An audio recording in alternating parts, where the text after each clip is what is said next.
now recognize the presence of our distinguished guests this morning.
A very good morning to you, most venerable Mahasangha, distinguished academics, ladies and gentlemen. On behalf of the Faculty of Humanities and Social Sciences of the University of Sri Jayawardhanapura, we warmly welcome you to the inaugural ceremony of the 7th International Conference on Humanities and Social Sciences 2021, Collaborate and Discover, Break the Barriers. We recognize the presence of our chief guest, Her Excellency, Ms. Elena B. Teplitz, the Ambassador of the United States of America to Sri Lanka and the Maldives. Our guest of honor, Senior Professor Sampath Amaratunga, the Chairman of the University Grants Commission of Sri Lanka, Senior Professor Sudhantha Liyanage, the Vice Chancellor of the University of Sri Jayawardhanapura, and Professor Shirantha Heenkenda, the Dean of the Faculty of Humanities and Social Sciences of the University of Sri Jayawardhanapura at the head table today. We are indeed honored by your presence here today to collaborate and discover, adhering to the health guidelines in place during these new normal circumstances. We also recognize the presence of our distinguished guests online, joining this inauguration ceremony via video technology. Distinguished guests, to ceremonially commence today's proceedings, kindly rise for the University Anthem.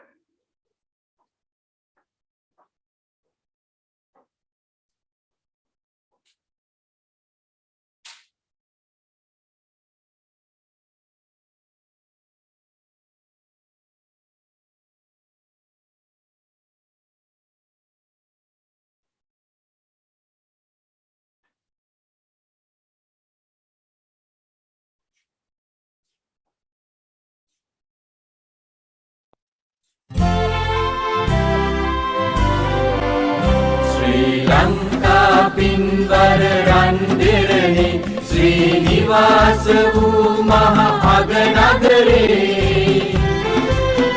ශ්‍රී ජයවර්ධනපුර සරසවි ශ්‍රී නාමය රඳවව් ලෝමුදුනේ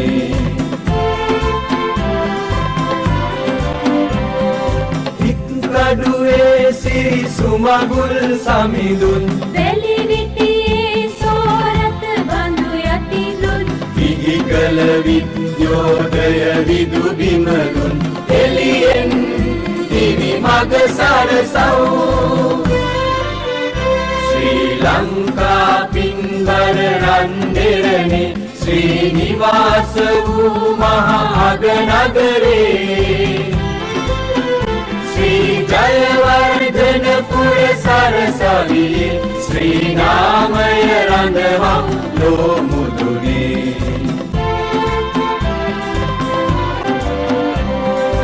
අයුක්තියේදී විවාදශීලී අසත්‍යයේදී විචාරශීලී වියත් සභාමෙත සමාජශීලී වියතුන් නීදය පොබයව්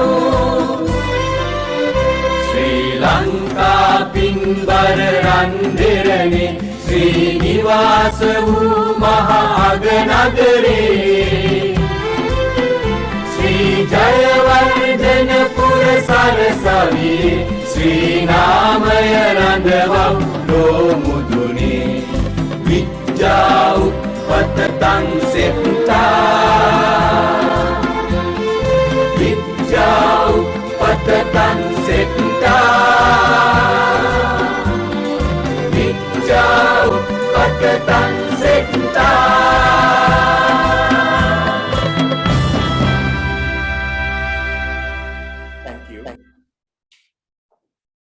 It is now time to officially declare the commencement of the 7th International Conference on Humanities and Social Sciences 2021. Therein, I cordially invite the chairperson of the 7th International Conference on Humanities and Social Sciences 2021, Dr. Sujiva Hettiarachchi, to present the introductory remarks of this conference and, of course, to deliver the welcome address.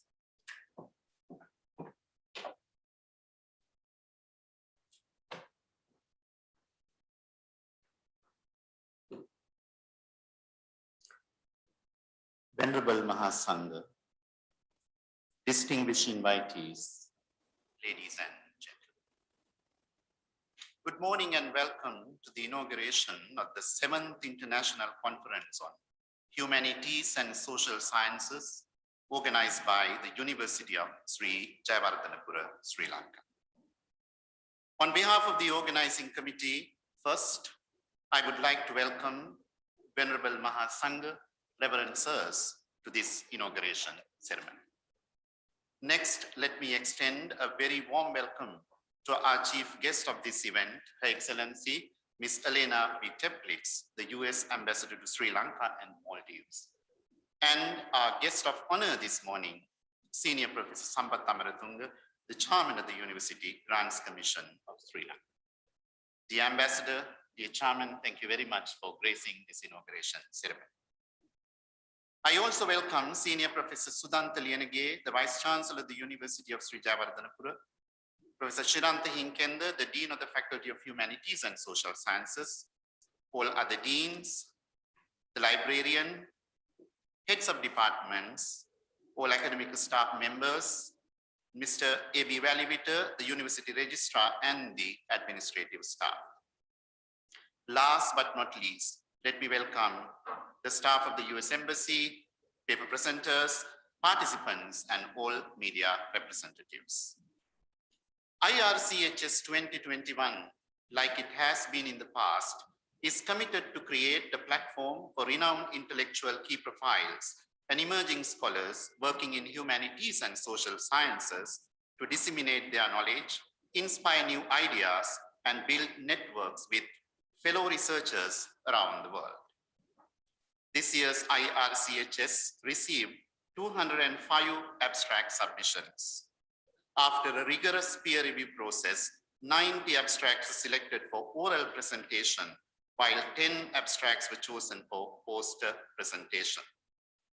The selected papers will be presented at this conference both today and tomorrow under 6 different tracks, namely Buddhist Studies, Religion and Philosophy, Communication, Media and Society, Environment, Governance and Development, History, Culture and Heritage, Language and Literature, Technology, Innovation and Education. This year's conference also includes a special symposium on language teaching and learning. Meanwhile, all selected posters have already appeared on the conference website. The complete proceedings of the conference will be published on SSRN Elsevier following the conference event. This year's Irchss is also featured by 3 plenary speeches. The first plenary will be delivered by Professor Pranitha Besundara of the Department of Anthropology of the University of Sri Jayawardhanapura, Sri Lanka. The second plenary will be delivered by a multidisciplinary team of researchers, including Dr. Ushan Vedage of the Department of History and Archaeology of this university, Professor Michael Petraglia and Dr. Patrick Roberts from the Max Planck Institute of the Science of History, Germany. Finally, the third plenary will be delivered by Professor Daniel Seeley of the Eastern Michigan University, USA. The theme of this year's Irchss is Collaborate and Discover, Break the Barriers. In many parts of the world today, researchers in humanities and social sciences are confronted with diverse challenges and barriers. Some of those include limited funding available for humanities and social science research, the marginalization of research in these disciplines with the assumption that humanities and social science research is less important compared to research in STEM disciplines, the relegation of research methods used in humanities and social sciences, and the application of bibliometric measures intended for natural sciences to evaluate the impact of researchers in humanities and social sciences. While these challenges are daunting and overwhelming, we believe that one of the ways in which these two fields can overcome at least some of these challenges is by promoting collaboration among fellow researchers. Collaboration has indeed become the norm in research in natural sciences today. But in humanities and social sciences, it is still viewed with considerable skepticism as it disrupts the kind of autonomy researchers in humanities and social sciences have traditionally enjoyed in their work. The employment of multidisciplinary and interdisciplinary approaches resulting from collaboration among researchers is likely to produce more benefits in the modern academic world, including increased funding, greater visibility, and more productivity for researchers in humanities and social sciences. It is in this context that our theme, Collaborate and Discover, Break the Barriers, becomes truly meaningful. Before I wind up my speech, let me quote the following words of the Nobel Prize winning scientist of 2020, Jennifer A. Doudna. Multidisciplinary research teams are essential to making fundamental progress in any field. Indeed, collaboration defines the modern mode of scientific research. Dear presenters, participants, we wish you a happy, healthy, and a productive stay at Irchss 2021.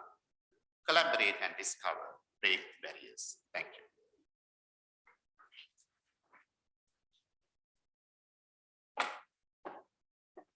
Thank you, sir. As we mark the commencement of the inauguration, it is indeed timely to launch the volume of abstracts of the 7th Irchss 2021. I cordially invite Dr. Sujiva Sebastian Pereira, the chief editor of the volume, to present the publication to our distinguished guests at the head table.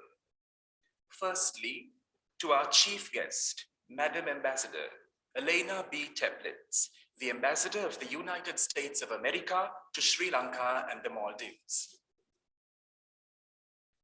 To our guest of honor, Senior Professor Sampath Amaratunga, the Chairman of the University Grants Commission of Sri Lanka. To Senior Professor Sudhantha Liyanage, the Vice Chancellor of the University of Sri Jayawardhanapura. And to Professor Shirantha Heenkender, the Dean of the Faculty of Humanities and Social Sciences of the University of Sri Jayawardhanapura. Thank you, Madam. It is now with pleasure that I cordially invite the Dean of the Faculty of Humanities and Social Sciences of the University of Sri Jayawardenepura, Professor Shirantha Heenkender, to address this distinguished gathering.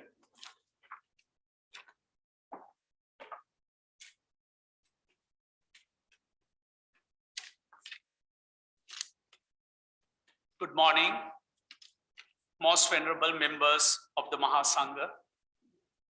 Her Excellency Elena B. Tepritz, the Ambassador of the United States of America to Sri Lanka and the Maldives. Senior Professor Sampath Amaratunga, the Chairman of the University Grants Commission. Senior Professor Sudhanta Lenage, the Vice Chancellor of the University of Sri Jayawardenepura. Deans of the faculties, the librarian, head of the departments, professors and all academic staff. Registrar of the university and all non-academic staff, chairman and the secretary of the Irchss, committee members and distinguished guests. I consider it is a privilege and honor to speak a few words to you at the Irchss 2021. The most distinctive research platform initiated by the Faculty of Humanities and Social Sciences of the University of Sri Jayawardenepura. The faculty takes the pride in achieving a significant milestone in research that have enhanced insight into the world we live in. A perfect example of such a milestone is the Irchss. Since its inception in 2012, scholars, professionals from the different part of the world have assembled to share the research-based knowledge. The faculty fortunate to have a cadre to academician with the vast repertoire of the knowledge. This international conference is, therefore, an ideal platform for those erudite scholars in the faculty and outside the present their findings. This year, the faculty looks forward to expanding possibility of research with the conversation of the Multidisciplinary Research Center as the International Center for Multidisciplinary Studies. I believe that through this restructuring process, the researchers are allowed to reach out and network with the international research communities and become a participant in the production of significant and transformative research and knowledge at the international level. Many scholars of the faculty continue to unearth valuable insight into the world of humanities and social sciences while gaining a strong foothold in research culture. However, certain limitation of broader collaboration, especially with the international research community, have been a hurdle that we need to overcome to enhance the research output of the faculty. Hence, I believe Irchss is an ideal opportunity for the scholars to explore more possibilities in research carried out both at local and international levels. Needless to say that our university has long-standing alliance with the American academicians. One of the most prominent example of our close association with American academic date back to the first graduation ceremony at the University of Sri Jayawardenepura in 1960. Madam Ambassador, it was a moment, the value of the university as a prestige ceremony was graced by the American Ambassador, His Excellency, Mr. Bernard D. Gulf. In his enlightening speech, he highlighted that need of the learned clergy for a country's development. Since then, I am delighted to say that faculty has continued to fulfill the social responsibility of the national development by educating wide community, both clergy and ordinary citizens. I take this an opportunity to convey my heartfelt gratitude to the Embassy of the United States of America for providing many academics and research opportunities to scholars in our faculty and nation at large. The Fulbright program funded by the US Senate has already created many scholars in the faculty. Moreover, the research grant given by the Embassy of the United States of the America for the Rajagal archaeological project has contributed immensely to the reach it is objective by preserving the ruins of the ancient meditation monastery. The academic alliance with the USA, started more than 6 decades ago, has helped the faculty and its research to reach the next level of excellence. It's my sincere wish that this partnership will be continued still in the years to come for the betterment of the national and the global community. Finally, it would be difficult to think today without considering the magnitude of the problem faced by the humanity around the world due to the COVID-19 outbreak. A pandemic was simply not something we were fully prepared to deal with. Everyone in the faculty was faced to adapt the new situation and new condition we also call the new normal. Even though it is an unprecedented challenge along the way, everyone, including our students, show their remarkable resilience in making these adjustments. The shift of the conference proceeding to the virtual platform is an attempt to forge ahead with the important finding in multifaceted area in humanities and social sciences. After all, there is no better time to reconsider value of the discipline of the humanities and social sciences. It has already been proven that biomedical sciences alone can't provide all the answers to the ongoing health crisis. This is where the studies and research in humanities and social sciences have play a key role. With that note, I wish you all a success and enlightening experience at the conference. Thank you very much.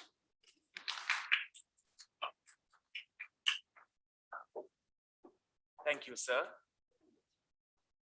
I now cordially invite the Vice Chancellor of the University of Sri Jayawardhanapura, who continues to motivate us, Senior Professor Sudhanta Liyanage, to address this distinguished gathering.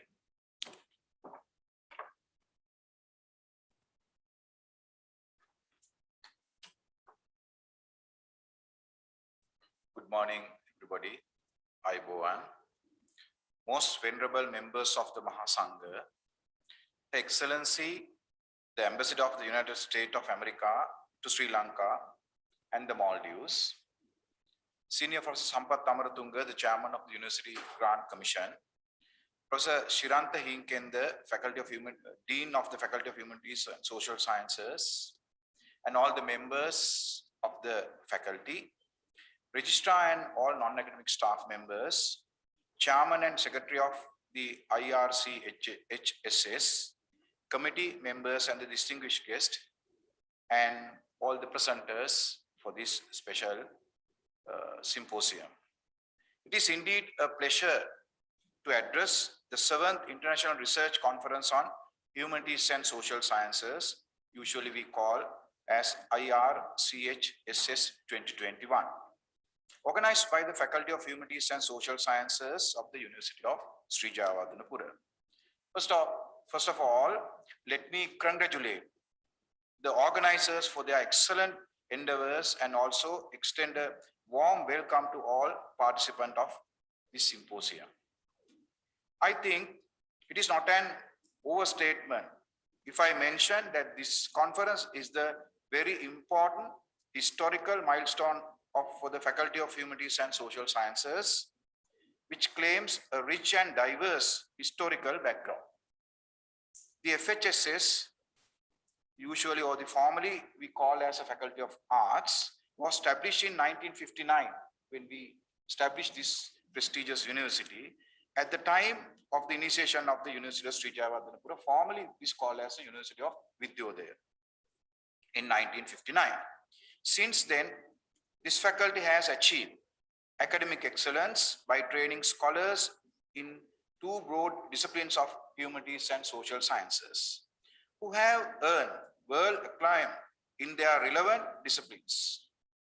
No doubt, one of the most distinctive achievements of these efforts is IRCHSS, or this symposium, which has gradually become the largest conference event in humanities and social science in Sri Lanka.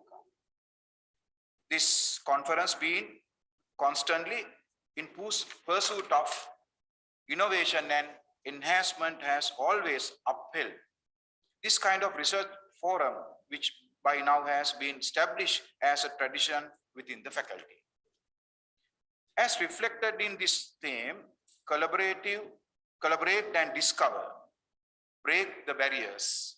This conference offers an excellent forum for scholars and professionals to collaborate to address contemporary issues related to humanities and social sciences, and thus achieve new goals and set new standards to shape the future. As we live in a world threatened by COVID-19, where mankind is at the mercy of the ruthless epidemic, it is time to explore the new frontiers in humanities and social sciences, learning from the past, understanding the present as a reality, and so negative for a better future. This will indeed be a challenge task for both organizers and participants, as expectation of all stakeholders on this kind of scholarly endeavors will be quite high. Yet I am sure that the national and international scholars presenting their research finding will come out with new insight for diverse issues addressed in the conference. No doubt, this outstanding effort on the part of the Faculty of Humanities and Social Sciences reflects the spirit and enthusiasm of the faculty members to achieve academic excellence through research and innovations. As a Vice Chancellor of this university, I have always accepted the significance and promote research not only as a doorway to knowledge, but also as a vital ingredient for the country's development. However, I am also aware of the challenges associated with the organizing this type of a conference. Initially organized as a live forum or with the physical contacts, but transforming it to a virtual platform due to COVID-19 outbreak itself shows the acceptance of these challenges on the part of organizers. Therefore, I express my sincere thanks and gratitude to the organizers, advisors, and all the other stakeholders for their untiring effort and commitment to make this event as a success. Finally, it is my duty to give a special word of thanks to His Excellency for your physical presence for this special conference. And also, on behalf of the university, I would like to appreciate your embassy and the government of United States contribution to the Rajagala archaeological project. Thank you very much.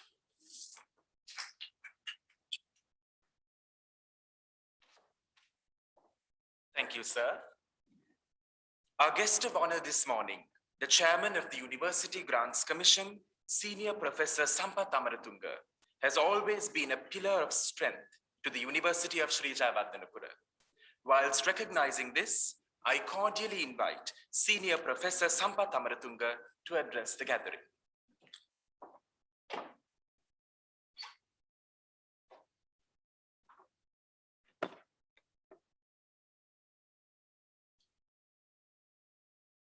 Very good morning.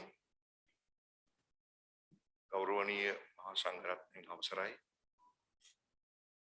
Madam Ambassador to Sri Lanka, Vice Chancellor, University of Sri Jayawardhanapura, Dean Humanities, Deans of other faculties, officials from US Embassy, colleagues, ladies and gentlemen. First of all, let me thank Professor Heenkend and the Dean of the Faculty and the Faculty Board inviting me for this glamorous occasion. Madam, we started this university in 1873. 146 years ago as a small Pirivena called Vidyodaya. Still, the Pirivena is alive. And we have become a university in 1959. The Tero who brought this Pirivena up to this level was the first Vice Chancellor. So I'm the 25th here. So next is Professor Sudanta. I don't know who is next. Yes, blank picture is there. So what I want to mention here, the mindset we had in 1959. Tero, visionary Vice Chancellor, invited US ambassador at that time to Vidyodaya University here to deliver the first convocation address of this great place, the mindset. So we have to rethink where we are today.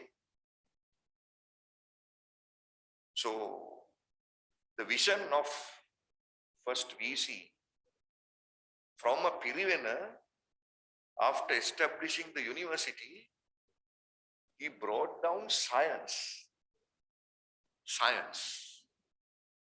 and brought management for the first time in the region. So we are the pioneers of management studies, not only in Sri Lanka, in the region. We have established our degree programs even before IIM, that is Indian Institute of Management. And science and all other things actually visioned by the first VC. So the mindset is very much important when it is come to real development in this global arena. And I would like to take this opportunity to thank again the US Embassy funding for the Rajagala billions of money continuously given to University of Sri Jayawardhanapura, and US Embassy trusted University of Sri Jayawardhanapura, especially the Department of History and Archaeology. And continuously we have got the facility, and we have done a marvelous collaboration at Rajagala. It's a huge archaeological project. So Dambara Amila Tero is there, the pioneers of that project, and we have done a huge work. Professor Mandavala is there. I couldn't recognize you. Yes, you are pillars of that place.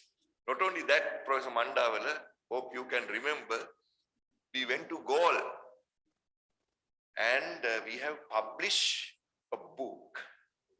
It's about architecture of the Gaul Dutch port.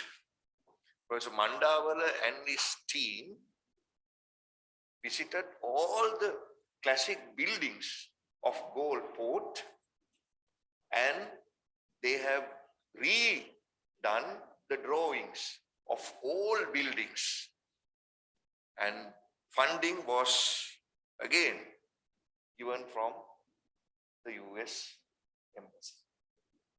So thank you very much, Professor Hinkende, trying to keep this link continuously with US Embassy.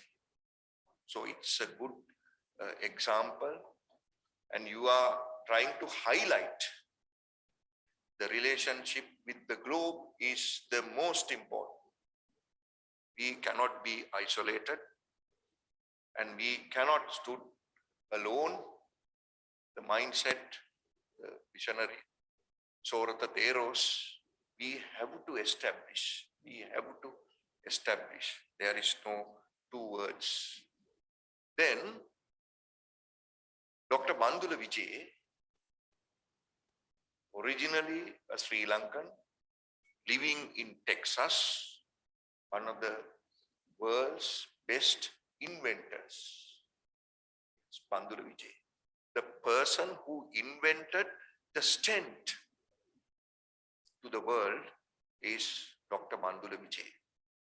So Bandula Vijay invited several occasions to a lot of people in University of Sridharmadhanapura to visit Texas.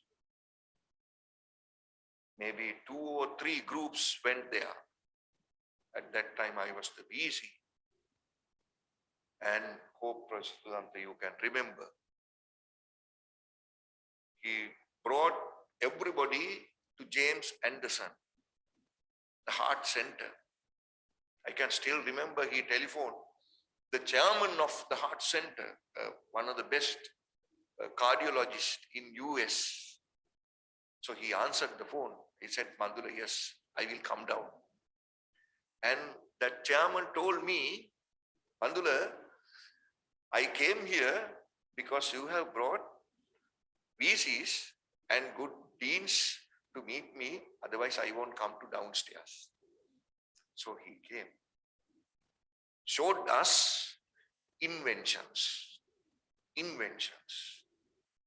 Only that. Then Dr. Bandula took us to Rice University and showed us the rice kitchen. So after coming back, we have set up the same thing. Here, it's called Council for Invention, Innovation, and Venture Creation. So we are doing marvelous work there, marvelous work. Actually, I'm trying to now establish this in all universities. Even the Research Council, I want to take to all universities. So these are the things. This is all about our relationship, madam. Thank you very much coming all the way to University of Sridharmadhanapura. This is one of the greatest places. The history shows all stories. This is not the time to elaborate everything. And this research conference, a great thing after COVID. Even yesterday, I had a good meeting with USAID. And I have told them the problems what we have, injections. So I have to somehow give the injection for 160,000 in order to reopen the universities. Monday, 2 o'clock, I have a meeting with Secretary Health and DG Health to discuss about reopening of universities. So without the injection, how can we bring 140,000 students? Because all our facilities are common, washrooms common, everything common. So we are in trouble in that way. And I have requested USAID if there is any way that we can get down injection for universities. So even without injection, we can bring students, but what will happen to staff then? We are in real trouble when it is come to, getting this injection at this moment. So I have requested that also. So thank you very much and wish you all the best and have a pleasant conference.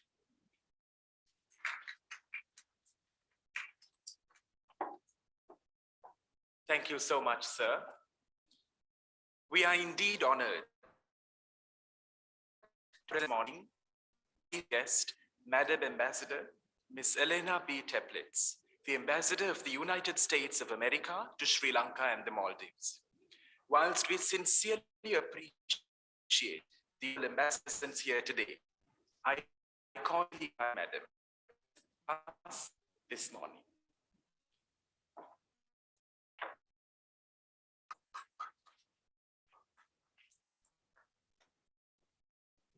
Good morning, Ayubuwan, Venerable Theros, Vice Chancellor, deans, faculty, participants, and students who may be present, ladies and gentlemen, thank you very much for the invitation to speak with you this morning for the Irchss 2021. I have the long version in my speech. I thought I would shorten it up a little bit.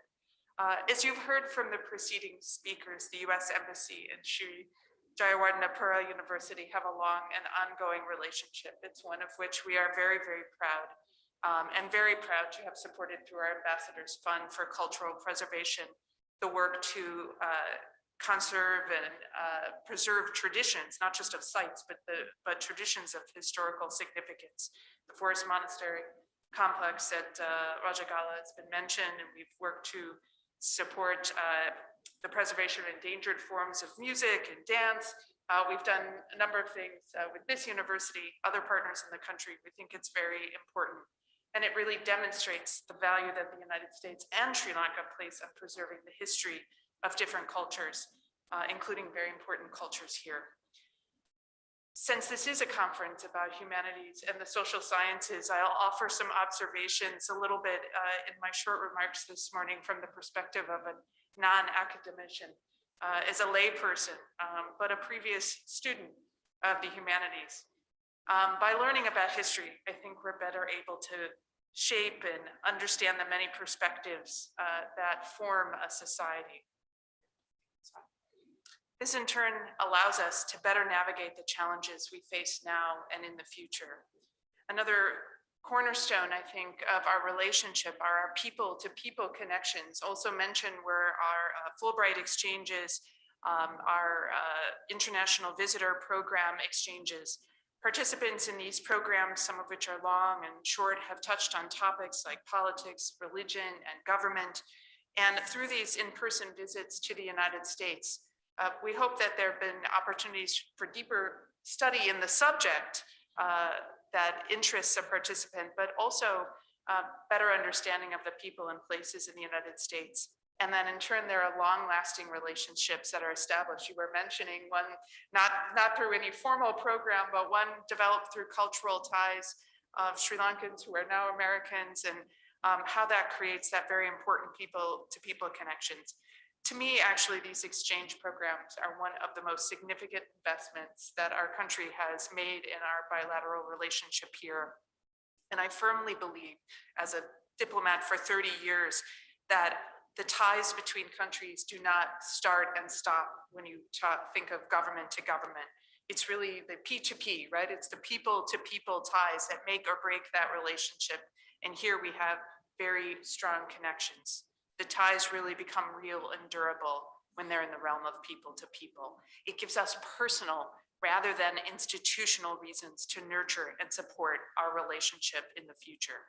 And as the pandemic recedes, I hope we will be able to sponsor more exchanges with Sri Jayewardenepura, as well as other institutions and individuals, and we'll be doing more face-to-face interaction. We're all hopeful for that, but I'm glad this conference could continue in its hybrid format. The pandemic has slowed much work. It's stopped, in fact, many things. You've noted concerns about just trying to reopen the university itself. But some things have proceeded. Some of these things are the democratic processes in both Sri Lanka and the United States. As you may have known, recently in the United States, we had presidential elections in November, and we recently inaugurated a new president in January, Joseph R. Biden, as a result of those elections. At the inauguration of President Biden, there was a young American poet named Amanda Gorman. She happens to be a sociology graduate, not taking sides here, but sociology graduate, and she was invited to speak. She offered her commemoration of the event in a wonderful poem called The Hill We Climb, and I commend it to you. A quick Google of it will pull up the whole text. It's a very moving and reflective poem. One very suited to the times in the United States and I think around the world. And I'm not going to share the entire work, it's somewhat short, but I wanted to share with you a particular line that I thought was very relevant to this event. And it's worth repeating as we inaugurate this event, one inauguration to another. This event is meant to deepen our understanding of ourselves by breaking down barriers among academic disciplines. And Amanda Gorman I think, was channeling a little bit of this spirit when she said in a very cold January day in Washington, D.C., for a while we have our eyes on the future, history has its eyes on us. And I couldn't think of a more fitting reason for the gathering today and for this conference to move ahead. History has its eyes on us. And as we seek to avoid the mistakes of our grandparents and create a better world for our children, we've heard of the illustrious history of the university and the breakthroughs and the innovations that have come from the science and the thinking and the creativity of people here. We're always searching for better ways to improve. In fact, we have to search for ways to improve, or I think we're probably really lost. We certainly lose prospects for peace and prosperity and the conditions in which we want to raise our children. But we are really forced and compelled to remember that what we do today becomes the history of future generations. Our decisions, our treatment of one another, our successes, or our failures in interpreting from a variety of perspectives what has come before writes our history. And history has its eyes on us today.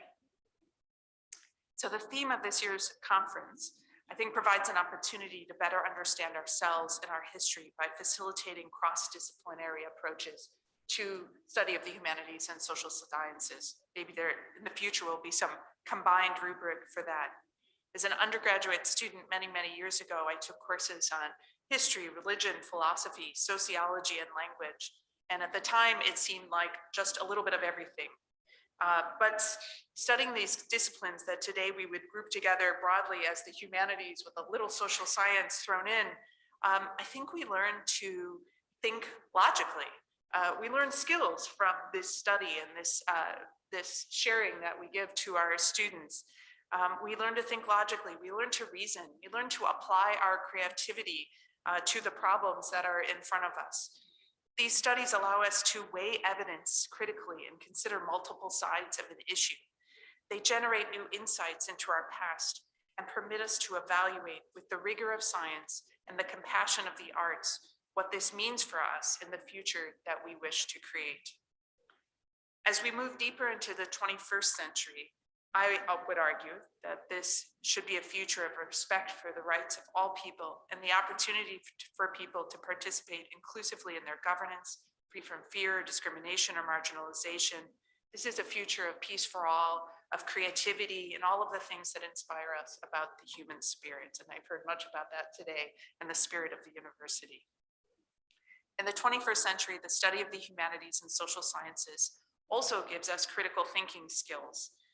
These skills, I think, are more vital today than they ever were in the past. They were needed then, they are very much needed now as history has its eyes upon us.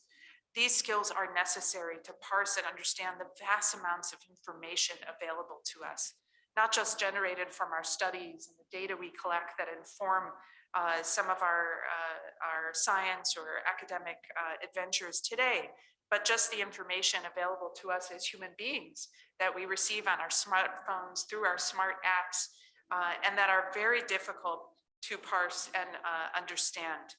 This information is often subjective, incomplete, very imperfect.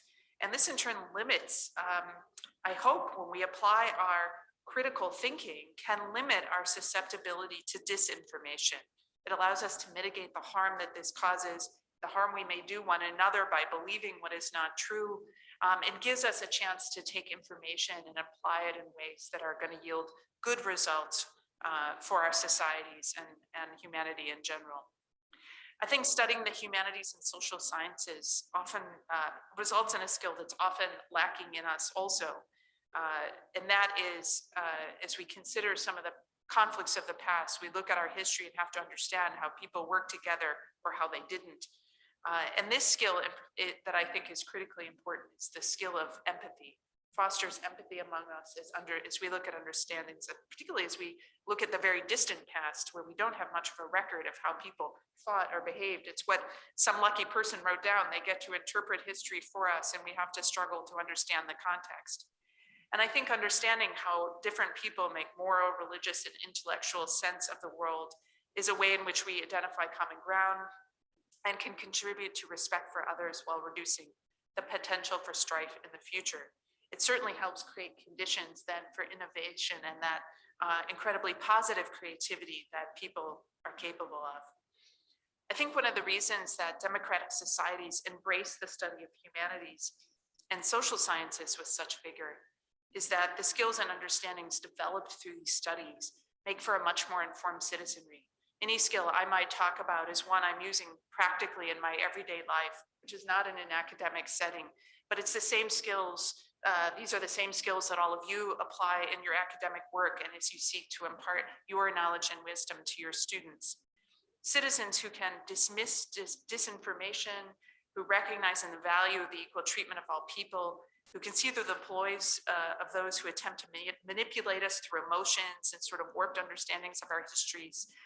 Study of the humanities and social sciences really makes us powerful because it gives us intellectual frameworks through which we can appreciate the information that comes to us and gives us those critical thinking and skills of empathy so that we can apply our own understanding to what's coming to us.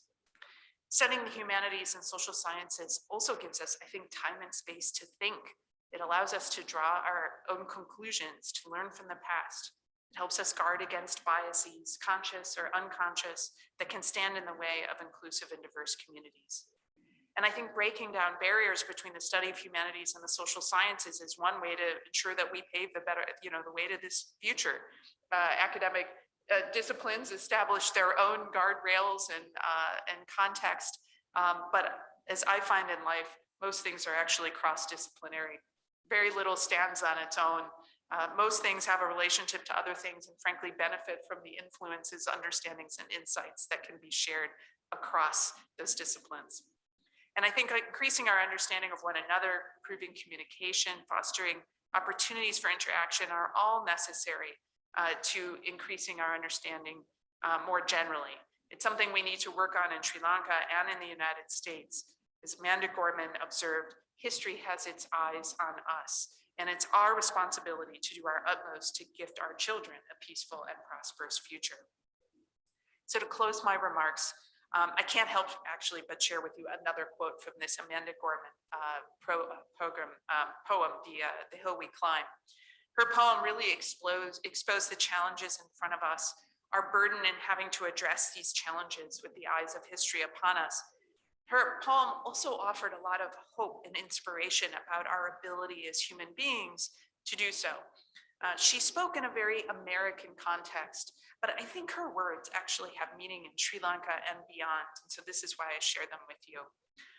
As some of you may know, in the United States, we have a constitution. Also, our constitution begins with the words, "We, the people of the United States, in order to form a more perfect union, establish this constitution for the United States." And Amanda Gorman refers to this commitment to a more perfect governance that promotes justice, peace, and welfare of all. She said, "We are striving to forge our union with purpose, to compose a country committed to all cultures, colors, characters, and conditions of man. And so we lift our gaze, not to what stands between us, but what stands before us. We close the divide because we know to put our future first, we must put our differences aside." Humanities and social science students and scholars are particularly well equipped to provide greater understanding about the differences within our societies and to help us chart a course towards a more harmonious future. You are the flag bearers of critical thought, of open discourse, and of empathy, and breaking down the barriers of the sacred academic disciplines so that we can break down the barriers that divide us beyond the world of study and scholarship is something that you can uniquely contribute to. So I wish you success with this year's conference, and I thank you again for the invitation to join me this morning and to share these thoughts. Thank you.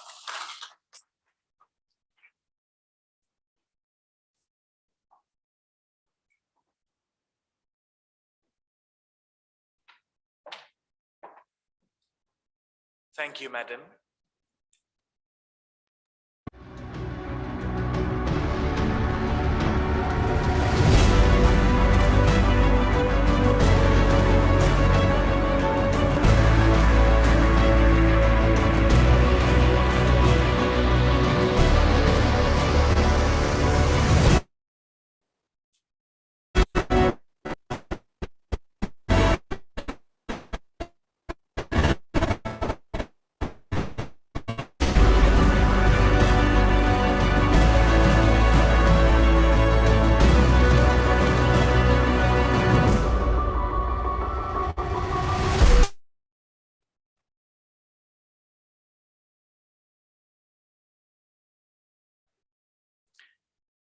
In recognition of our distinguished guests gracing this occasion this morning, the Vice Chancellor of the University of Sri Jayawardhanapura and the Dean of the Faculty of Humanities and Social Sciences of the University of Sri Jayawardhanapura will now present tokens of sincere appreciation to our invited guests. Together with these tokens of appreciation, souvenirs by way of publications in line with the previous 60th anniversary celebrations of the University of Sri Jayawardhanapura will also be presented. The conference chair, Dr. Sujiva Hettiarachchi, will now hand over the tokens to the Vice Chancellor of the University of Sri Jayawardhanapura, Senior Professor Sudhantha Liyanage, who will therein ceremonially present them to Madam Ambassador Elena B. Teplitz, the Ambassador of the United States of America to Sri Lanka and the Maldives.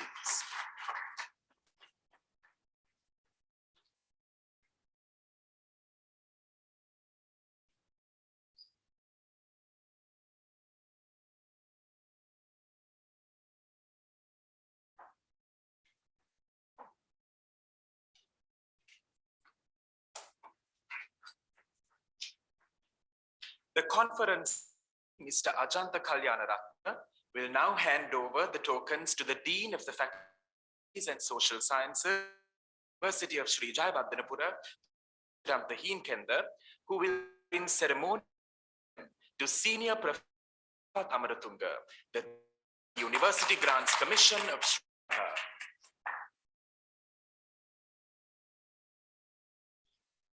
Thank you, sir.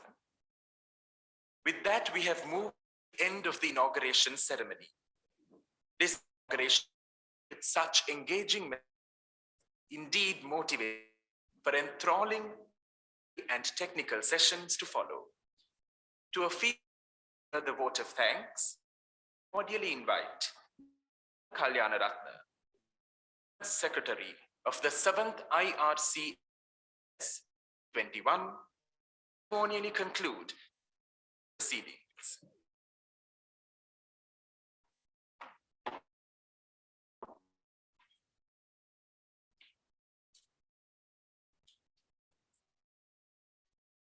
Good morning to you all. Venerable Mahasangha, distinguished guests, ladies and gentlemen. We have now reached the session of the IRCHSS 2021. Indeed, a privilege this morning to propose thanks on behalf of the organizing committee for those who have helped us to make the event a reality. Let me start with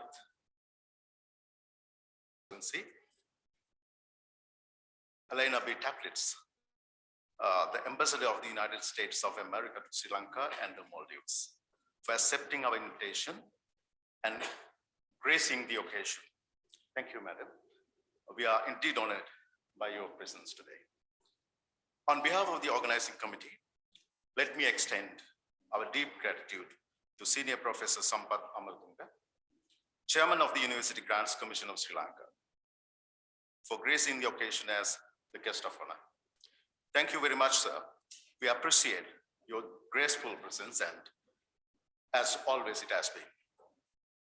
We are also very thankful to the Vice Chancellor of the University of Sri Jayawardhanapura, Senior Professor Sudhantha Liyanage, for taking part in the inaugural ceremony of the IRCHSS 2021, and for all the support he has extended to us in making this event a success. Thank you, sir. A big thank you also goes to the Dean of the Faculty of Humanities and Social Sciences of the University, Professor Chirantha Heenkender, for being a pillar of strength. You have supported us and encouraged us in many ways since the beginning, and you were always there when we needed your guidance. Thank you, sir. I thank all the deans of the faculties, professors, heads of departments, and the academic staff, including the librarian, for accepting our invitation and to attend the inaugural ceremony, both physically and online. Thank you very much, sirs and madams. It is my duty to extend our sincerest gratitude to the registrar of the university, Mr. A.B. Velivita, and the bursar, Ms. KTC Priyangani, for all the support given to us in terms of logistics throughout the event. And on behalf of the organizing committee, I must also be thankful to the Senior Assistant Registrar of the Faculty of Humanities and Social Sciences, Mrs. Samantha Giganage, and the Senior Assistant Bursar, Mrs. Lalanini Priyantika, for supporting us with the logistics and financial matters. I would also like to thank the administrative staff who has helped us in many ways throughout the process. The organizing committee would also like to thank Professor Damayanti and Professor Damayanti Bamanasinghe and her team at the Center for Digital Education and Professional Development for the digital support given to us in organizing the conference. Let me especially thank the plenary speakers of the conference, Professor Pranita Besundara, Professor Daniel Seeley, Dr. Oshan Vedege, Dr. Siran Darniagala, Professor Michael Petriglia, Dr. Noel Amanu, Dr. Michelle C. Langley, Dr. Patrick Roberts, and Professor M.M. Padmalal, who is present here, for adding value to our conference. An international research conference like ours would not be possible without the researchers and scholars who contributed to the conference in many ways, in many different capacities and roles, as authors, reviewers, editors, session chairs, and conveners. I'm grateful to all our reviewers for carefully screening and selecting 98 good abstracts out of 200 plus abstracts that we received. And also to the session chairs and conveners who will help us with the 3 plenaries and technical sessions lined up right after the inaugural session. Our authors also deserve a round of applause for the wonderful job they have done. Let me also mention here that the book of abstracts that we launched this morning and the SSR and Elsevier proceedings of the conference, which will be launched online in a couple of days, are the outcome of the hard work of our editorial team. Good round of applause to all of them.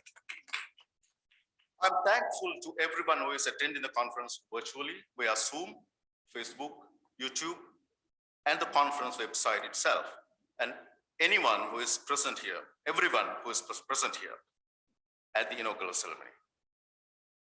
A special thank goes to Mr. Mario Vijayawardena for hosting the inauguration. Thank you, Mario. I must mention here that we were very fortunate to have found an independent and a competent conference assistant, Ms. Kalani Lienagi, who is a graduate of our own university.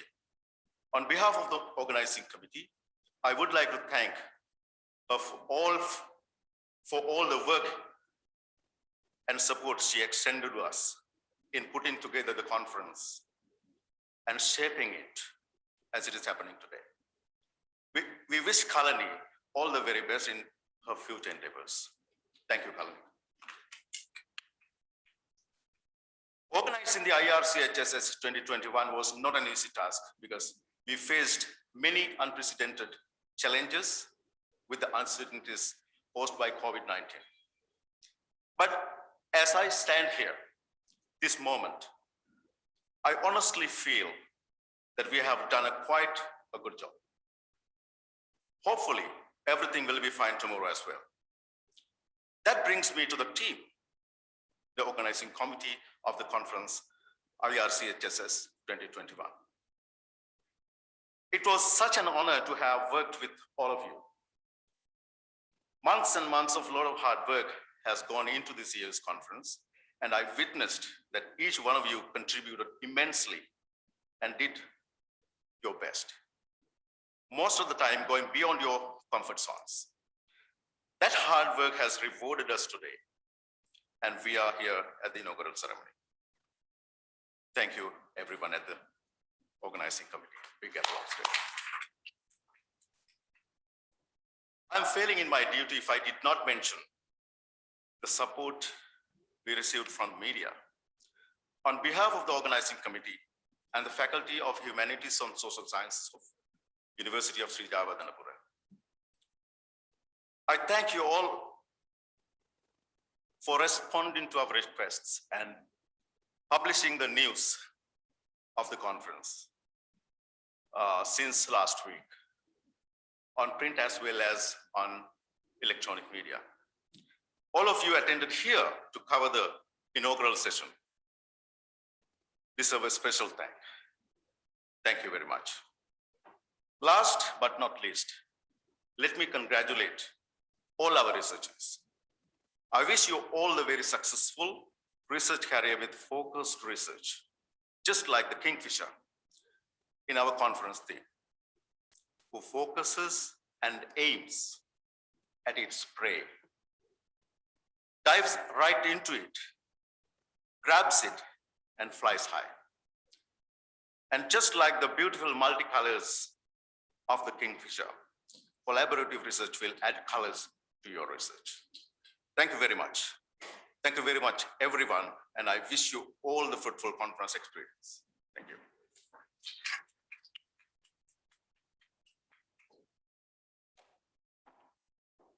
Thank you, sir. A few notices before we leave. Refreshments will be served at the adjoining room to this venue. The first plenary session will commence at 10:15 a.m. and the second plenary session will commence at 11:30 a.m. with the third plenary session to follow in the evening. You are cordially invited to attend these sessions at this venue, which will be streamed online as well. Distinguished guests, kindly rise for the national anthem.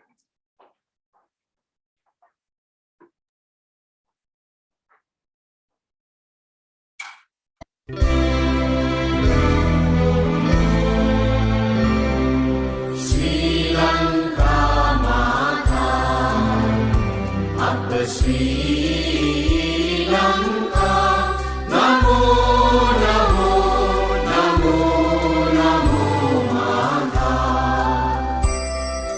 Sundara Sri Tarini, Surani Ati Sobhamana Lanka. Ranya Tanaya Mekamal Walatulu Ini Jaya Bhumiya Ranya. Apa Mata Sapa Siri Seta Sadhana, Jivana Ye Mata. Pilih kanu mana apa bhakti puja, Namo Namo Mata. Apa Sri Lanka, Namo Namo Namo Namo Mata. Obame apa vidya, Obamaya apa satya, Obame apa shanti, apa hada tula bhakti, Oba apa aloke, apa ge anuprane, Oba apa jivanane, apa muktiya obave. Nava jivana demini, Nitina apa kubudu teran mata. Jnana vida vada bandina ragena, Yanu mena jaya bhumi kara. Ekamavat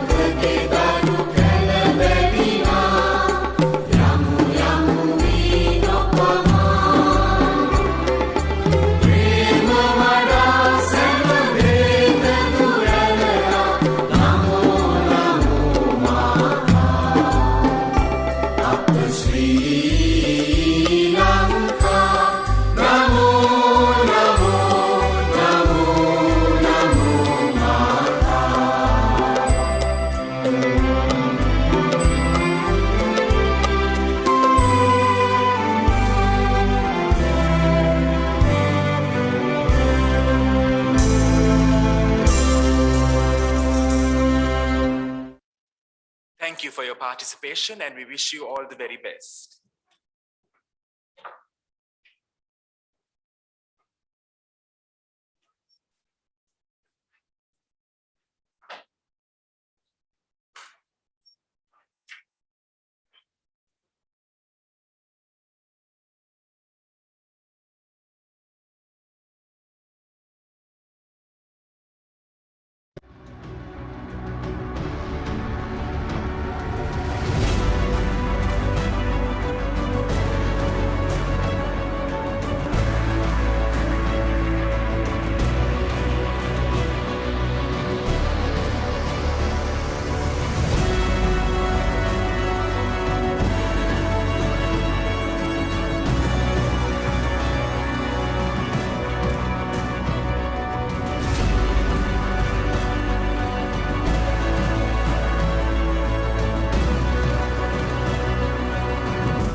Very good morning to all of you. For our international conference, I would like to introduce our speaker for the plenary session, Professor Praneeth Abesundara. First of all, I would like to thank the organizing committee for inviting me to deliver this introductory remarks. At the same time, I am privileged to welcome you, sir, as the speaker and speak a little bit of your performance, even though you are well known to all of our university, at the same time, the whole country. Professor Abesundara requires no introduction. He is well known to all for versatile character of him. As a scholar, he has won the highest position in the academia, and as an artist or lyricist, he has done the same, and he requires no introduction. But as a requirement of this session, I will refer to some of his performance. So, educated in the Ananda College, his alma mater, well-known, well-reputed college in Colombo. He enrolled the University of Sijawardhanapura and secured his MA in Sociology and Anthropology in 1985. And then 1991, he secured his MA in Sociology and Anthropology and postgraduate diploma in writership and communication in the same year. And thereafter, he read for his PhD at the Benares Hindu University in India. In 1997, he secured his PhD degree and had the highest qualification for being academics. And he has been serving in this university for over 30 years, I think. 30 years or more than, no? More than 3 decades. A long period of teaching, research, and various other performance. So, to mention about his professional experience, actually, he's an outstanding scholar we are having in this country of our time. He joined this university in 1986 and worked up to date. Now the professor of anthropology attached to the Department of Anthropology. Earlier served for a longer period in the Department of Sociology. We all were in the same department. Later on, the Department of Anthropology was established. Then he became there, the professor. Then served as the head of department of the Anthropology, Sociology and Anthropology for a period of 3 years, from 2006 to 2009. Then he served in number of positions and capacities. Among them, the he had been the president of All Ceylon Buddhist Congress from 2015 to 2018, well-reputed one and only Buddhist Congress in Sri Lanka. Then worked as a council member of the Royal Asiatic Society, another important organization in Sri Lanka, 2011 to 2014. Then the council member of the Postgraduate Institute of Buddhist and Pali Universities. Still he's bearing that position since 2015. Council member of the National Film Corporation from 2009 to 2012. council member of the Library Services Board from 2014 to 2017, member of the State Literary Council 2014 to 16, member of Sri Lanka Police Academy 2009 to 11, president of the Arts Council, University of Sri Jawatanuma, at the same time, president of Cultural Committee, Faculty of Humanities and Social Sciences, some of them only, okay? There are a number of institutions, his service is rendered, but we have no time to mention all. Then he has been recognized for his academic performance, at the same time, various other contributions. To mention about a few number of awards, his skills and the abilities being recognized by awarding the State Literary Award in 2017 for Sinhalayaku Vi Ipedi Men for the lyrics, okay? The book is there. For that work, he has been honored by awarding the State Literary Award. Then Kalasuri National Honors in the same year, 2017, awarded by the President of Sri Lanka. Then the Cygnus Salutation for Best Lyrics in 2017 for the film Pattini, directed by eminent Professor Sunil Ariratna. Then the Japanese Embassy award, it's known as Bunka Award. Bunka in Japanese is culture, the cultural award. In 2006, and the State Literary Award in 2004 for the Baroness Nam Nuara. He wrote just after the graduation with reference to the Benares. So these are some of his performances. Then he has published over 100 research articles and articles falling into various disciplines such as sociology, anthropology, sociology of religion, at the same time, literature. So I'm not going to read out the list, but those are available and known. So Professor Pranith Abesundara,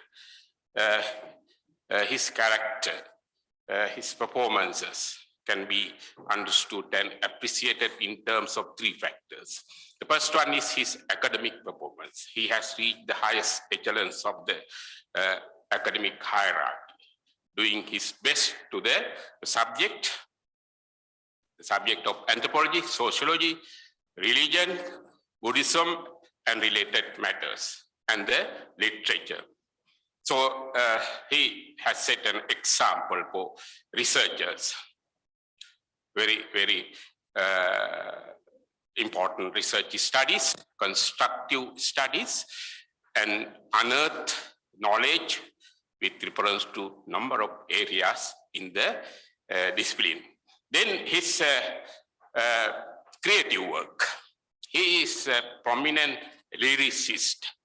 He has composed over thousands of songs, okay, not 1,000, more than 1,000. One day, professor from the science faculty mentioned that he had collected over 1,000 songs, okay?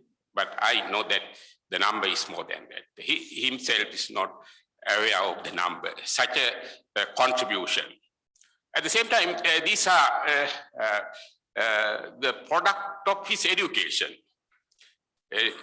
Strenuous education in classical Sinhala classics had enabled him to have an outstanding command of language. His songs are natural, you feel it. These songs steal the heart of people. So almost all the people love our professor. He is loved by all, much loved because of his performance. Then the particular aspect of his generosity. He's a generous person. In Kausilimena, there is a particular verse called Tilinata him yadinadahas. Tilinata him yadinadahas means the limit to generosity is the desires of the people who are soliciting alms. He is so generous, philanthropist. His salary is distributed among number of people.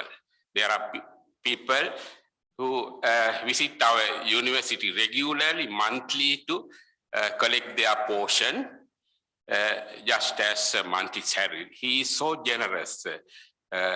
So his capacities, a generous person, an outstanding capacity. If I am to summarize his personality in two terms, borrowed or derived from Latin, the magnanimity and unanimity of his personality, the character, then magnanimity of his personality. I conclude with this and leave the forum for him to deliver this speech.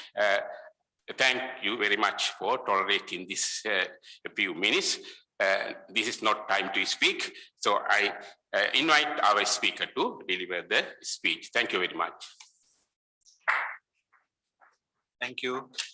Stuti Gauraniya Mahasangya Vansaking Avasarai. Good morning, ladies and gentlemen. Chairman of the plenary session, Professor Dhanapal Irchss, Vice Chancellor, Deans, Professors, Lecturers, dear colleagues and friends.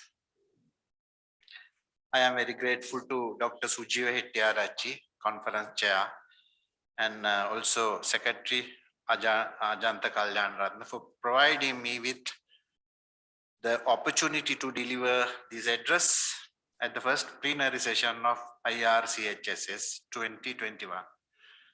මේ සභාවේ අප සමග සම්බන්ධ වෙනවා ලංකාවේ විශිෂ්ටතම උගතෙක් සුද්ධිමතෙක් ආචාර්ය සිරන් දැරණීගල මෙතුමා තුමාගෙන් අවසරයි එතුමාගේ පියා 959 පී.බී. දැරණියගල මාචාර්යතුමා අපේ අධ්‍යනාංශයේ මානව විද්‍යා අධ්‍යනාංශයේ පිහිටවන්න මූලික වෙච්ච කෙනෙක් ඒ ගැන සිහිපත් කරන්න කැමතියි. Kindly be noted that I will be delivering this address bilingually. My topic for this morning is anthropomorphism and zoomorphism, resolving the praxis. උගක් අය හැව්වා කුමක්ද මේ මාතෘකාව කියලා. මනුෂ්‍යත්වාරෝපණය anthropomorphism, සත්වාරෝපණය සත්වාරෝපිතය zoomorphism. Who are we? Why are we here? Where did we come from? Where do we belong in the universe? What happens after we die? For a long time, even today, the above questions are asked by people. Many answers to solve these questions have been provided religions, philosophies, literature, and sciences.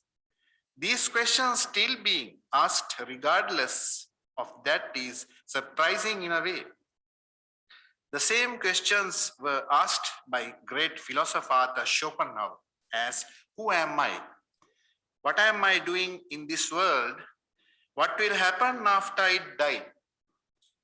People's attitudes were already undergoing change after the world wars. It is believed that the landscape of Western philosophy was changed drastically with these questions. The following idea is presented by W.A. Abesinghe in the article titled Sergius G. Vesgat Tolstoy.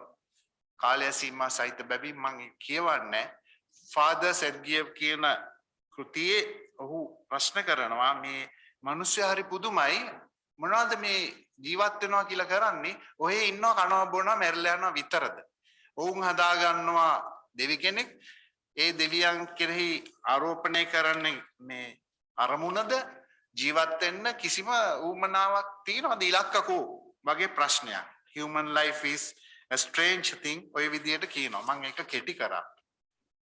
Extracting insights from both animate and inanimate worlds when interpreting human traits and characteristics is something interesting that is observed while exploring the world of literature. It is taught in anthropology that human is also an animal. Biologists too is rich in such knowledge. Human is depicted in creationist religions as created by a higher Brahma or God. Theory of evolution, however, presents a different explanation. According to Buddhism, which is an analytical philosophy, human is an animal who belongs to the natural phenomena. Sabbe satta aharatika, sabbe satta bhavantu sukitatta කියලා බුදුන් වහන්සේ මනුෂ්‍ය විතර වෙන් කරලා ගත්තේ නැහැ. සියලුම සත්ව ගණයා එතනට අයිති කරා. The human animal is also called a social, political, cultural, and civilized animal. It is evident that the human is thinking and acting under the assumption that the earth belongs to him. Thereby, the human is engaged in a process of destroying the very nature that sustains him. In this vein, the focus of this talk is to highlight the concepts of anthropomorphism and zoomorphism. Due to this paradoxical truth that confronts us as humans. The primary objective of this talk is to review the two concepts in an anthropological perspective.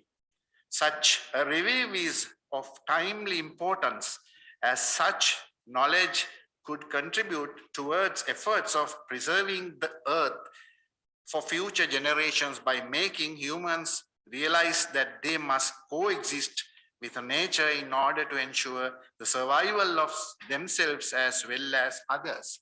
Furthermore, anthropomorphism and zoomorphism are two concepts that enrich intangible cultural heritage, which is considered empathy, empowerment, soft skills, development, career guidance, value education, global citizenship, and many other important areas. Content analysis and thematic analysis were employed as methods of researching the points that are discussed today.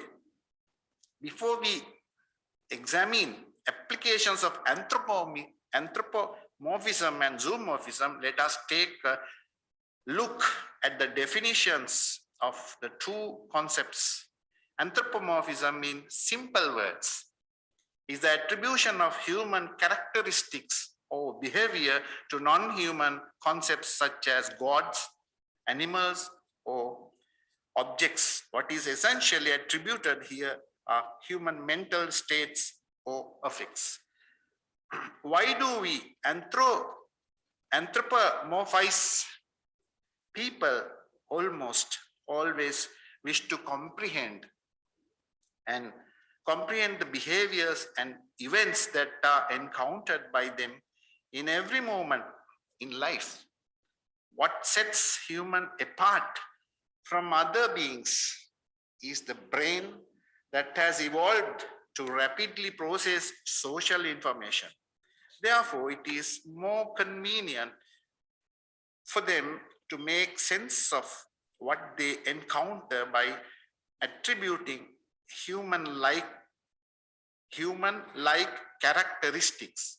The tendency to do so is considered to be product of the same evolutionary process.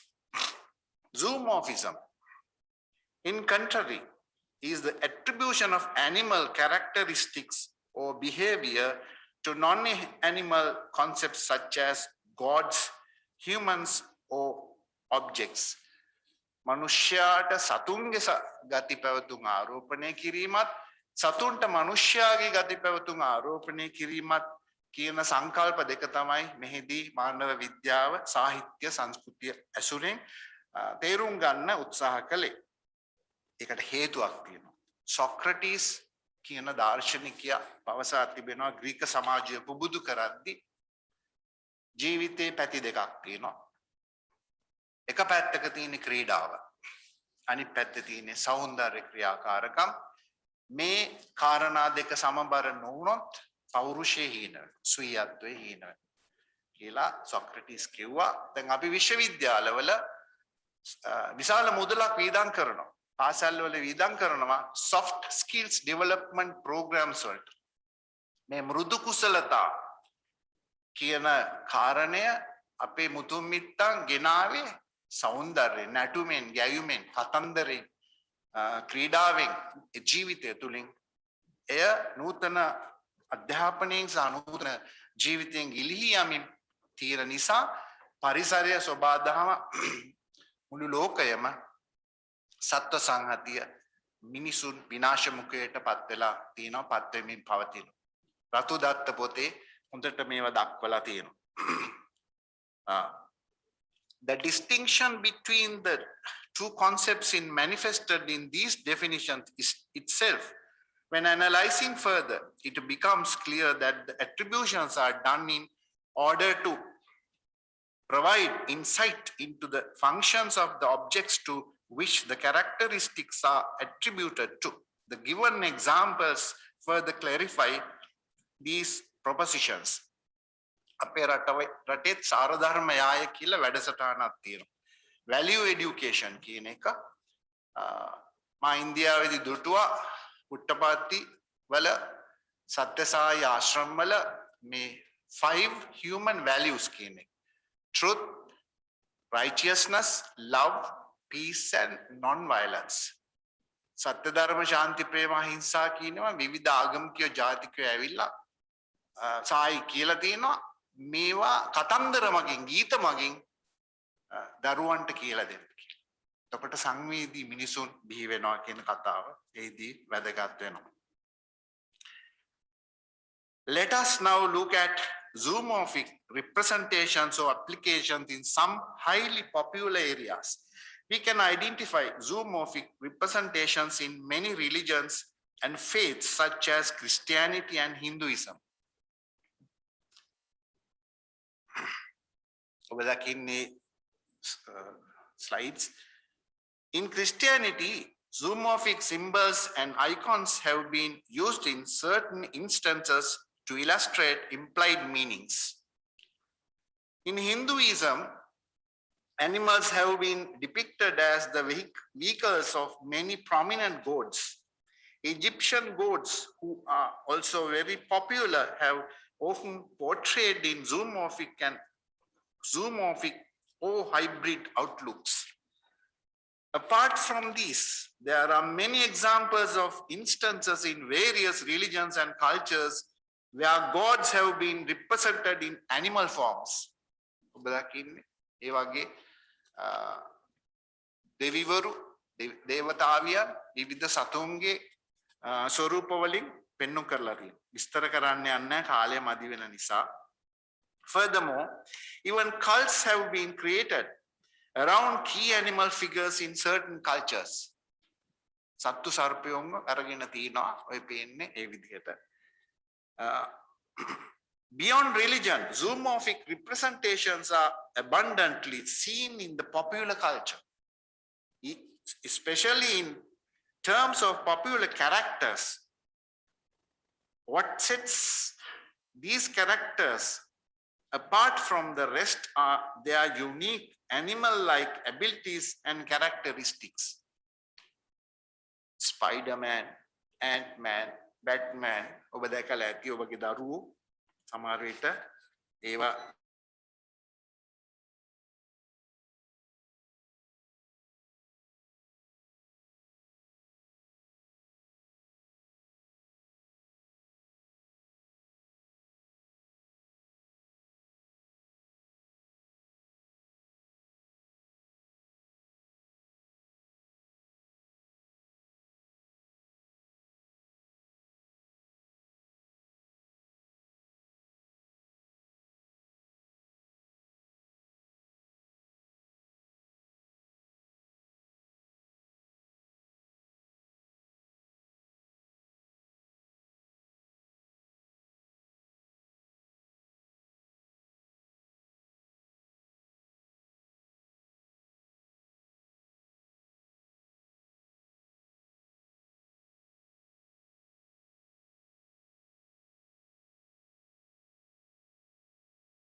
capable of elevating functionality by drawing inspiration from animal body parts and their functions.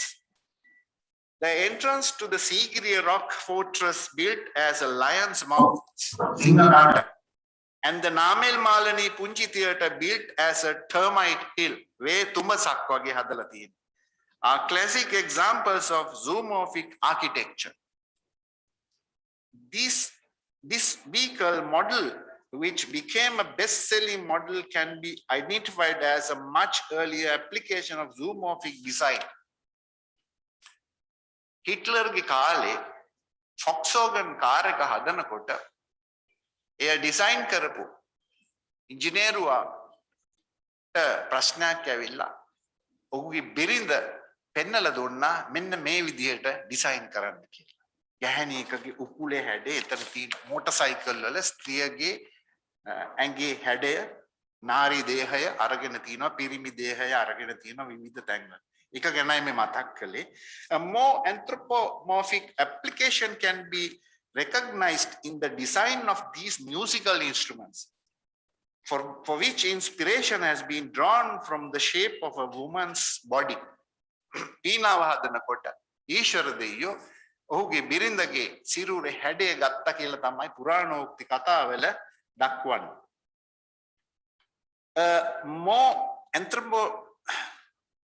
Moving on to language, this is very important. Animal idioms are effective in explaining or describing something using only a handful of words, while creating a mental picture in the listener's or reader's mind.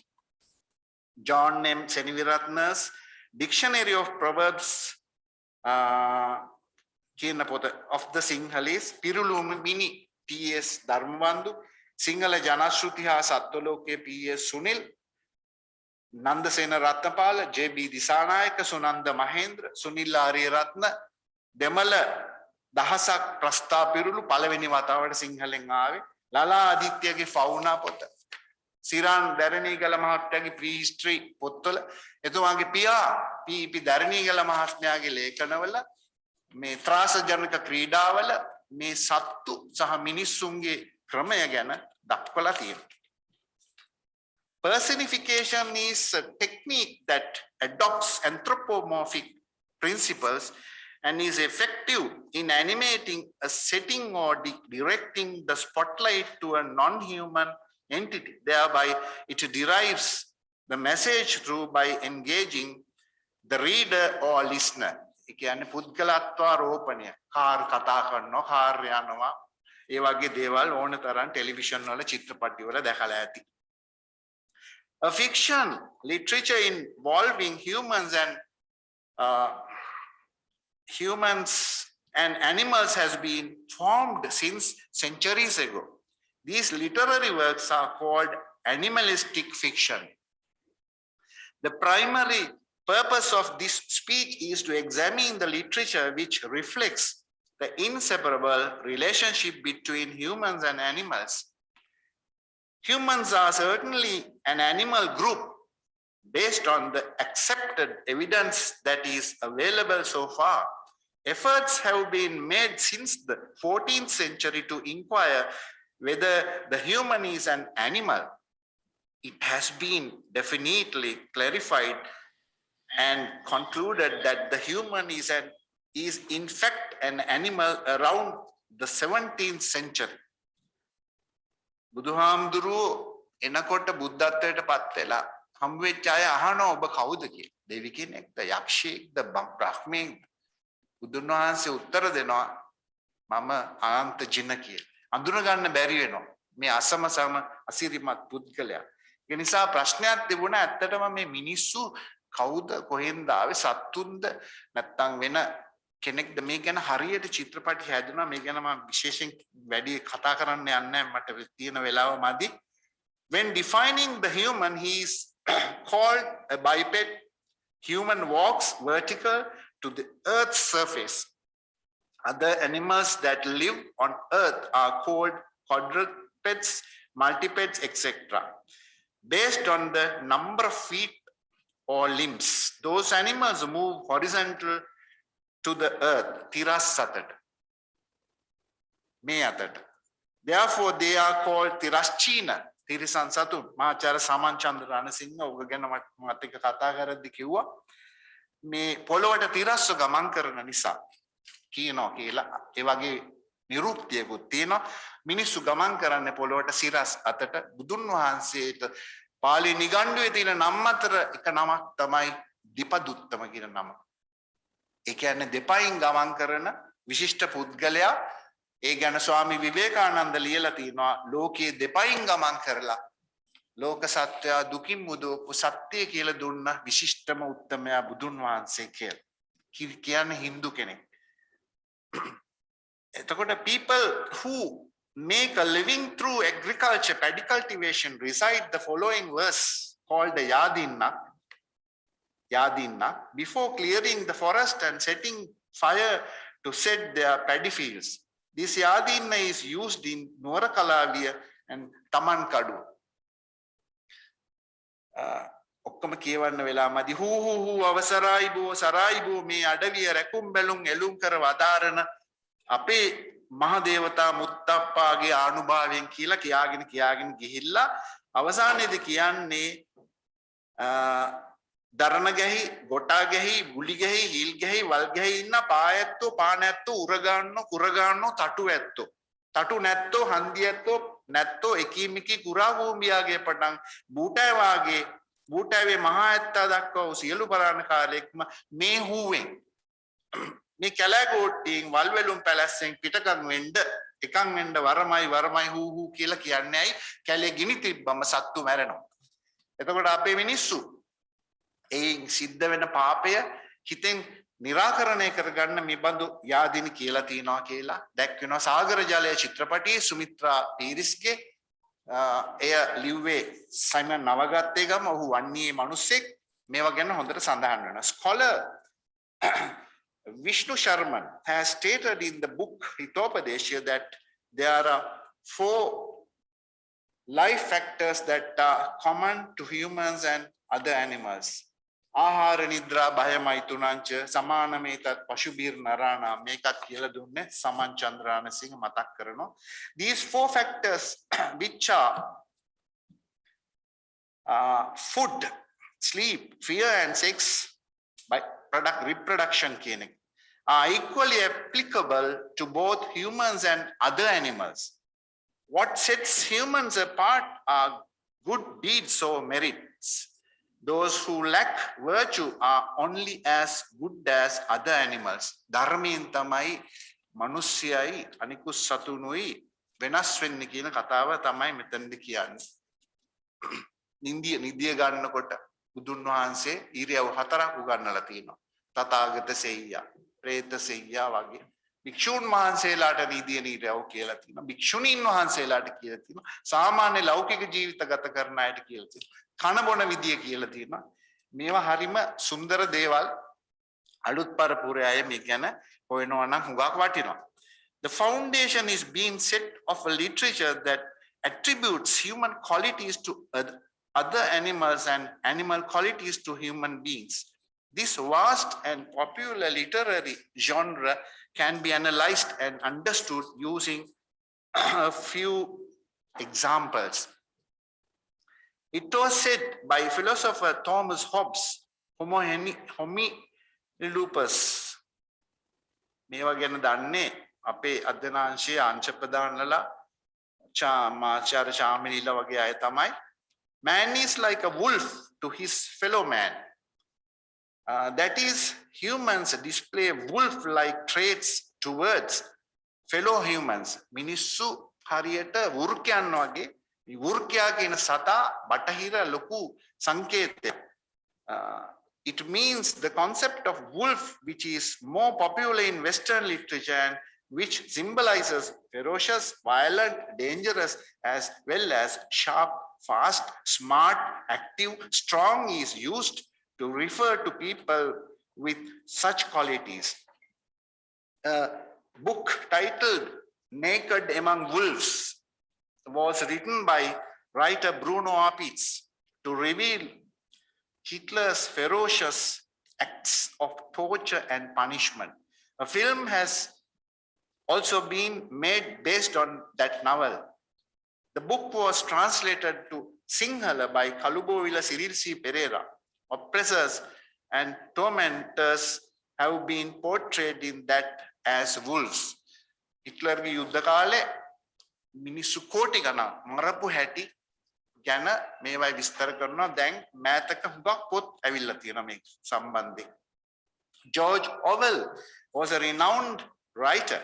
He became world famous after the book titled Animal Farm was published in 1945. The mysterious writing, which is identified by Orwell himself as a mythology, has been able to evoke much curiosity in readers. Hence, it has been translated to a number of languages in the world.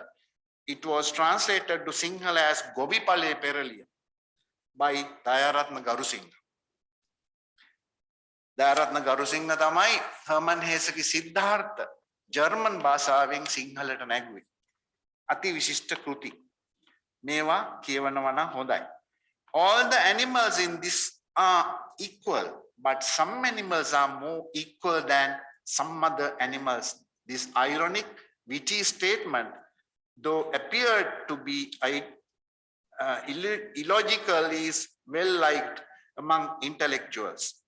Those who initially work compassionately towards those who are less privileged are shown in this book. Then it shows how they become more heartless than those who were chased by themselves upon receiving privileges and power. What is essentially depicted in Govipale Peraliya is a laborer revolution. The animals in the farm owned by a person called John rise against him and chase away the ferocious owner, and then operate the farm with self-governance. The philosophy that led to this revolution is stated as follows: humans steal everything that is produced by our hard work. Brothers, this is the solution to our problems. Clearly in one word, our problem is the human. Our sole enemy is the human. Let us get rid of the human, then we get rid of the root cause of overworking in hunger. The only animal that consumes without producing is the human. He does not provide milk, does not lay eggs. Not strong enough to pull a plow either. Have no stamina to run as much as rabbits either. අද අපි ජීවත් වෙන ලෝකයේ මේ සූරා කෑම දකින්න පුළුවන් වෙනවා. වැඩ කරන මිනිස්සු වැඩ කරනවා, සූරගෙන කන මිනිස්සු සූරගෙන කනවා. අනේ කූබින්නේ තොපටත් රජෙක් ඉන්නේ අපට නැත ඉන්නේ ඒ නිසාවෙනි අප තැවෙන්නේ. රජෙක් ලැබුණෝතින් කැවුම් කිරිවත් කන්‍යං පෙරහැර කරන්යන් සාදුනාදෙන් ගිගුම් දෙඤ්ඤං. This poem, which is said to be recited by Suryagoda Thera, අපි එහෙමයි කියවලා තියෙන්නේ. ආමුදුරුවන් වහන්සේ කෙනෙක්ගේ නම තියෙන්නේ සූර්යගොඩ කියන නම එක තැනක තියෙනවා, තව තැනක තව නමක් තියෙනවා. Comes from folklore. What is elucidated from its meaning is the social, political and cultural context of colonized Sinhala. The message symbolically given after observing the routine of ants is powerful. The verse Kura Kumu Minisa Vemima in the song written by Lushan Bulasinghala for Gunadasa Kapuge titled Viduli Minipahan directs attention to issues such as poverty, social pressure and caste system. Since ant is a creature that is seen every day in life, all of us regardless of age tend to have some sort of a knowledge about it. We mostly identify ant as a tiny creature. that has become a test to us. However, there are scientists who work day and night to explore interesting aspects of its life. The recent teledrama titled Comeo emerged to become highly popular. It received awards as well. That name itself was used as an ironic reference. උත්ප්‍රාසාත්මක විදිහට තමයි යොදලා තියෙන්නේ. කියන එකට වෙන දෙයක් තමයි අදහස. උත්ප්‍රාසය කියන්නේ ඒකයි. There is a song written by Saranagupta Amarasinghe in the 40s, which was popularly used by school children. The song has been written to the melody of the song Dang Yamau Santosin Kiela. Sama ape communist pakshe, sama samaj pakshe, ගීතයක් තිබුණා. පායනා කාලෙදී රෑදවල් මාන්සිවි කන්ටදේ රැස්කරන් කූඹියෝ කියන ඒ කවියට තමයි හැදුවේ ඒ ලස්සන ගීතේ. සීතෙනුත් වැස්සෙනුත් බේරිලා ඉන්ටත් ගිය හදත් එක් වෙලා කූඹියෝ. A sarcastic song written by Premakirti De Alvis and composed by Victor Ratnayake was sung by singer Freddie Silva. What is elucidated through its meaning is a story on the term demerits of the human society.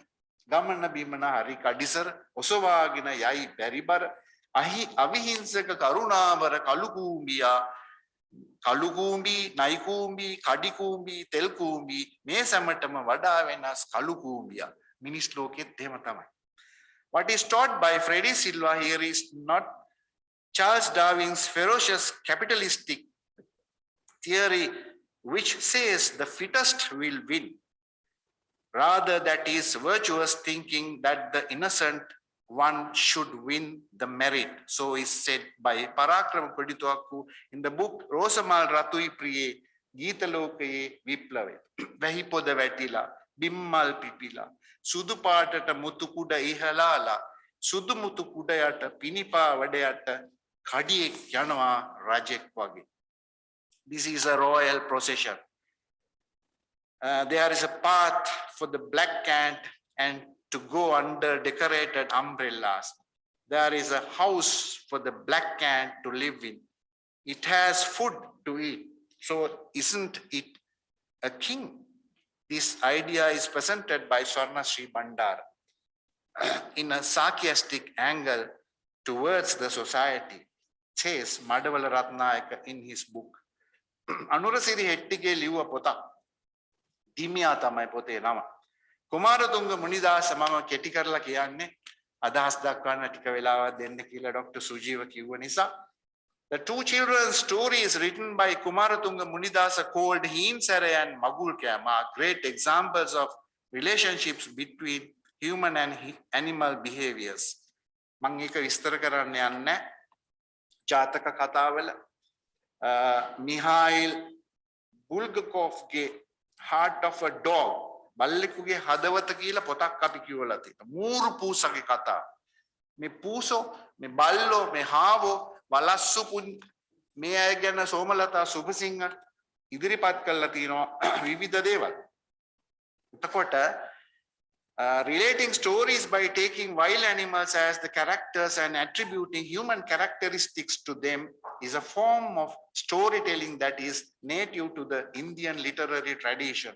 According to Jnanarama Thero, that is using animals as example to present merits and demerits towards humans and animals such as torture, violence, jealousy, hatred, as well as docile qualities, gratitude, etc.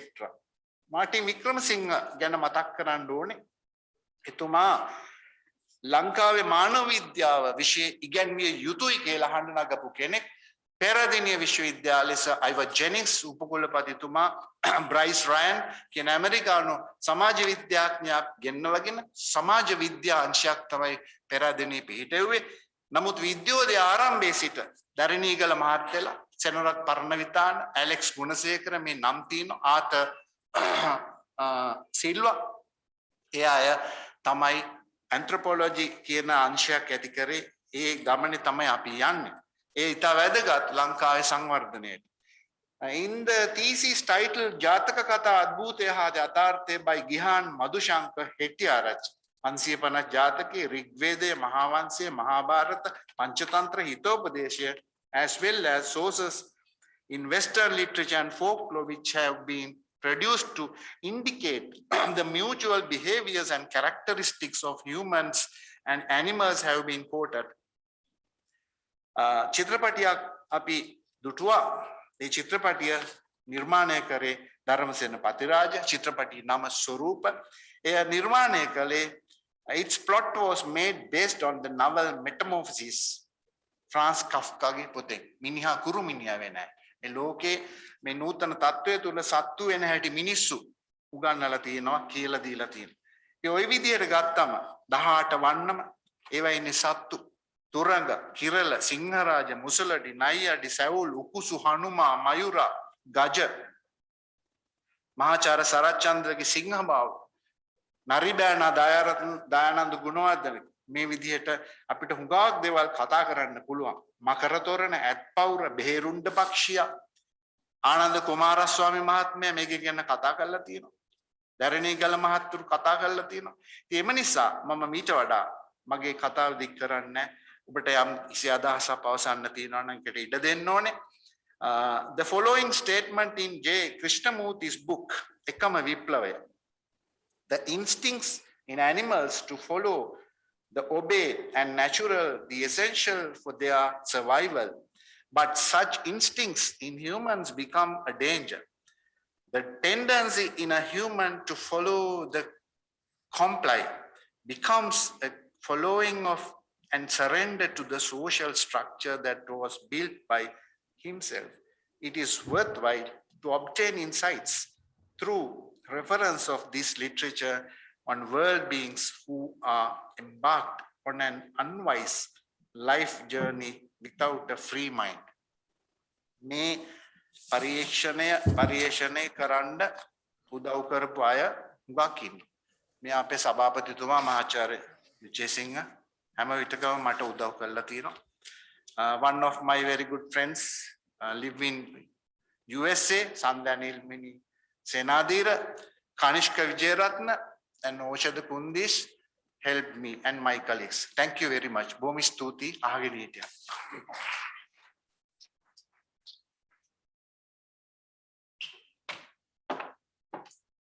Thank you so much, Professor, for that very academically stimulating plenary session. Once again, on behalf of the faculty, we thank you very much this morning. That concludes the first plenary session. Whilst we thank Professor Pranitha Besundara, we also thank Professor W.M. Dhanapala for chairing this session. The second plenary session will begin at 11:30 a.m. Thank you.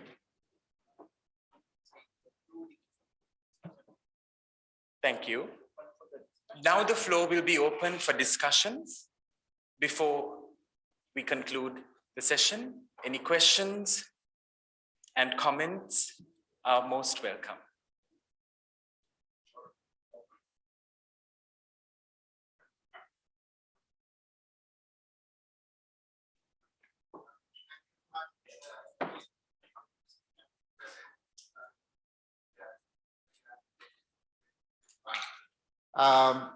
I think actually you have opened new directions with the covered ideology of the uncovered, very popular concept, anthropomorphism and sumoposism. So, first of all, I would like to request you to write an impressive annotation for these paradigms to our research dictionary on humanities and social sciences, because I think there are so many dimensions behind this concept. So that is my request, and also I would like to ask a question in Sinhala, sir. Sir, කිව්වනේ දැන් අර සෞන්දර්ය සහ ක්‍රීඩාව කියන එක කෙනෙක් සම්පූර්ණ වෙන්න බලපාන වැදගත් සාධක දෙකක් කියලා. My question is කොහොමද මේ මේ concept එක අපිට ඒ පුරුෂාර්ථ සාධනයට පාවිච්චි කරන්න පුළුවන්කම තියෙනවා. මාචාර්ය විනිවිතරණ අපේ අධ්‍යනාංශයේ මානව විද්‍යාව උගන්වන්න පැමිණුණා. එතුමා මේ සියලු දෙනා දැන් මිය පරලෝ ගිහිල්ලා. එතුමා මට කිව්වා දවසක් 60 දශකයෙන් ලංකාවේ පද්‍ය ගායනා කවි කියන්න කවි ගායනා කරලා හිටපු සම්ප්‍රදාය සම්පූර්ණයෙන්ම ඇහෙන් කවි කියව ගන්න පටන් ගත්ත නිසා අපේ සංස්කෘතික ජීවිතේ අඩපණ වුණා කියලා. ඒක ඇත්ත. අපි ඉන්දියාවේ හරි කොයි හරි ගිහිල්ලා කොන්ෆරන්ස් එකකට සහභාගී වුණොත් සම්මන්ත්‍රණයකදී උදේවරුේ තියෙන ටෙක්නිකල් සෙෂන්ස් හවස තියෙන්නේ සියලුම රටවල් වලින් එන අය උන්ගේ භාෂාවෙන් කවි ගායනා. දැන් මේ සභාවේ ඉන්න සෞන්දර්යාංශ කෙනෙකුට කිව්වොත් මෙතනට ඇවිල්ලා පෙදවිරිතෙන් කවියක් කියන්න කියලා එකපාරටම කම්පනයක් ඇති වෙන මොකද කියාගන්න බැරි වෙනයි පුරුද්ද නැහැ. අපේ කවිය ඇතුලේ අපේ කතන්දර තුල ගෙනාව පුරුෂාර්ථ values and norms කියන ඒවා කොහොමද ජීවත් වෙන්නේ? අපේ බුදුහාමුදුරුවෝ දේශනා කරපු වැදගත් සංකල්ප දෙකක් තමයි අත්තජ්ජාසය පරජ්ජාල අත්තහිත පරහිත. අද මේ විශ්වවිද්‍යාලේ අපි අත්දකිනවා බොහෝ අය ඉහළ සිට පහළට දැඩි ආත්මාර්ථකාමීත්වය තමන් විතරයි. මේ මනුස්ස වර්ගයා ලෝකේ අනිත් අයගේ උදව්වෙන් තමයි ජීවිතේ ගෙනියන්නේ. එතකොට අත්ත කියන්නේ තමන් දියුණු වෙන ගමන් සාධාරණව ධාර්මික අනිත් අයට උපකාර කරන්න ඕනේ. පරෝපකාරය කියන්නේ ඒකයි. මේ values and norms මේ සාර ධර්ම පද්ධතීන් කතන්දර මගින් කවියෙන් නැටුමින් චිත්‍ර මූර්ති වලින් විවිධ භාණ්ඩ වලින් ශිල්ප වලින් අපේ මිනිස්සු ගෙනාවා. අපේ මිනිස්සු වගේම පෙරදිගයි අපරදිගයි දෙකේ. අද මේ தත්ත්වය අපේ අධ්‍යාපනයේ ඈත් වෙලා තියෙන නිසා මම හිතන්නේ අධ්‍යාපනයේට ගේන්න ඕනේ මේ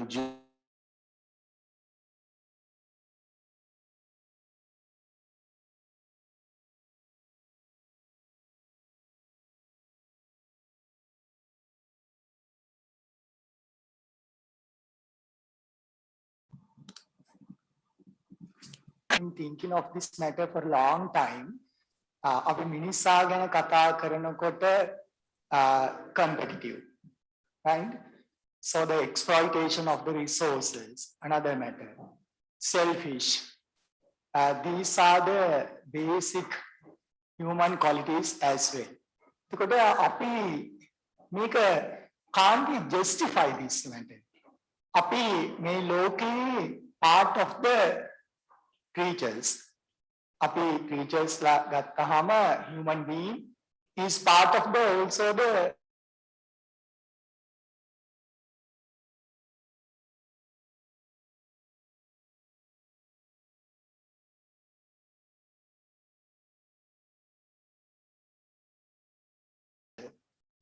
how the ecosystem is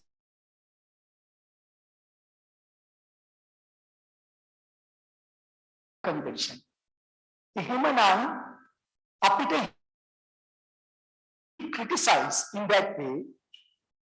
How do you think, sir, about this matter? Api human, because I'm also writing a book in these days, titling the unfair, so the injustice nature. Mokada අපිට පේනවා අපි හැමතිස්සෙම මිනිසා ගැන කතා කරනවා මිනිසා cruel, selfish, competitive, having the jealousy, competing with each other කියලා අපි ගොඩක් දේවල් කතා කරනවා. නමුත් nature is also cruel. අපිට සර් හිතන්නේ කොහොමද මේ justification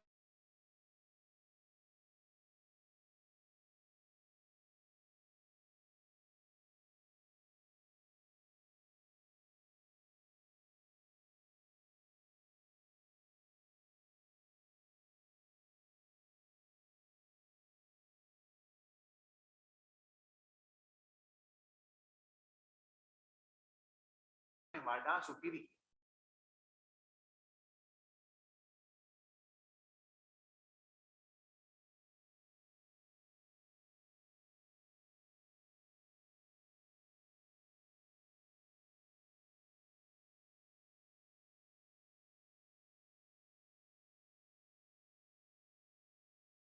මිනිස්සයා කියන්නේ දියුණු සත්වයෙක්. ලෝකයේ තුල එයාගේ ගොදුර බවට සබාධම පත් කර ගැනීම සුදුසුද කියන ආචාර ධර්මානුකූල ප්‍රශ්න තියෙනවා. මොකද ලංකාව දිහා බැලුවමත් ඔබ භූගෝල විද්‍යාඥයෙක් මොකද වෙන්නේ මේ වනාන්තර වලට? මොකද වෙන්නේ මේ සම්පත් වලට? මේ අපි විතරද මේව භුක්ති විඳින්න ඕනේ? අනිත් අයට ඉතුරු වෙන්නේ නැහැ කියන ප්‍රශ්නේ තියෙනවා. ඒකට තමයි මේ ඩොක්ටර් සුවිස් වගේ අය ඇමරිකාවේ රීඩින් ෆොර් අර්ත් කියලා වැඩසටහන පටන් අරන් ළමයින්ට ඉගැන්වීම මේවා ෆෝක්ලෝර් වල තියෙනවා. ඉතින් ඔබ ඔය කියන පැත්තෙන් මම හිතුවේ නැහැ. නමුත් ඔබ හොඳයි ඔය අදහස ඉදිරිපත් කළ එක. ඔබතුමාට මොන හරි කියන්න තියෙනවා කියන්න.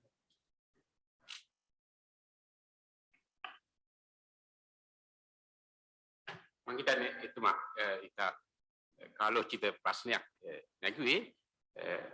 අපි ආචාර්යතුමා කිව්වා වගේ දැන් අර අපේ වෙලාවේ හැටියට වැඩි කතා කරන්න බෑ. නමුත් අත් වශයෙන්ම දැන් අපට ඕන විදිහට පරිසරයට ඕන විදිහට අපි කියන ප්‍රශ්නේ තමයි මූලික වශයෙන් තියෙන්නේ.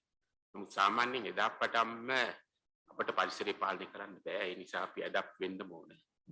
ඇඩප්ටේෂන් එකෙන් තමයි මෙතෙක් කල් පැවතුනේ ඉදිරියට පවතින්නේ. එමයි මේ කොවිඩ් පැන්ඩමික් එකක් කියන්නේ ඇඩප්ටේෂන් රික්වයර්මන්ට් එක තමයි. අපි වැව් හදාගත්තේ මේ ඝර්ම කලාපයට ඇඩප්ට් වෙන්න. ඒ නිසා තමයි අලියා ඉන්නේ. ඒ නිසා තමයි අපි ඉන්නේ. වැව් හැදුවේ නැත්තම් මෙලහට අලිත් නෑ අපිත් නෑ ගසුත් නෑ. මේ පරිසරයේ තියෙන්නේ ඔක්කොම තියෙන්නේ අපි මේ කලාපේ වැව් හදපු නිසා.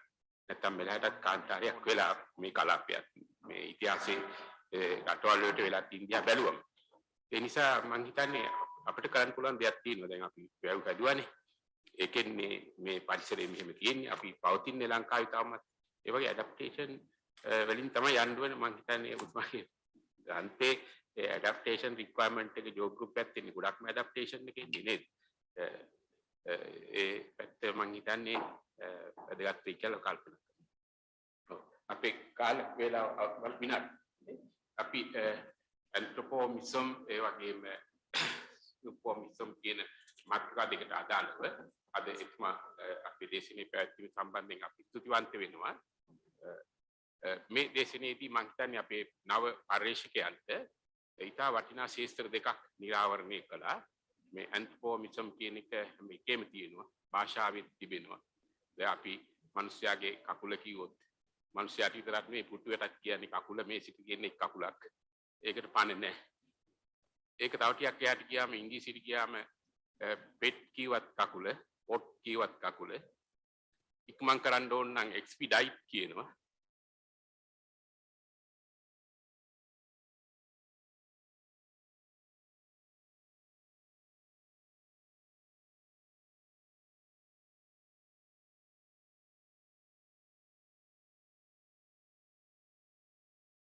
ඩිමන්ඩ් කියන්නේ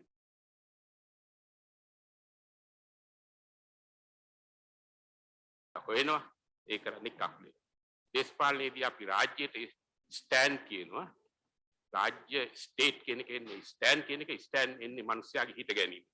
ඒක මිනිස්යා හිත ගැනීමෙන් එන වචන අප්‍රමාණ ප්‍රමාණයක්. ස්ටැටිස්ටික්ස් කියලා අපි කියන්නේ මුලින් ස්ටේට් කියප එකම තමයි. කලින් ස්ටේට් එකෙන් හදාගත් වචන තමයි රජයට ඕන තොරතුරු එකතු කිරීම ස්ටැටිස්ටික්ස් උනා. ඒ නිසා 17 වෙනි සියවසේදී ස්ටැටිස්ටික්ස් කිව්වේ රාජ්‍යයට. රාජ්‍ය තොරතුරු වලට. ඒ අතින් තමයි ස්ටැටිස්ටික්ස් එක.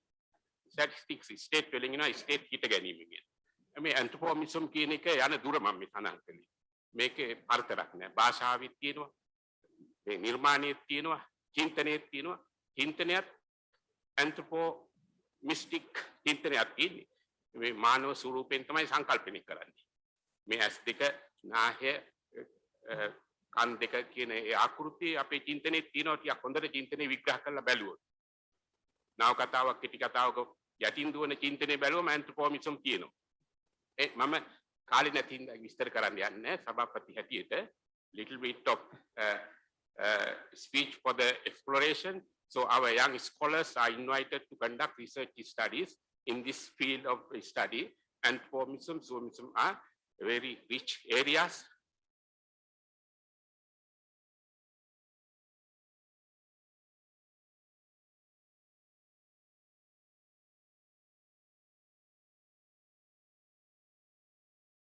may come out along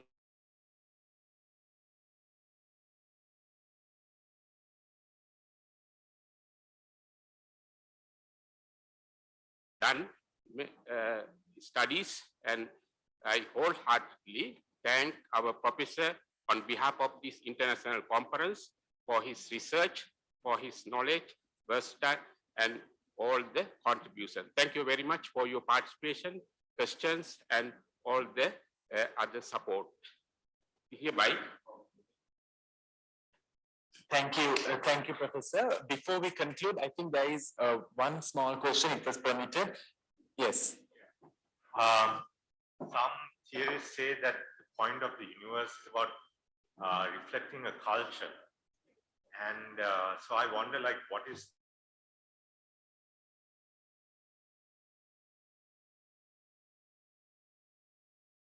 and also I want to know what is the purpose of this COVID-19 situation when you take regard the whole universal. I'm sorry to disturb because this is an online conference. The second plenary has to start right on time because there's a team waiting in Germany to start the session. So I think this discussion can continue certainly because sir is also going to be here. I'm really sorry to disturb, and we have to start the second session on time. Thank you. Yes, sir.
Most Venerable Mahasangha, distinguished academics, ladies and gentlemen.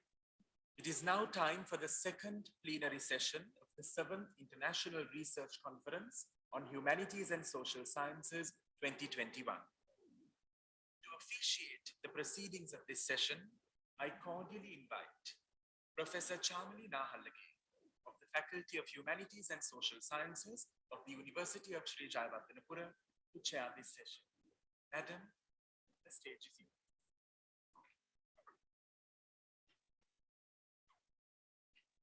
Good morning, everybody.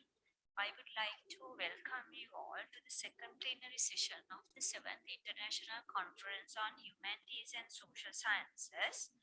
And let me begin by saying that one of the objectives of the Faculty of Humanities and Social Sciences, which consists of 16 departments with 33 different fields of studies related to humanities and social sciences, itself is multidisciplinary in nature and promote collaborative research among its staff members.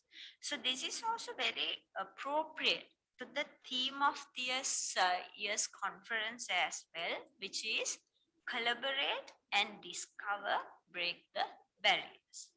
The faculty always facilitates and encourages staff and students to engage in research by collaborating with prominent national and international scholars using multidisciplinary approaches. This plenary session itself named as Fruits of Forest, Sri Lanka and its Global Prehistory, showcases the outcome of one of such fruitful research collaboration. A team of 7 eminent local and international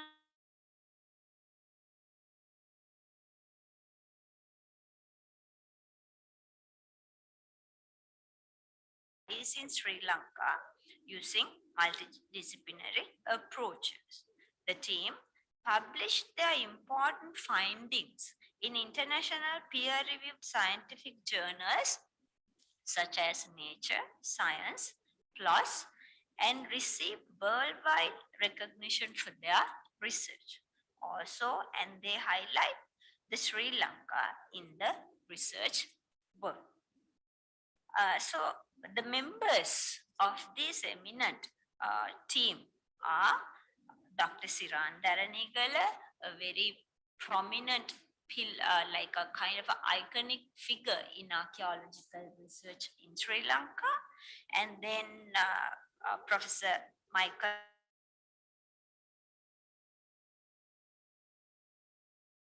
History in Jena, Germany, and Senior Professor M.M. Padmalal, Professor of Zoology in the Department of Zoology, and also the Dean of the Faculty of Graduate Studies, University of Sri Jayawardenepura, Dr. Patrick Roberts and Dr. Noel Amano, both from the Max Planck Institute for the Science of Human History, and Dr. Michelle Langley in the School of Environment and Science in the Department of Australia, and of course from one lecturer from our own faculty, Dr. Ushan Bedage from the Department of History and Archaeology. So due to the time limitation, only 4 scholars will do the presentation in this session today, and the others are joining us in Zoom. Therefore, let me briefly introduce the 4 eminent scholars who will be doing the presentations. The first speaker is Dr. Siran Daranigala. I think we don't need much introduction as he is a very well-known iconic figure when it comes to archaeological research in Sri Lanka. He is also the former Director General of the Archaeology Department of Sri Lanka, and his research preliminary emphasis in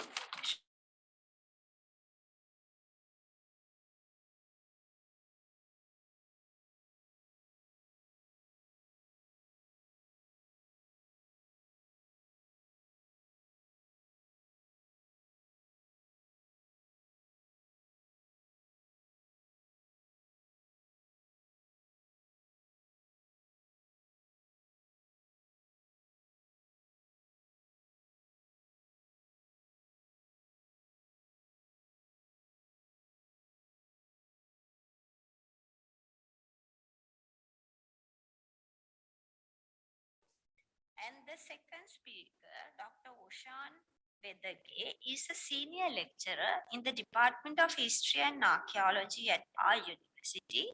And during his 12 years of experience in field excavation, he successfully finished more than 20 excavations, including Fahian's Cave, Kitulgala Belilena, Varana Cave, and Miniatilia open-air sites. He obtained his PhD from the Max Planck Institute, and his PhD research involved new investigations into the late Pleistocene and early Holocene rainforest prehistory of Sri Lanka.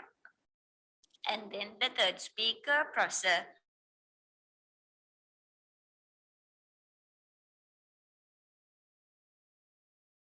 for the science of human history and also a member of a Human Origins program at Smithsonian Institution, USA. His archaeological research is interdisciplinary and has centered on a range of subjects concerning human evolution, including the evolution of cognition, behavior, and the relations between climate change and non-human dispersal.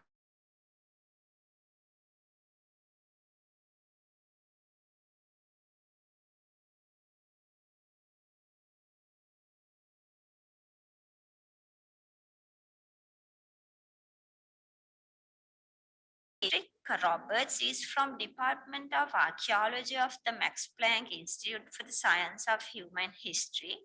And as the group leader of the Department of Archaeology's new stable isotope research group, he is committed to applying stable isotope methods within multidisciplinary research programs that are focused on human paleoclimates, paleoenvironments, paleodiets, and paleomobility. Dr. Patrick's other interests include early human cognition, human dispersals, megafaunal extincts, and the relationship between climate change and cultural change in our species. Therefore, to begin this session, I would like to invite the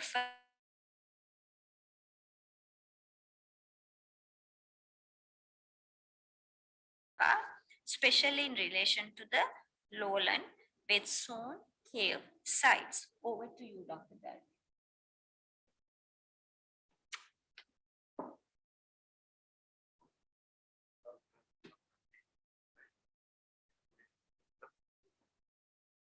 My talk will be very brief. And I'll be asked to cover the ground that I can cover. Sri Lanka has been long known as its prehistoric cultural remains. In 60s or 70s, people have investigated its prehistory slowly with varying degrees of success. And it is since 1968 that the prehistory program of research has accelerated beyond belief to what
alone with no assistance whatsoever from anyone.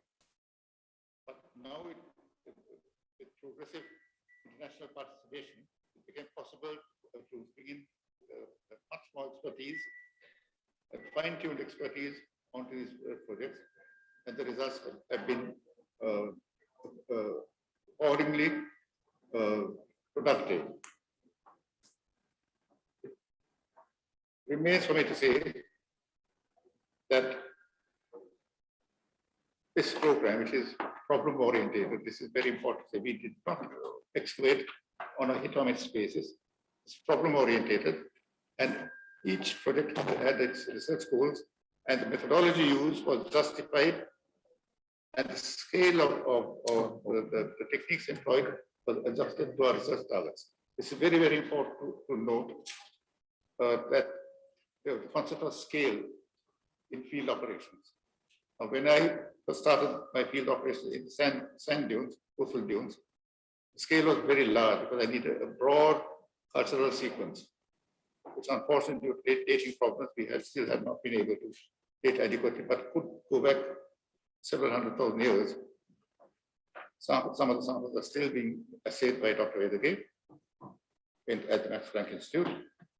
When it came to the caves, we reduced the scale so that we got more detail from smaller sampling units.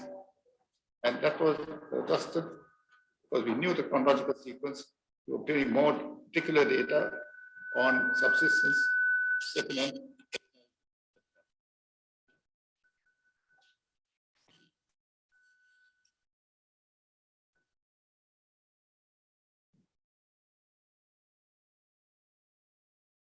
The next stage would be focusing on microstratigraphic units or even more detailed information on more specialized information on the different stratigraphic sedimentary units. And that is currently being conducted by Dr. Vedage and his team from the Max Planck Institute. So methodologically, I can say that it's exemplary how the PhD program in this country is progressing.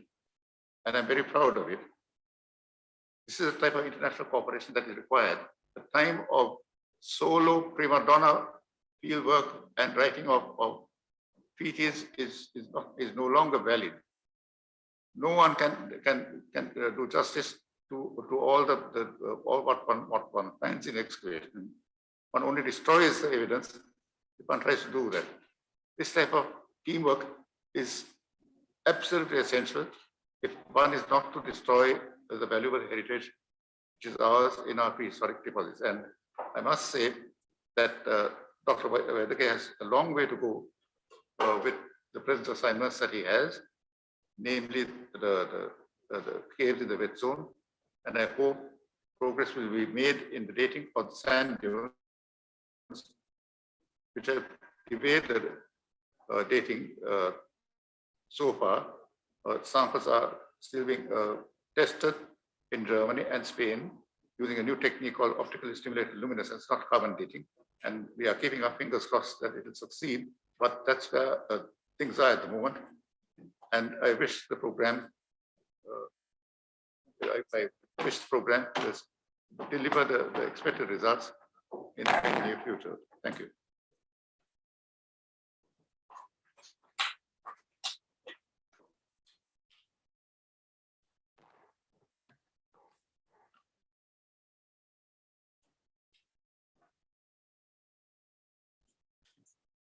Just 1 second.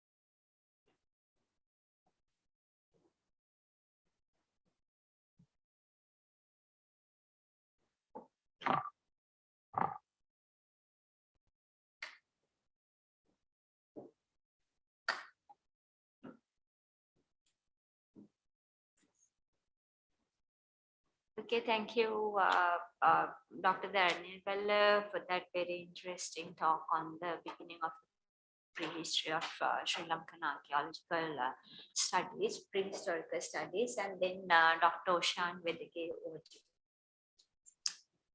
Thank you, madam. Thank you, sir. Good morning, everyone. Thank you for giving me this opportunity to present my research for the very first time to Sri Lankan audience. My topic is Fruits of the Forest, Sri Lanka and its Global Prehistory.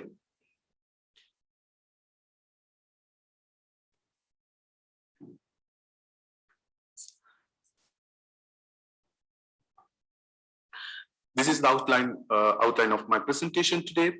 I'll first highlight the background of my research and the main archaeological questions I wanted to address in my work. Before moving into the discussion on methods and two case studies in my research, I will provide a broad discussion of the relevance of my study, both at the local and global level.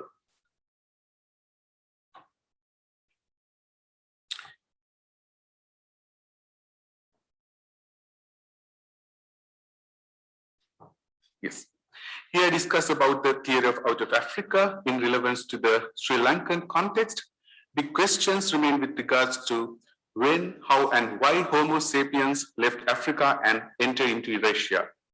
With respect to the so-called southern route of dispersal, prominent theories have focused on a rapid coastal movement with human carrying uniform technologies out of Africa between 60 to 45 years, reaching rapidly to Australia.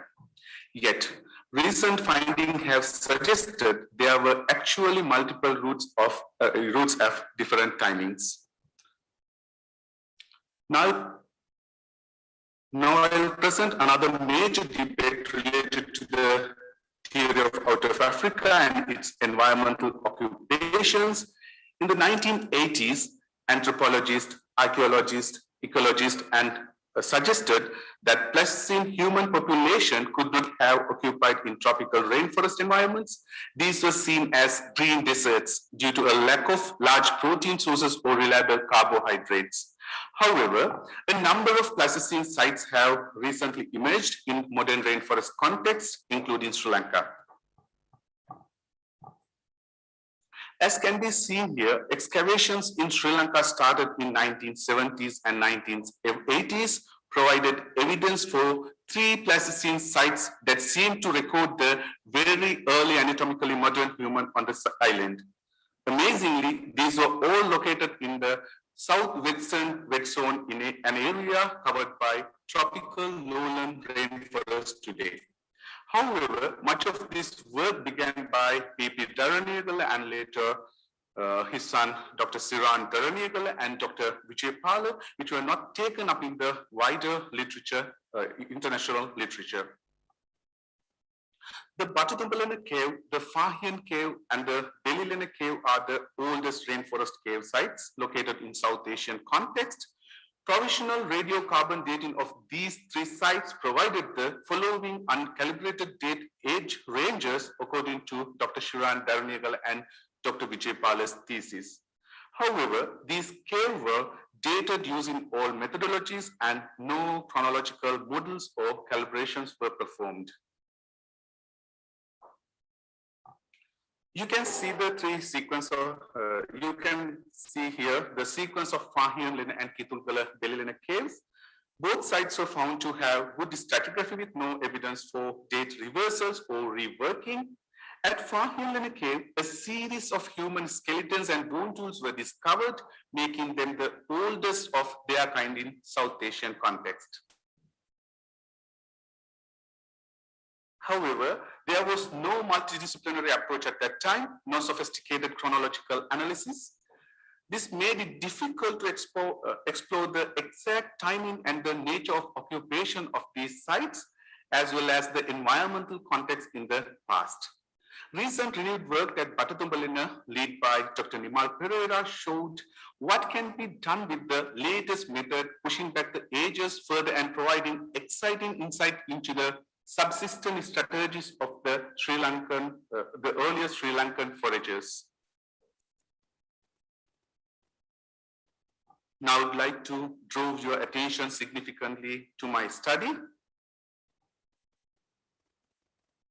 In my research, I have undertaken renewed work at the sites of Fahian Lene Cave and the Kitulgalapalli Lene Cave, from excavation to post-excavation analysis, to test two main questions. The first one is, how have hunter-gatherer populations in Sri Lanka respond to environmental changes in tropical rainforest ecologies from late Pleistocene to early Holocene? And was there a continuity of human presence and behavior from 46,000 to 4,000 years ago? This slide shows the latest methods we use to collect information from the sites, including electronic recording of stratigraphic logs, micromorphology, and total station plotting of findings and context to increase accuracy and resolutions of understanding of these sites. Also, flotation was used to search for leftover botanical remains, and detailed zooarchaeological analysis to explore hunted animals. Lithic and other material culture analysis were also used in this study. It is important to mention here that, unlike the previous time, this method had been systematically done to a small scale.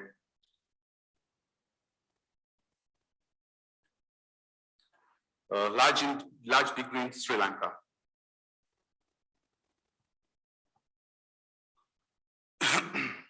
Also, latest dating approaches were used, such as A-box pretreatment has been shown to remove contamination in tropical settings, pushing Pleistocene ages back in areas such as Borneo. Dating of short-lived material to increase precision and avoid the old wood effort, dating of new samples, and application of new calibration curves to improve understanding of chronological sequence.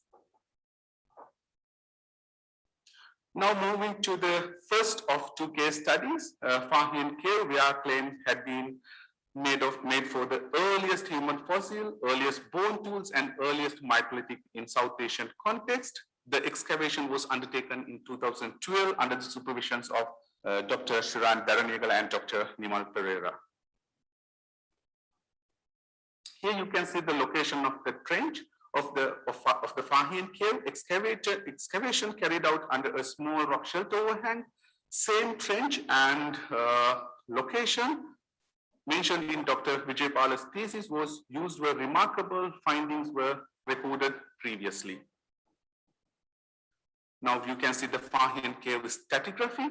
During my excavation, 30 dates in total from 48,000 to 3,000 years. During my study, I found further microliths and bone tools in the lower portion of the cave sediments, which was protected by roof fall. It is the oldest layer where human remains were found previously.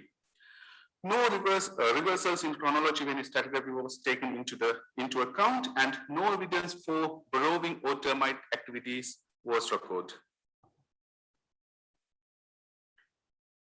Here I'm going to discuss about the distribution of animal taxa identification in Fahian Cave.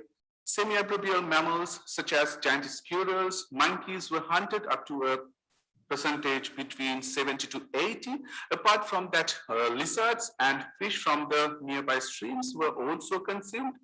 The analytical data shows some subtle changes in the consumptions of large mammals such as deer, which increased in the mid-Holocene relative to other periods. This slide will focus your attention into the bone tool technology identified in the Fahian Cave. The foragers used bone points to hunt animals. My paper in Nature Communication showed how bone points were made from the very animal they hunted.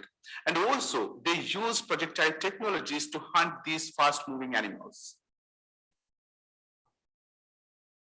During Fahian lithic identification, I identified more than 9,000 lithic artifacts, around 1,200 flakes, 25 blades, and 3 clear tools. These were totally dominated by bipolar and anvil method, and most prominent raw material is quartz. Recorded flakes were not longer than 10 to 20 millimeter in length. No clear technological changes throughout the sequence were identified. To identify symbolic material culture, I worked with the specialist Michelle Langley in Australia. I found remains of ochre, which were used for decoration, and also we found ochre beads for the first time in Pleistocene context in Asia from the Fahian cave. Also, we found shell beads both from marine and fresh water. These findings were remarkable in rainforest context. Now I'll move to my second case study, Kitulgala Belilena, which was important for human fossils and microlithic adaptation excavated during 1970s. However, previously the Kitulgala Belilena was dated to 25,000 to 3,000, and there has been a lack of multidisciplinary research to see how adaptations compare with those of the other two sites. New excavation and then post-excavation analysis were conducted in 2017 with my colleagues from Max Planck Institute.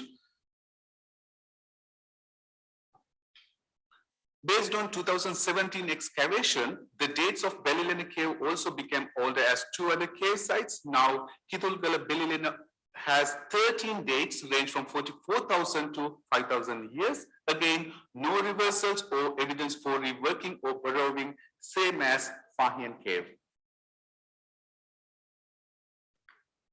The reported faunal distribution and bone tool technology of Belilena were same to the bone points seen as at Fahian Lena, once again linked to the hunting of abrobial and semi-abrobial prey with some subtle fluctuations in the number of large mammals, reptiles, and fish were found.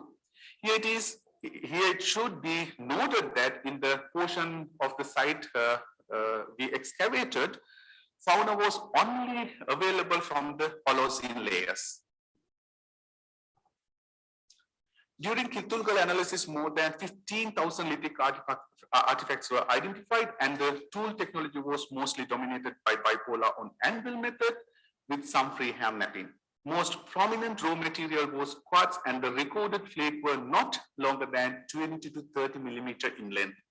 Long-term technological stability from the late Pleistocene to early Holocene was hallmark of this assemblage. Now, I would like to move to my discussion. The results presented were not only dramatically improve our understanding of these two important sites, but also has a wider relevance for Sri Lanka and South Asian archaeology. These findings are also important for the global studies of Pleistocene human migration and adaptations. Now you can see all three sites together with. All three important cave sites have now had their chronologies updated and ages have been extended. Kitulgala Belilena is also now older than Patithombalena, allowing us a better understanding of how these sites were occupied on a landscape basis. According to this study, now all three cave sites display a continuous rainforest occupation in Sri Lanka between 46,000 to 4,000 years. Radiocarbon chronologies for Fahian and Kitulgala Belilena shows no reversals with consistent sequence. Here, the calibration use of Oxcal method was used under the advice of leading specialist in radiocarbon dating at Oxford University. Good.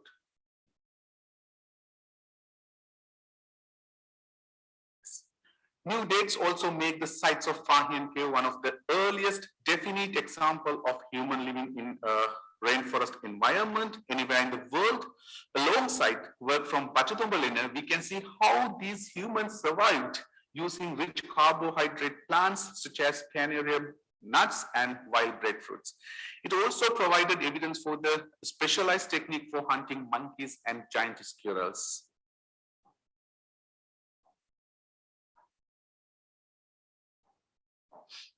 We have also been able to systematically analyze their stone tool technologies, which were initially studied by Dr. Laura Lewis and Dr. Nimal Pereira at Patithombalena. Our study reported one of the earliest evidence for so-called microlithic technology outside Africa in Sri Lanka. According to my study, Foragers used local quartz as the basis of raw material and bipolar flaking with freehand napping. According to my study, overseas technology showed clear evidence for the use of projectile technology. We argued in a recent Science Advance article that it is the earliest bow and arrow technology outside of Africa in a rainforest settings, provide a new take on when and why this technology was developed. Also, remarkable record of more symbolic material culture in a rainforest context was presented. Here, like technologies were used for making fiber and perhaps clothing. Red and yellow ochre used in personal ornamentation, bead made on fresh water and marine shells, suggesting a relationship with foragers living on the coast from this early period of occupation.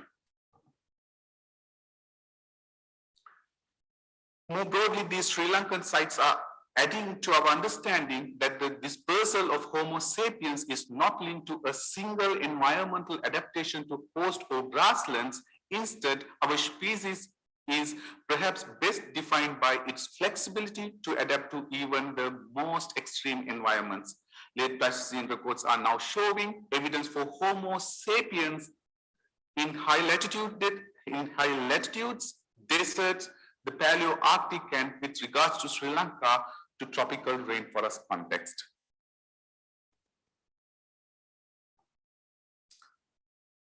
In doing so, this also suggests that some of the classic hallmark of our species, as an example, using bow and arrow technology, using microliths, are best seen as part of a plastic toolkit that were variously innovated and used in different contexts and time periods by our species.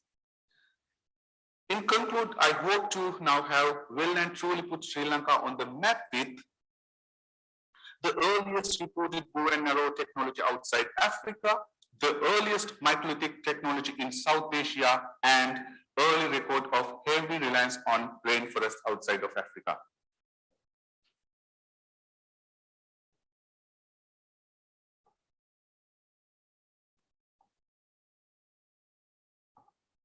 I would like to thank all of these institutions for their support during my research, and I would like to hand over the session to Professor Michael Petralia to continue. Thank you very much.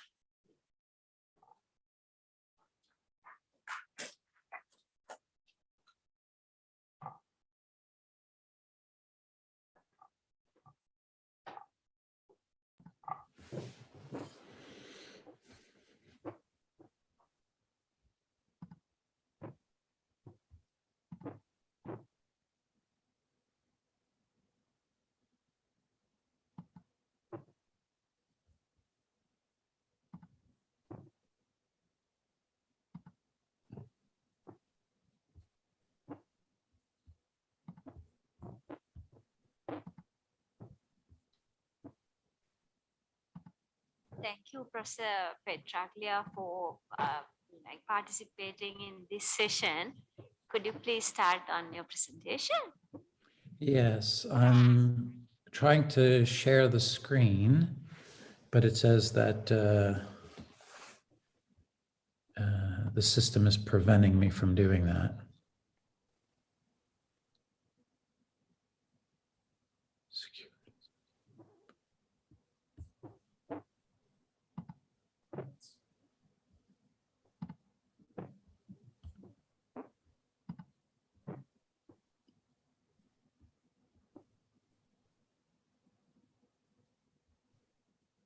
You are still not unable to connect? Share the screen. I am trying.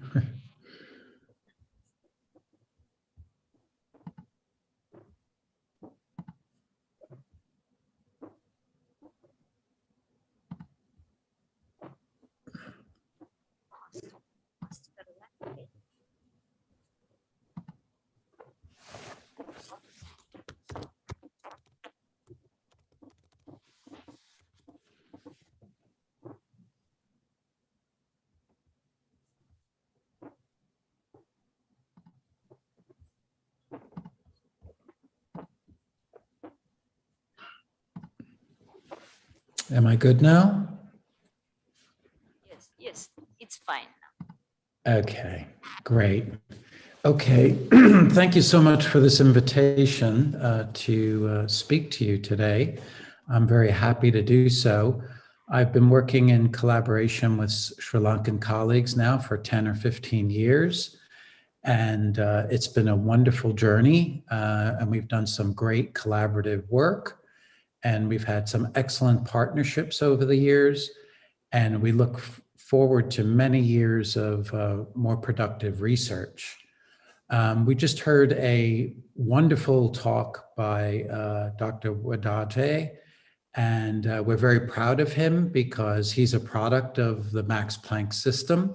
He came to Jena, Germany for 3 years, and he produced a fantastic PhD, some of the highlights of which you've seen. In fact, in my talk, I will be talking about some very similar things because we are a team of scientists, both Sri Lankan and international, and we come together in order to try to tell a story about human evolution. Sri Lanka is very critical for what we want to know about our species, Homo sapiens, and our evolution. And I'm going to try to give you the bigger picture of that story and how Sri Lanka fits in as a piece of the puzzle. So I'll talk about our origins, Homo sapiens origins in Sri Lanka. I'll talk about this, topics of which Oshan hit on in terms of migrations around the world and why Sri Lanka plays an important role here. And then I'll talk, touch on, obviously, on some of these topics, but touch on rainforests and why they're so important. And the follow-on talk by Dr. Roberts will probably focus mostly on rainforests, so I'll try not to steal his thunder, but simply introduce you to some of these very key topics in human evolutionary studies.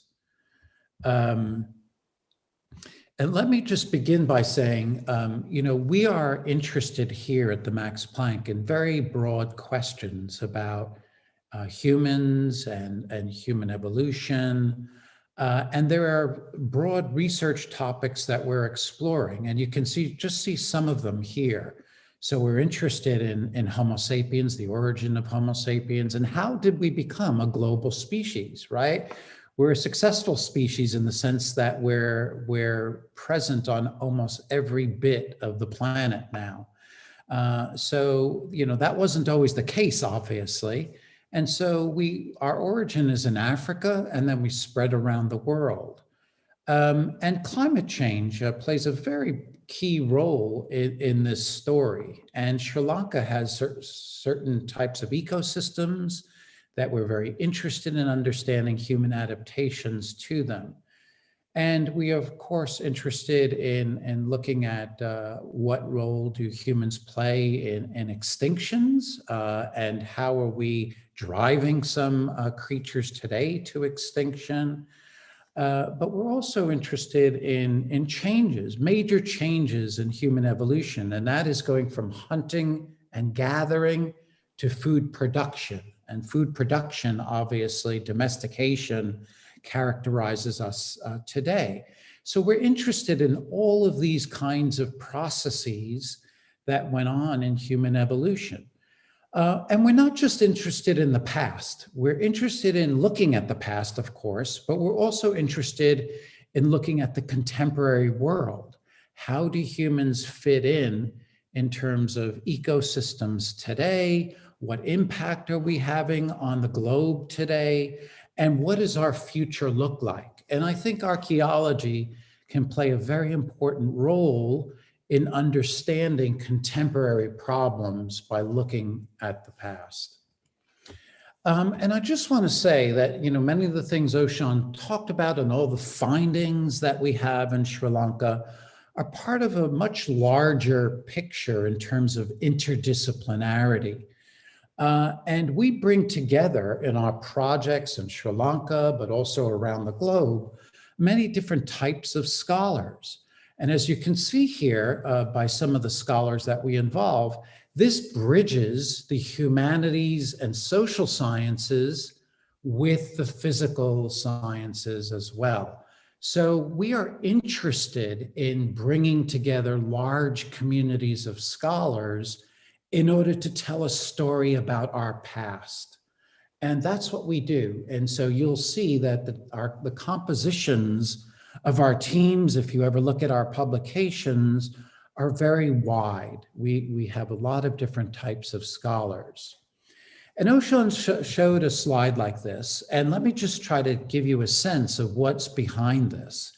And the origins of Homo sapiens, our species, begins in Africa. And we think that our species arose in Africa about 300,000 years ago. And then we spread around the world, and you can see some dates that we've put on the map here.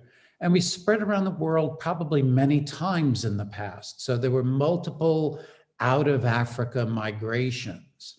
And if you see the sort of the southern route towards Southern Asia and towards Australia, Sri Lanka probably plays a very critical role in understanding our migrations into Southern Asia. And so we want to see what was the role of Sri Lanka in understanding past migrations. And we don't know that full story yet, but that is something that we are very much interested in and investigating now. Excuse me. And part of that story, of course, is thinking about Sri Lanka geographically. And you can see that it's a pearl in the Indian Ocean. And if people are migrating across Southern Asia and, trying to make their way to Southeast Asia and Australia, they may be migrating along the coastline. And they may be incorporating boating technology. We don't know. These are some theories out there, and these are some theories that we want to test with some of our archaeological investigations. And a topic that Patrick Roberts is very much going to bring up, I believe, but something that he very much publishes on, so the next talk will focus on this. What role do tropical ecosystems actually play in human evolution? And what can we learn about the history of Sri Lanka relative to this kind of environment? And Oshan fully described some of these excavations. Of course, these are some famous caves of Sri Lanka that have been worked on for decades. And we've come in more recently to do highly specialized interdisciplinary research. And that has been terrific because these sites are very well known and very well established. And we've come in to do some specialized studies.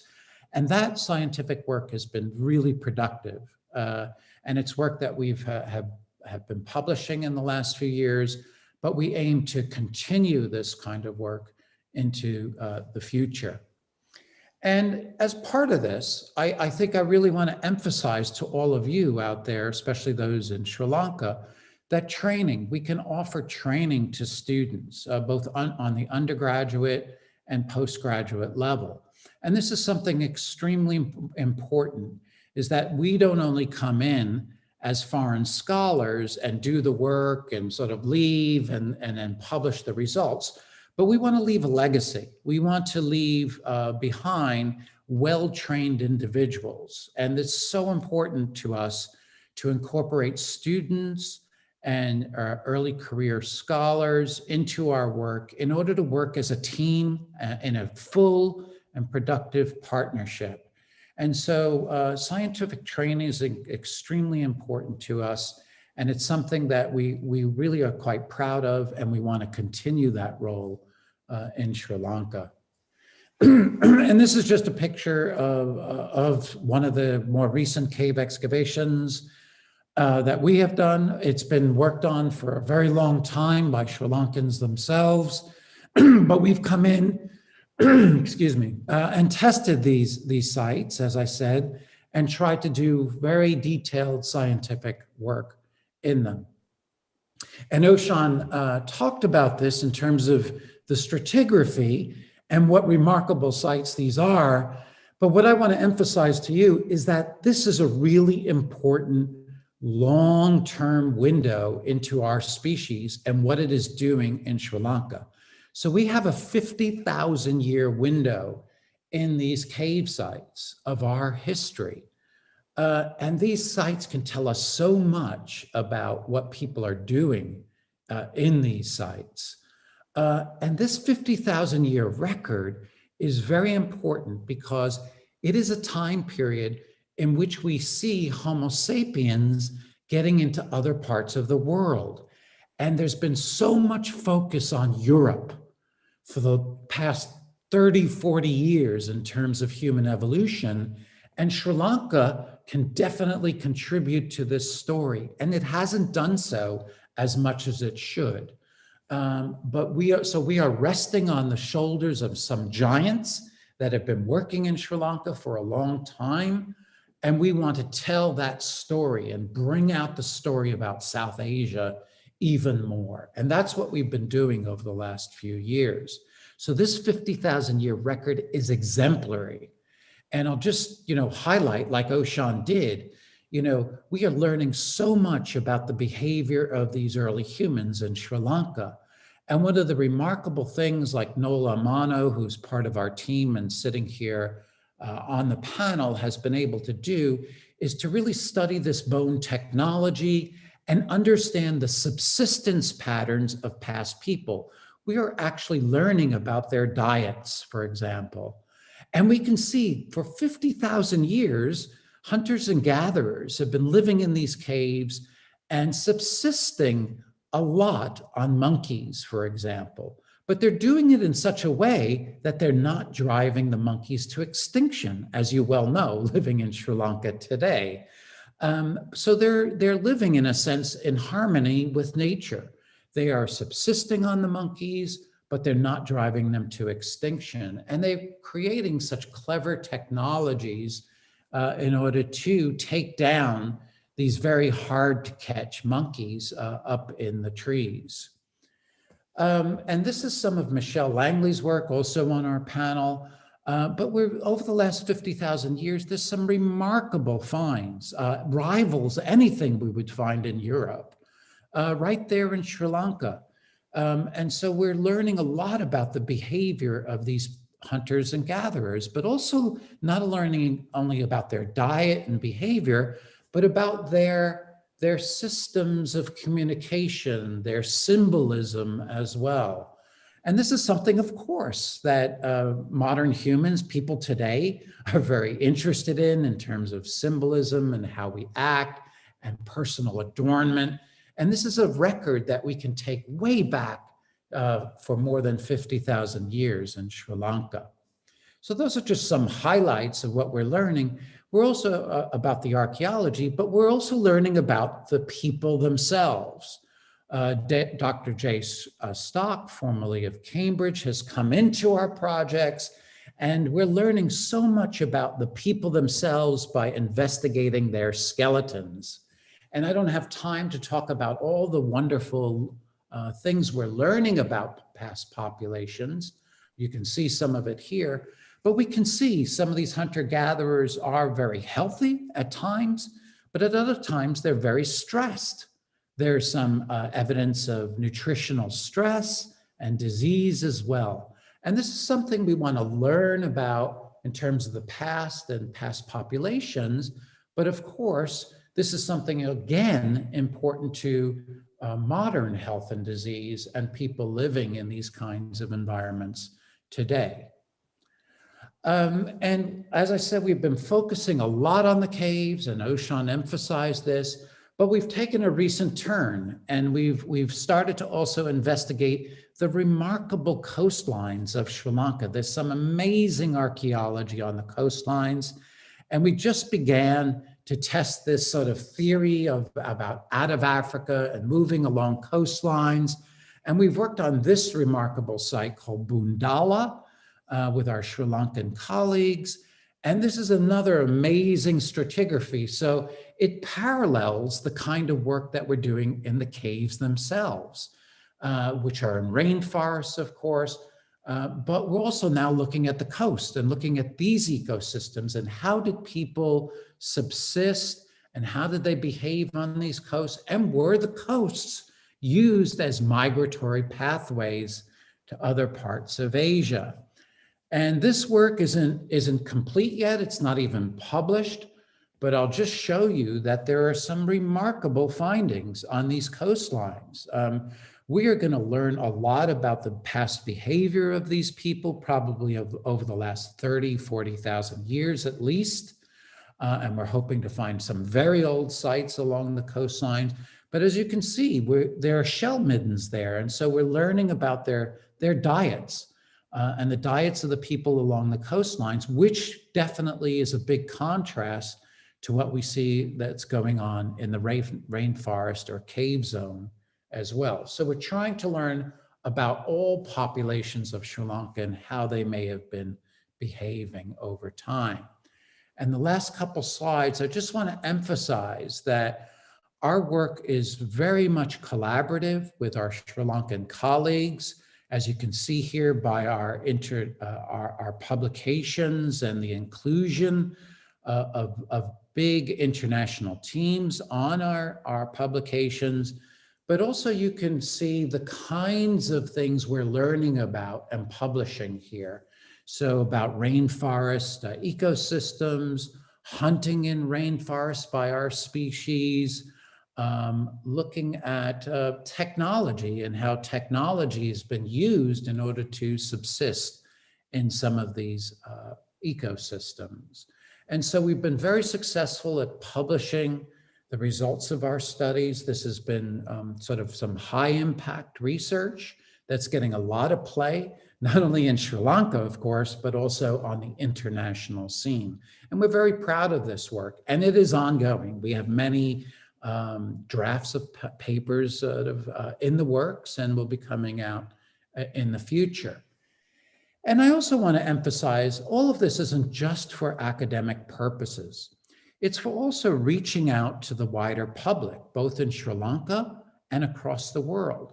The things that we're learning about as I began my talk are important in terms of understanding our past, but it's also important to think about this 50,000-year record and how it relates to the contemporary scene. And so we want to understand the past and use it for some purposes in order understanding the contemporary world and how we as a species are adapting today and where we may find ourselves in the future, in the next decade or in the next 50 years. Archaeology can be an important part of that story. And so, tools like this, it's not only the training of students, but it's also reaching out to the public and telling them what we're learning. So it's not just buried in the academic literature, but we should be telling the public what we are learning. And we've been successful at doing that. And so we've been reaching out to the media and trying to get our story out. And so there's my very quick synopsis.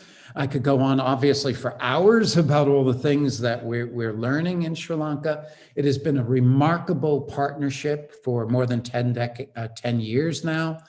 And I hope that it will continue into the future. There are many other people behind this scientific work that I can't name them all, but it's a very large team working here in Germany, in Sri Lanka, and all across the world. So I thank you for this opportunity to talk to you today. And I'm very, very happy if people make contact with me and follow up on some of this.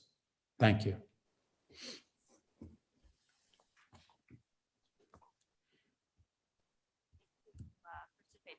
For a very informative topic, and of course enlightening us the research and important findings to this, because I think it's the first time that we all heard about this very important research and their findings in person. And we all are very happy hearing from you yourself, from the whole team. And because of the time, I would like to invite the next speaker, Dr. Patrick Roberts for his presentation. We'll have the questions at the end of this session, end of this talk. It's about the green deserts, two forests of plenty, and archaeology of tropical forests. Over to you, Dr. Patrick. Thank you very much. And thank you again for the invitation to speak here. It really is an honor to speak again alongside such esteemed colleagues. So what I want to do a little is, as Oshan and Mike both mentioned, is to emphasize Sri Lanka's importance on a global scene. We've heard a lot about Sri Lanka's prehistory and its importance to human evolution. And I want to explore a little bit its significance in answering some of these questions and some of these stereotypes that we've had about tropical forest environments. So when we think of tropical forests, particularly in a kind of European or North American context, we often think of things like the Jungle Book. We think of wildernesses, places that humans are perhaps not suited for. Alternatively, we think of things like lost cities of human societies that are doomed to collapse. Or we think of very small groups of hunters and gatherers that have been isolated from other populations for long periods of time.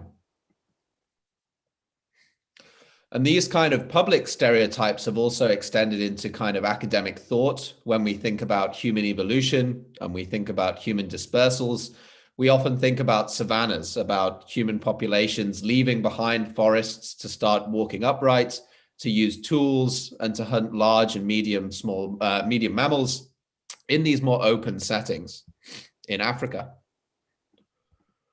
Or alternatively, we think about the rich protein resources that coasts might have provided, with some of the earliest arguments of early symbolic behaviors, early technological complexity in Africa being linked to coastal sites, coastal cave sites such as Blombos, shown here.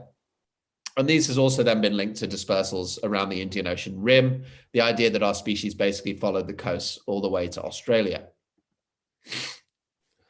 And these kind of, I would say, stereotypes in terms of tropical forests come from a variety of areas. One is the very practical point that they can be very difficult to work in. This is a photograph from one of my colleagues working in Kalimantan, and this was their journey just to get to their archaeological site. And you can imagine that doing this every day makes it very difficult to undertake the kind of long, detailed excavations that are perhaps more common in other environments. Again, it can be difficult to survey away from cave sites, so we're often missing a large portion of the archaeological record in these environments. They're very prone to flooding, to mudslides, which can make them difficult to live in for past populations as well as populations today. And they often have very acidic soils, which means that organic preservation is limited, and we can learn perhaps less about past human behaviors as we can in other areas. These are at least the kind of assumptions that many archaeologists have been holding before.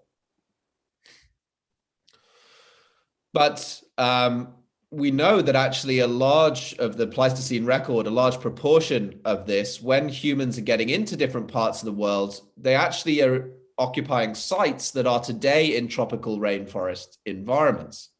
So this seems to go against that kind of assumption that humans avoided these settings. And of course, as we can see, right in the middle of this is Sri Lanka playing a crucial role. And ever since Sarandaranya Gala and his father were investigating these environments, they've been highlighting that actually a lot of the record of these microlithic technologies of the first humans in Sri Lanka are actually coming from sites that are today in tropical rainforest environments. And so this is obviously was very significant from its beginning and from their first writings about it, because it suggests that, well, actually humans are not avoiding these habitats in Sri Lanka. And perhaps if you were, it's possible as a skeptic perhaps to say, well, okay, Sri Lanka has a lot of environmental variability. So perhaps on the one hand, these rainforests weren't in the same place in the past, or alternatively, humans were moving around the island. And so they were just exploiting rainforests for part of the year and using other environments such as the more open dry zone areas for other parts of the year. And so it was to test some of these questions that I first became involved in the project with Saran Derenigala and Oshan Vedege and Nimal Pereira, of course, because there are sites like Batatombalena, as we've already heard about, where you have this remarkable record of organic preservation, of microlith technologies, of rich sort of remains of animal bones, of plant remains that make them crucial for investigating just this question. What was the degree to which humans were using rainforest resources in this part of the island in the past? And what does that then mean for our assumptions about these environments in the context of human history? And so we approached these sites with a new method, and this is stable isotope analysis. And this basically works on the principle that carbon as an element has two different forms. Naturally, well, it has more different forms, but we're interested in two here. There's a lighter isotope and a heavier isotope. And the ratio between these isotopes is different in different plants based on how they photosynthesize. And we split these into two very broad groups. So we have C3 and C4. And this might sound complicated, but it really just means the number of carbons in the first kind of sugars produced.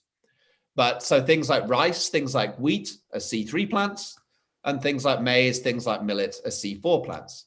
And they have very different ratios of these two isotopes, which means that we can measure these and we can distinguish this difference very clearly.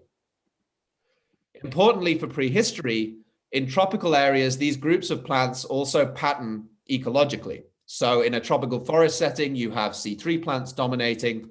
In a more open savanna grassland, you have C4 plants dominating, which means that if we measure plants, if we measure animals consuming these plants in the past, we can see which types of environments were dominating in the past as well. And importantly, this record is preserved in tooth enamel. And although we often like to use bone collagen in isotopic diet analysis, unfortunately, that's not necessarily well preserved in the tropics, but tooth enamel is. Tooth enamel isotope analysis has been used on African hominins back to 7 million years ago. It's been used on animals even further back, even in fact, dinosaurs. So this material on the outer edge of our teeth is very solid, very resistant to change. And importantly, it preserves these isotopic signatures, which means that if we analyze human tooth enamel isotopes and we compare them to animals found with them, we can test these questions of how much tropical forest resources they are relying on.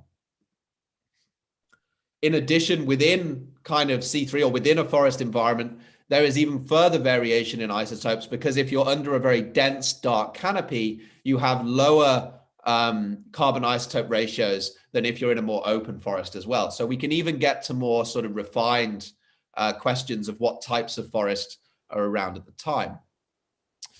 And so my first involvement in Sri Lanka was to apply this method with Oshan Vedege, with Saran Derenigala, and with Nimal Pereira, as well as Michael Petraglia and the rest of the team, to test whether we could use it to explore how much these early humans were relying on tropical rainforest resources. So this graph shows the animals in different types of environment. And what we have on the left-hand side is really dense lowland evergreen rainforest, as we expect around the sites of Fahi and Lena, of Batatombalena today.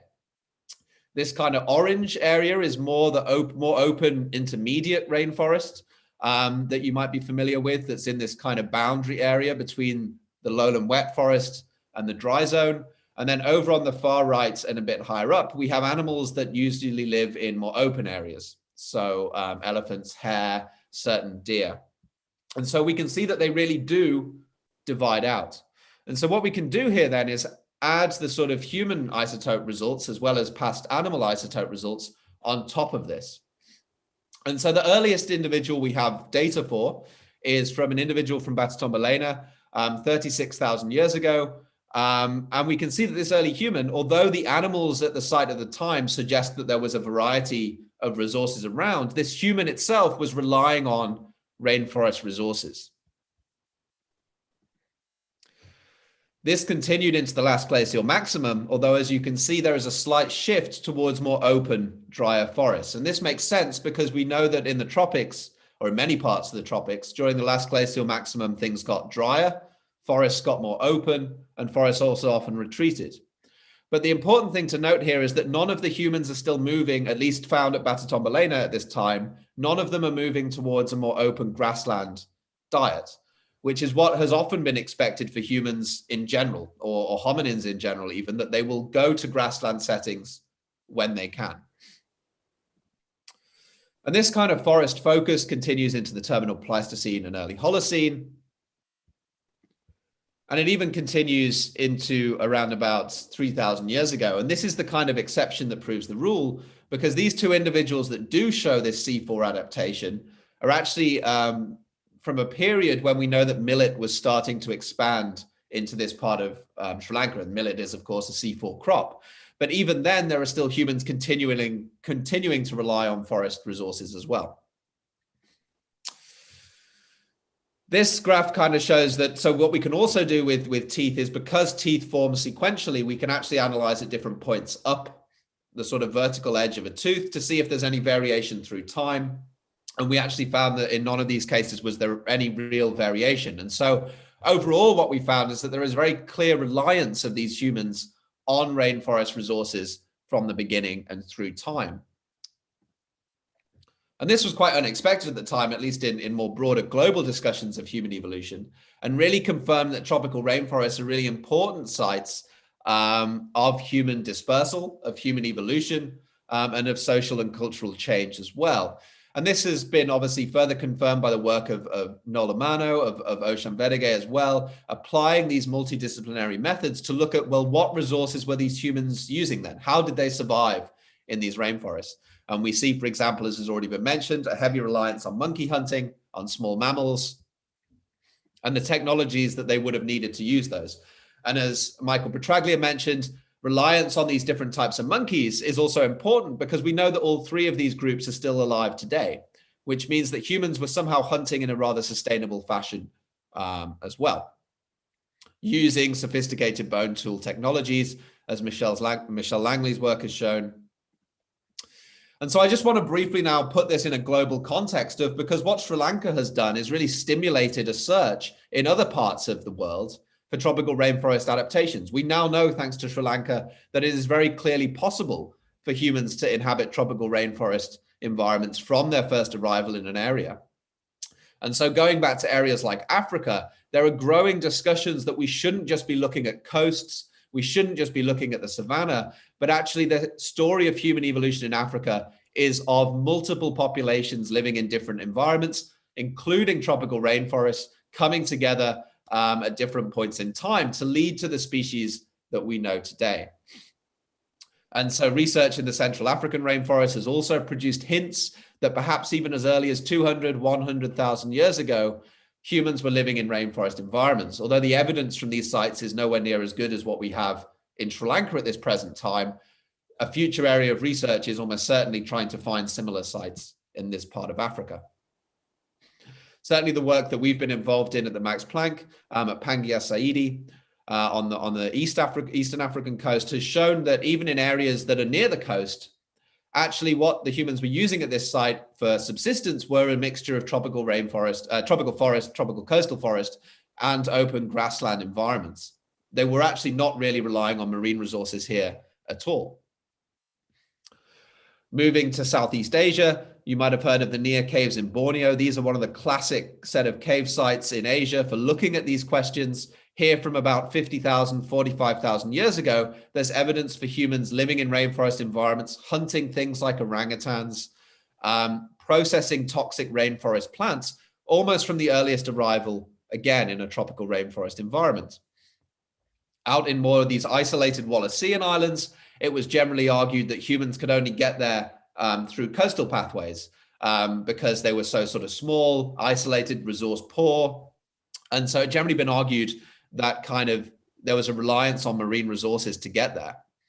And we can actually, again, apply this isotopic approach to these humans. And what we can see is very different to Sri Lanka. So it's quite exciting that we can actually use this methodology to look at different types of adaptations by our species in different parts of the world. So you'll see in this plot on the island of Timor, the first human actually overlaps marine resources. So in this case, on the left is kind of forest inland resources, and on the right is kind of coastal resources. And we can see that that earliest human that we have is in this case very reliant on the coast, very reliant on marine resources. But then something happens after 20,000 years ago where humans turn towards the interior and they start exploiting inland resources from the forest there. So including things like giant rats and probably lots of plant resources as well. We also know in New Guinea, there's evidence for humans occupying occasionally frosty rainforest environments from 45,000 years ago. And in South America as well, the final step of our human journey during the Pleistocene, there is evidence for humans in the Amazon basin by 13,000 years ago, which is around about the time that humans are first getting into South America, as far as we know it at the moment. And so just to finish up then, Osha mentioned this at the end of his talk, but this work from Sri Lanka has really been stimulating a new look at human origins. As Michael Petraglia mentioned, perhaps what really makes us human is the fact that we're found across all the different continents of the world today. Unlike any other hominin, we really do have a global distribution. And what appears to be driving that is not a reliance on savannas, it's not a reliance on coasts, it's an ability to adapt to change, an ability to inhabit lots of very diverse environments, whether they're the tropical rainforests of Sri Lanka or whether they're deserts, more open Paleoarctic conditions or high altitude settings. We're finding across the Pleistocene world, now that we're looking in places where archaeologists often haven't looked before, we're seeing that what characterizes our species at this time is an adaptation to very different, often extreme environments. And it might be this that really makes us the unique species.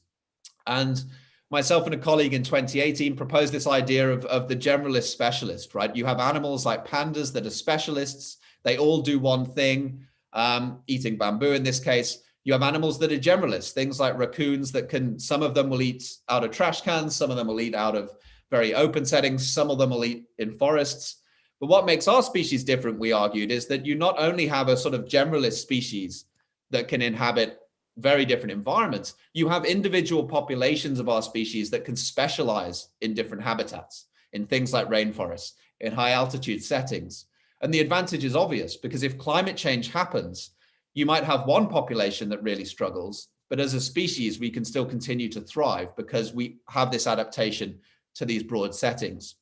And what I really want to emphasize here just at the end is that Sri Lanka has been crucial to these discussions.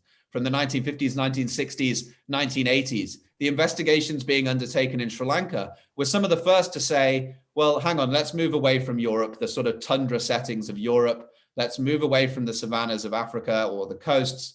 There's actually human records, really important human records in very diverse, extreme environments. And it's that's really stimulated this kind of broader approach to human evolution and human ecology. And that's really led the way in that regard.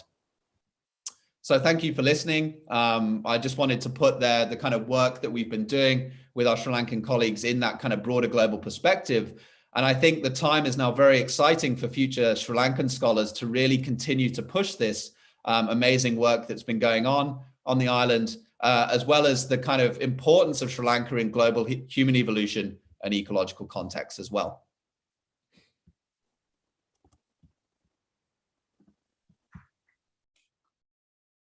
Okay, thank you very much, Dr. Irchss, for your talk. We are running a bit late, but can give about 5 minutes for questions if there's any questions from the audience or from the participants. Yes, please. Yeah, I got two questions, if that's okay. My first question is like, has there been any kind of research done on the cognitive capacity of these people? Because why did it take so long to transfer to the agricultural settlements kind of thing? No.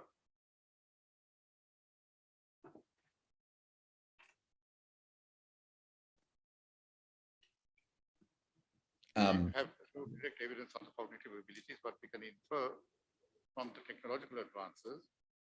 There's a very steep curve from a very long duration. I mean, stone tools have been known for the last 3 million years, I believe. And it's been a flat trajectory. It's only during the last 500,000 years that the advances in technology started going up vertically. You know, the advances in technology, which reflects the cognitive ability of these humans, the complex thinking is reflected in the technology employed by these prehistoric humans. And we are in the present atomic age, as it were.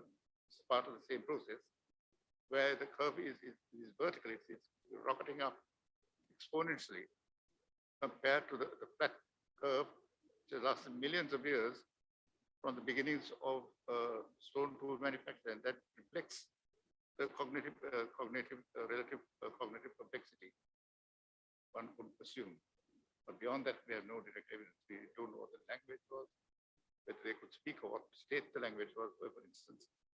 Without that type of evidence, without a language, it's very difficult. We can only infer on the physical manifestations of whatever they leave behind in terms of artifacts.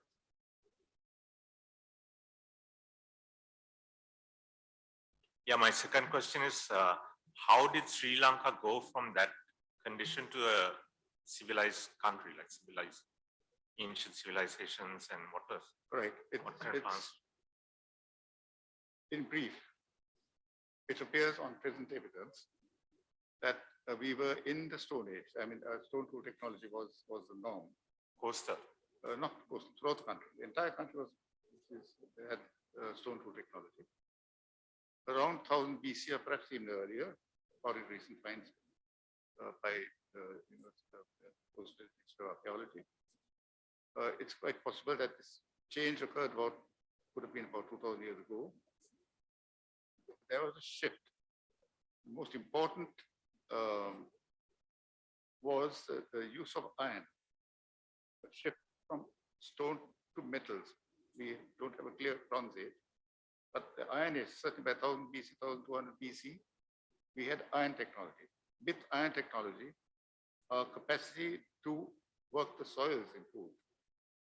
In the dense rainforest and heavy soils of the dry zone, the reddish brown earths, we were able to work them. And we seem to have got the know-how from India, or because they had agriculture, evidence of large-scale agriculture much earlier than we did. In the Indus civilization, for example. And it took root with the new iron technology.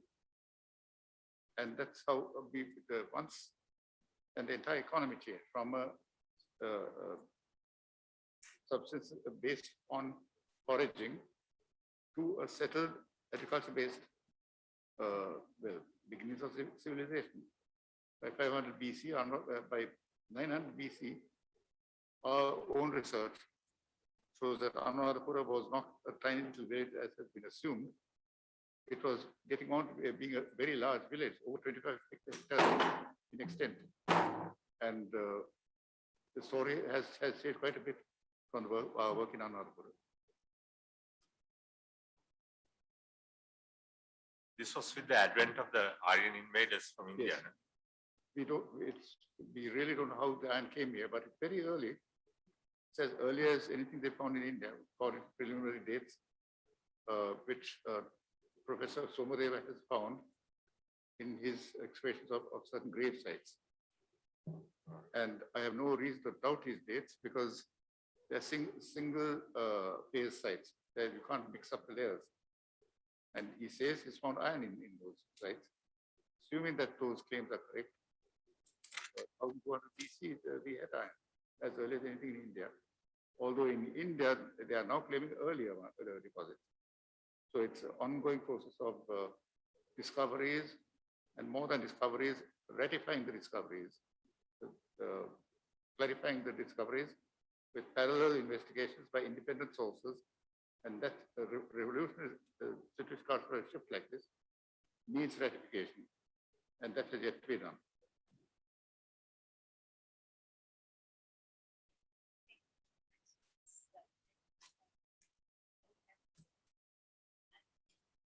move on to the next technical sessions again. So I would like to conclude this very interesting, actually. One thing I just want to say, I would like to say the mini-atelier charming sites and the Varana cave excavation we did under the supervision of Dr. Nimar Pereira, who belongs to the Department of Archaeology. So I would like to conclude this plenary session. It was a very interesting topic, and we got a lot of information about the prehistory and the people living in Sri Lanka, especially in the rainforest. And with all these eminent foreign scholars, we were able to understand how they look it into the global perspective as well. So it is. I thank all these international scholars who participated with us and did their presentation, Professor Michael Petralia and Dr. Patrick Roberts and other scholars who have been in Zoom with us, Dr. Noel Lamano and Dr. Michelle Langley. And thank you very much for participating in this conference and being with us even with your different time zones. And also I would like to thank the other eminent scholars who joined this session. Dr. Shiran Daranegala, an icon and a very iconic figure and I think a pioneer person in archaeological research in Sri Lanka, and also senior professor M.M. Padmalal and Dr. Ushan Vedage for giving very interesting talks about the prehistoric people in Sri Lanka. And also like Dr. Professor Petraglia told, it is very important to train these young scholars because Sri Lanka is like kind of a mine of like knowledge and work evidences for archaeology and for evolutionary studies. And I hope there are a lot of young scholars who should be trained in archaeology with the help of these eminent foreign scholars. I think that's one of the main advantage of having these international collaborations. So once finally, I like to thank all of the resource persons and also the participants for coming and asking questions and participating in this plenary session. Thank you very much. Thank you, Madam Chair. And with that, we conclude the second plenary session. We wish you all the very best and success with the technical sessions of the 7th International Research Conference on Humanities and Social Sciences 2021. We wish you once again a pleasant afternoon.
Check one. Check one. Check one. Check one.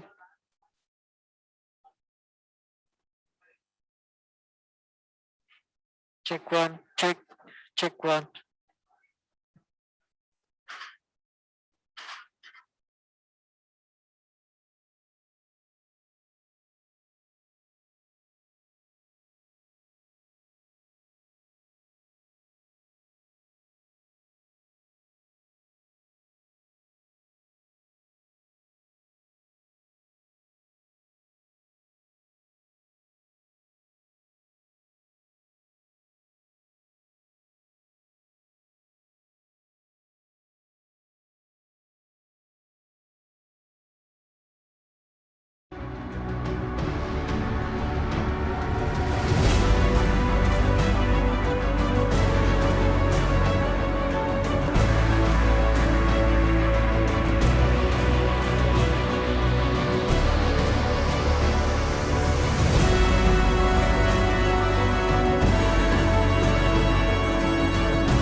We have time, 10 minutes.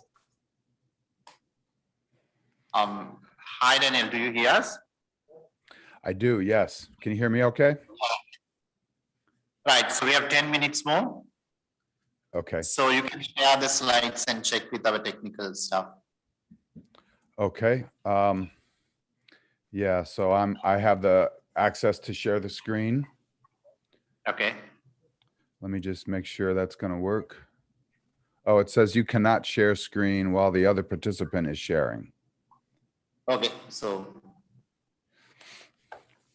our technical team will attend it soon. Okay, thank you. How are you this morning? How are you this evening? Yeah. The conference went on really well. So we had 2 plenary speeches in the morning. And yeah, so we are looking forward to this one. Great, great.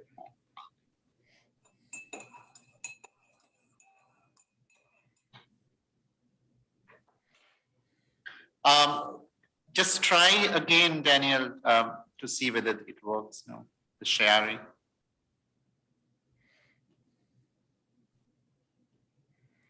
Yep, that looks fine. Yeah, let me just pull it up, see what it looks like. Okay, yep, looks good. Everything's good. And you can hear me fine. The microphone volume is the mic volume is good. Okay. Yeah. So now we will allow the participants to join as well. So we will start exactly at 9 a.m. Okay. All right, great. I think I'll get a cup of tea then and we'll be ready to go. Yeah, sure. Great, thank you.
Just wanted to check that you're still there.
Good evening, everyone. Welcome to the third plenary session of the 7th International Research Conference on Humanities and Social Sciences, organized by the University of Sri Jayawardhanapura, Sri Lanka. Our speaker this evening is Professor T. Daniel Seeley of the Department of English Language and Literature of the Eastern Michigan University, USA. I feel really honored and privileged to introduce Professor T. Daniel Seeley to this diverse audience. Daniel T. Seeley earned his PhD in linguistics from the University of Massachusetts, Amherst in 1988. He has been a professor in linguistics at EMU over several decades. His research and teaching is mainly focused on biolinguistic theory, specifically on language as an organ of the human brain. His main research interests include theoretical syntax, semantics, and psycholinguistics. Professor Seeley has published his research in many renowned journals in the field of linguistics, including Linguistic Inquiry, Syntax, and Linguistic Review. And also, he has authored a number of books with his collaborator, Samuel D. Epstein of the University of Michigan, and Further, he is a member of a research team famously known as the Team EKS in the field, which also includes Samuel D. Epstein and Kitahara of Keio University, Japan. Their work resulting from this collaboration has been published by some leading publishers in the world, such as the Cambridge University Press, Oxford University Press, and John Benjamin's. Some of the outstanding publications that Professor Seeley has co-authored include Derivations in Minimalism, The Anatomy of Chomsky's Biolinguistic Minimalism, Handbook of Minimalist Linguistics, Economy of Derivation and Representation, and Explorations in Maximizing Syntactic Minimization. The latest publication of the EKS team, A Minimalist Theory of Simplest Emerge, Rutledge Leading Linguistic Series, is expected very soon. In summary, Professor T. Daniel Seeley is a leading researcher in biolinguistics, an approach to linguistics pioneered by Noam Chomsky, one of the leading thinkers of the 20th century. This evening, we feel honored to have Professor T. Daniel Seeley as an invited speaker of Irchss 2021. His topic this evening is Toward Explaining Language, the Minimalist Perspective. The plan of the session is that first, Professor Seeley will speak for 45 minutes, which will be followed by a 15-minute Q&A session. If you have any questions, feel free to send them to the chat box. Now, I cordially invite Professor T. Daniel Seeley to deliver his plenary speech. Okay, thank you. And I'm just going to share the screen and get this PowerPoint up, and we should be ready. Okay.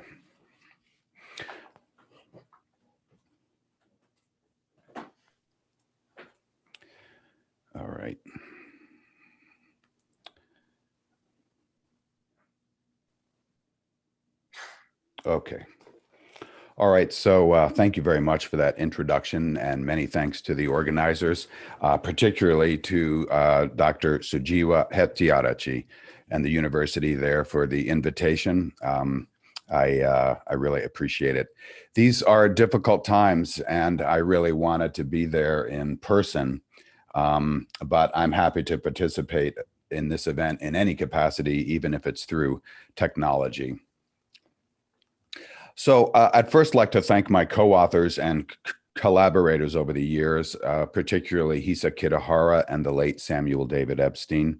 This talk is deeply influenced, every word, by co-research and co-authorship with those two, and then extensive discussion and interaction with these colleagues. I want to acknowledge and thank them. The broad goal of this talk is to review key aspects and significant historical developments in what's called the generative enterprise, the work of Noam Chomsky beginning in the mid-20th century and continuing to this day.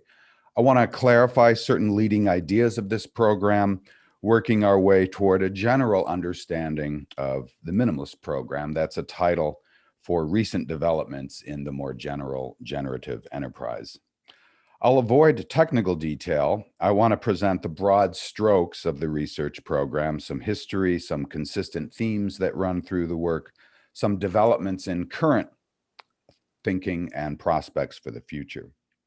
For concreteness, we will focus in a non-technical way on two central properties of language, phrase structure and displacement. And I want to do this in order to illustrate in somewhat more concrete terms how the theory has developed over time, and to illustrate what can be called explanation by simplification, an important component of the minimalist program. And we'll see what all that means as we go along. Let's start from the very beginning. Generative grammar represents a theory of language. The research attempts to construct that theory of language and seeks to explain certain properties of language. So to engage in this activity, we need to know what the object of inquiry is. A foundational, fundamental question is, what is language? Now, I'm in an English department, and walking through the hallways and walking around the university through different departments, people are talking about language all the time. But what I've learned is that the term language means very different things, sometimes radically so, depending on the subfield that you're in. In an English department, one perspective on language that's common is based on language use. So how is language used for effective communication, say, or what are the proper forms for speaking and writing? Another perspective on language is that it's out there, removed from human bodies. So we might say, for example, that there's English in this book, or I might overhear a group of people talking and I might say, I hear language. So it's out there on the page or in space. And there are other characterizations. The generative enterprise starts from a different perspective, and it might seem a little bit counterintuitive initially. First, we separate the object from the use of the object. The skeletal system is not ballet. Rather, the skeletal system is used for ballet, and language is not communication. Rather, it's used for communication. Likewise, with the visual system, the vision scientist is not constructing a theory of what you look at, that or when or why you look at paintings rather than the ocean. Now, I use language for all sorts of things. Primarily, I think we use it for thinking and internal activity, but I can also use it for communication. I can try to persuade you or compliment you, countless other things. But we can still ask, what is the it that I'm using for those things? What is the object language that I'm putting to use? So we separate some element, some system X from the use of that system. And note further that a core property of language is not out there. So we said this was language a second ago, but the linguist is not studying ink marks on a piece of page. And if I hear people talking, what I'm literally getting are perturbations of molecules in space. That's what's striking my eardrum. So those, the page and language sort of in space, are externalizations of some deeper notion of language, which is somewhere else. From its inception, the generative enterprise has adopted a biolinguistic perspective. On this view, language is a cognitive capacity of the human brain. It's a part of your body. It's inside the individual, and the term I language for internal and individual and intentional is sometimes used to distinguish this perspective from other perspectives on language. So what is language? It's this hypothesized capacity. Where is it? It's in the human brain, language as a biological object. Now, I want to think about this in a little bit more detail. Let me start with what I think everyone would agree with. You know language L, whatever that language happens to be. Let's use English for purposes of illustration here. We can illustrate exactly the same points with whatever language you choose. You are in a knowledge state. You know English, and that knowledge state manifests itself in many clear ways. You can make sophisticated judgments about grammaticality, about well-formedness, about ambiguity, and you can make these judgments about expressions that you've never encountered before.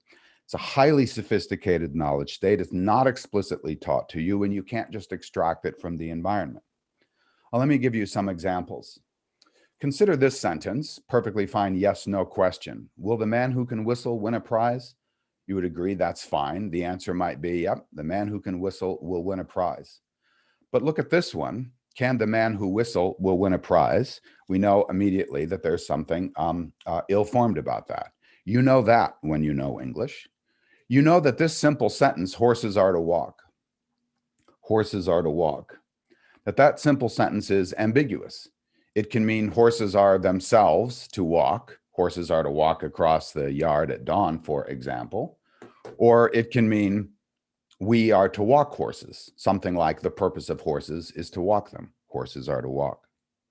You know that when you know the language. You know that I sprinkled water on the plants is well-formed, and I sprinkled the plants with water is also well-formed, and they mean essentially the same thing. But switch out the verb, and I get I drenched the plants with water. That's fine.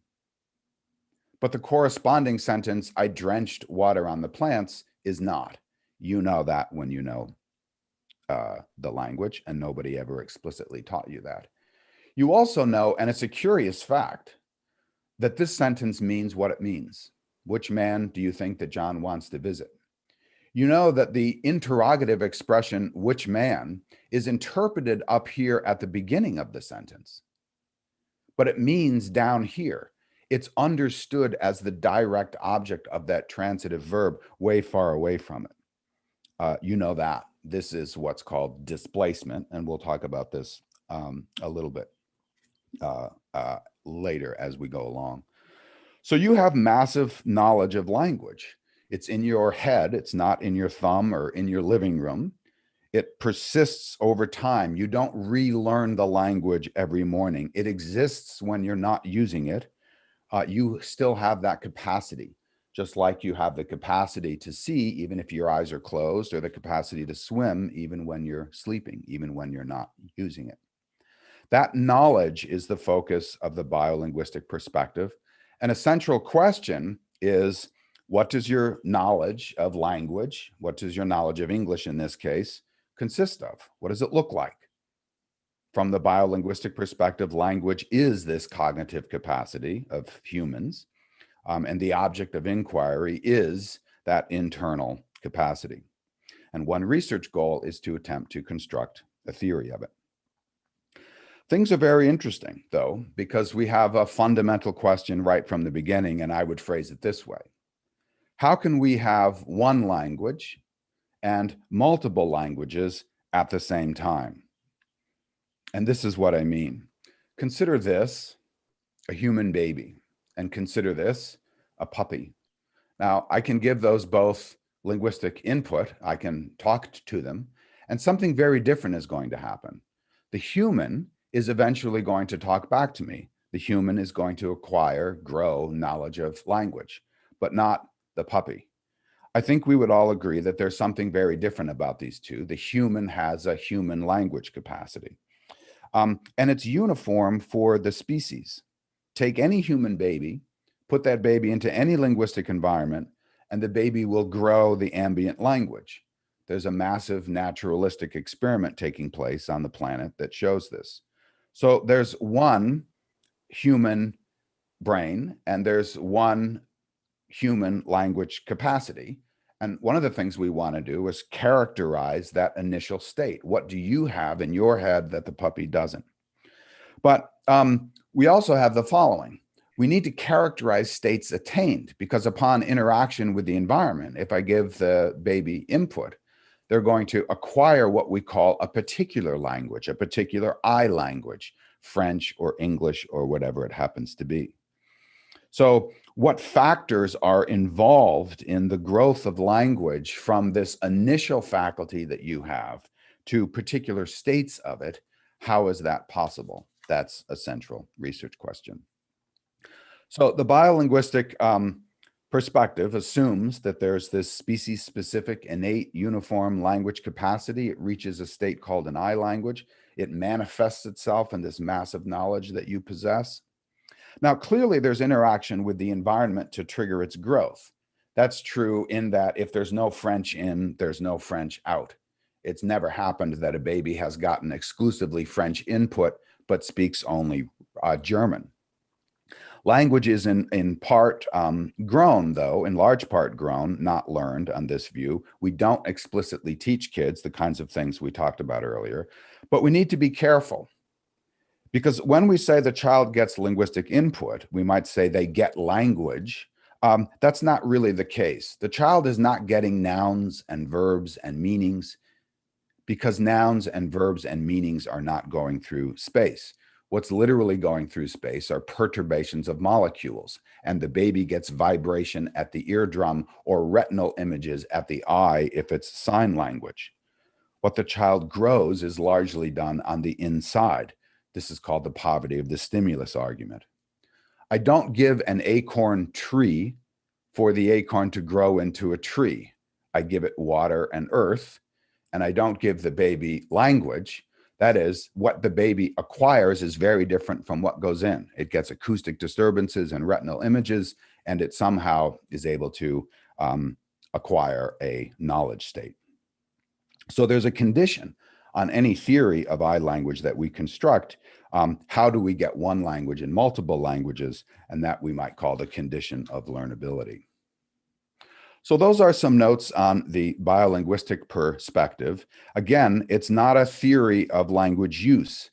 We're not constructing a theory about why you choose or why you choose to talk about what you talk about or when you talk about it, why you talk about politics rather than archery, any more than the vision scientist is constructing a theory about why or when you look at oceans rather than mountains. We're constructing a theory of the cognitive capacity. So there's a distinction made between possession of knowledge and the use of that knowledge.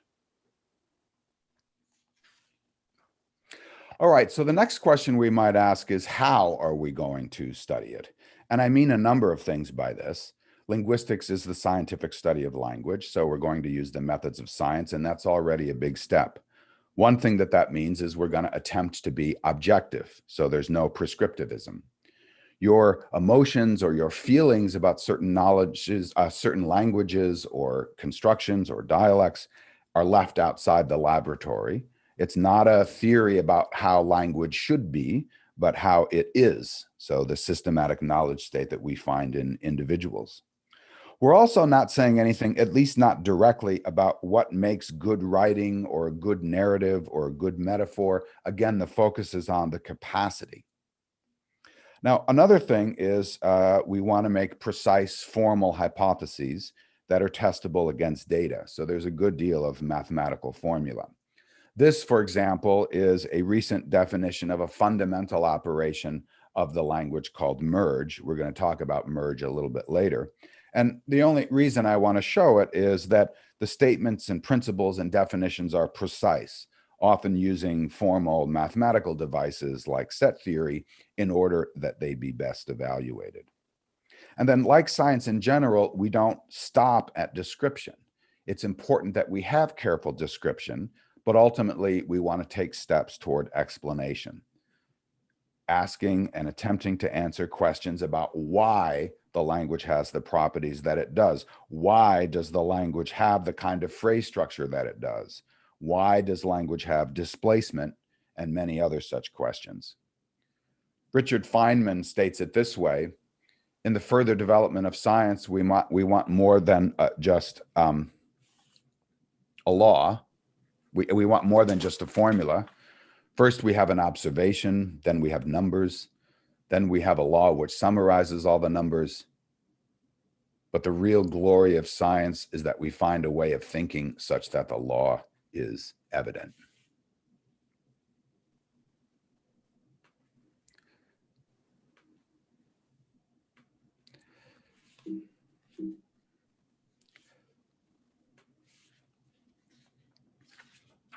So another point to make about how we're studying it involves the inherent abstraction of science. And what I mean by this is the following. We want to study this cognitive capacity of humans, and it's in the brain. But I don't have direct access to that. I can't just pop open your head and see that language capacity. I don't see relative clauses or agreement. But one idea is, if it's in the brain, then study the brain. Well, if I want to learn something about language, I'm going to a linguist, not to a neurologist. With the brain, I can get the firing of a neuron or blood flow, but at least at this point, I'm not going to find relative clauses or case assignment or agreement patterns. So how are we going to study the language in this sense? Well, a great deal of important theory building has been done not by looking at the brain, but by looking at certain kinds of behavior. So by looking at the consequences of the language faculty. So consider the judgments we made earlier. Those, we said, are manifestations of the knowledge state, and I can use them to probe certain properties of language. Just like in vision scientist, I can use your reaction to a Necker cube to figure out certain information about your knowledge of perspective, say. So consider the example that we looked at earlier. The yes/no question: will the man who can whistle win a prize? Can the man who will win a prize? You know that there's a distinction between those. So I look at those judgments and I say, what must your knowledge state be like in order to account for that distinction? And I want my rule systems to shed some light on this. Again, I'm not studying the behavior itself. That's not the object of inquiry. The object of inquiry is language, but I can use that behavior, your reactions, your introspective judgments, to gain certain insights.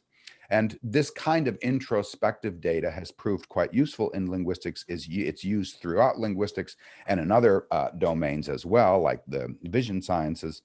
But ultimately, in the generative enterprise, any source of data that might be relevant will be used. Corpus studies or acquisition studies or psycholinguistic experiments. But the model that I build is going to be abstract. As in science generally, we see abstraction of this kind. The cardiologist studies the human heart, but the human heart is an abstraction. I might look at a particular heart. I might look at Mary's heart to learn something about it, but Mary's heart is not the heart that is the object of inquiry of cardiology. Likewise with science in general. Von Humboldt stated it this way: the demand of science in all its manifold appearances is always the recognition of the invisible in the visible. The invisible, the abstract scientific postulates that we wind up with. So I'm going to build a theory of that possession of knowledge, and then I want to engage with my colleagues in different departments across the university and ask a series of further questions. How does that language capacity interact with other cognitive biological systems, for example? What are its physiological underpinnings? How does it grow in the individual? How did it evolve in the species? How does it change over time? And crucially, how is it put to use? But under the biolinguistic perspective, the central goal is a theory of the knowledge state itself. So the generative enterprise, stating it in terms of its absolute essence, it's the attempt to construct an explanatory theory of this notion of internal language, of I language. Okay, so we're exploring what's referred to as the generative enterprise, and we will be making our way toward its recent incarnation, the minimalist program. There are two properties of language I want to discuss: phrase structure and displacement, and we'll use these to illustrate explanation by simplification. Let's turn next then to phrase structure. To set the stage, I want to address the problem of discrete infinity, recognized at the earliest point in the development of the theory. You have detailed knowledge of unencountered expressions. Your knowledge then can't just be a list of sentences that you've memorized. I can keep giving you new expressions. They're brand new. You're encountering them for the first time, so you couldn't have memorized them, and you still have detailed knowledge of them, like the cases we saw earlier and most of the examples of language that you hear or produce in the course of your day. I sometimes tell my students this is what plagiarism is all about. You have an infinite capacity, infinite creativity. You can keep creating new sentences, so many that there's enough to go around for everyone to have their own sentences, and there's no need to take anyone else's. But the brain is finite. The mechanisms of language are finite. So how can a finite apparatus have an infinite output? Chomsky refers to this as infinite use of finite means and considers it a core creative property of knowledge of syntax, recently referred to as the basic property. Each language yields an infinite array of hierarchically structured expressions which get interpreted for sound and meaning. Now, the solution in the earliest days of the generative enterprise was a set of recursive phrase structure rules. And to appreciate this, I want to spend just a little bit of time talking about phrase structure more generally, just enough to appreciate a number of important points. First, let me locate this in the larger context. Let me give you the big picture. Generative grammar separated out the lexicon. That's the mental dictionary. You know right now a finite number, something on the order of 50 or 60,000 basic words and word parts. These are the atomic elements out of larger things, out of which larger things are constructed. So I can draw elements out of the lexicon. I can draw two words like the and man, for example, and I can assemble them using some computational device in what we might call the workspace. So I put the and man together, and then I can reach into the lexicon and get sleeps a lot and put those together. And then in this computational space, I can put the man sleeps a lot together and get the structured object, the man sleeps a lot. Now that object that I've built with these computational devices is given over to interpretation, to the faculties associated with interpretation, the phonological component and the semantic component.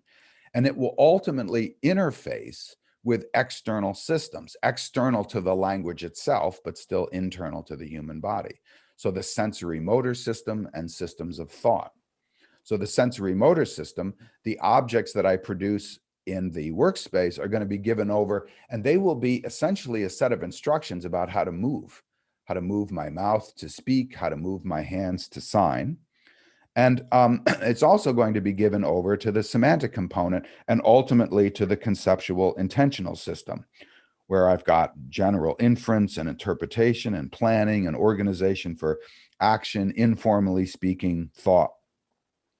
So that's the big picture, and we're going to be focused for a few minutes on this section right here. That's language in the narrow sense.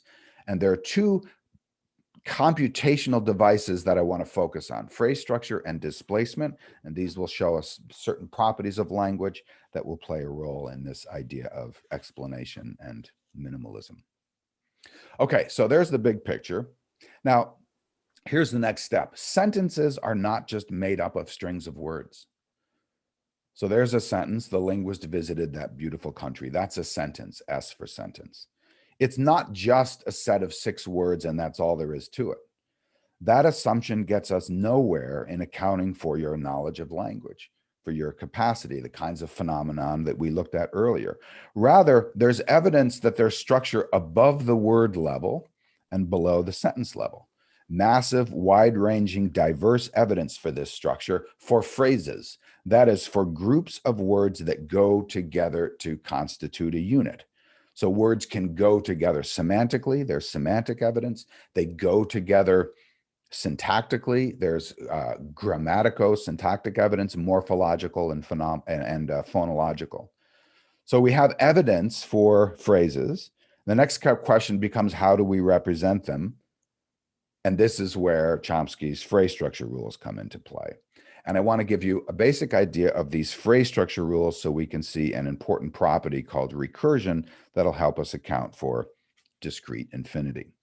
So the basic idea of a phrase structure is this. Any category X consists of, it contains within it, other categories Y and Z.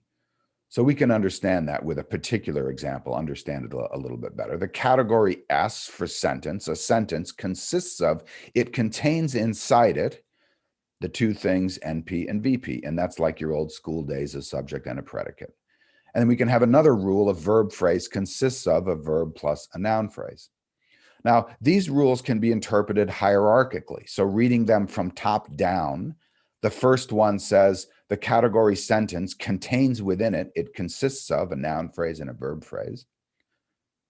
Reading the second one top down, the verb phrase consists of, it contains within it a verb and a noun phrase. And now I can insert lexical material. And now I have a structured object that we call a sentence. A structured object. So these two things go together to constitute a unit. There's all sorts of evidence for that. These elements go together to constitute a unit. And these elements go together. The verb plus that noun phrase go together to create a predicate. There are these structured objects. Now, the phrase structure rules give us this hierarchical structure. They give content to the notion these elements go together semantically and syntactically. They also give us linear order. The noun phrase, the linguist, comes before the verb phrase, likes the beautiful country. And there's a critical property of these, which is called recursion. And phrase structure rules are recursive, which means that they can apply to their own output. So I can apply the first rule and generate this object. Sentence consists of NP-VP. That's the output of the first rule, and that would be a structured representation for a simple sentence, like, for example, it's raining. And now I can apply the second rule and use the output of the first rule as input. So I'm going to apply the second rule. I'm going to use the object that I just built, put that inside the verb phrase. That's going to be an object. And now that can serve as input to the first rule. And I can get embedding. So I have it's raining, and then I can get the sentence Bill said it's raining. And I can keep doing that over and over and over. That's the recursive part.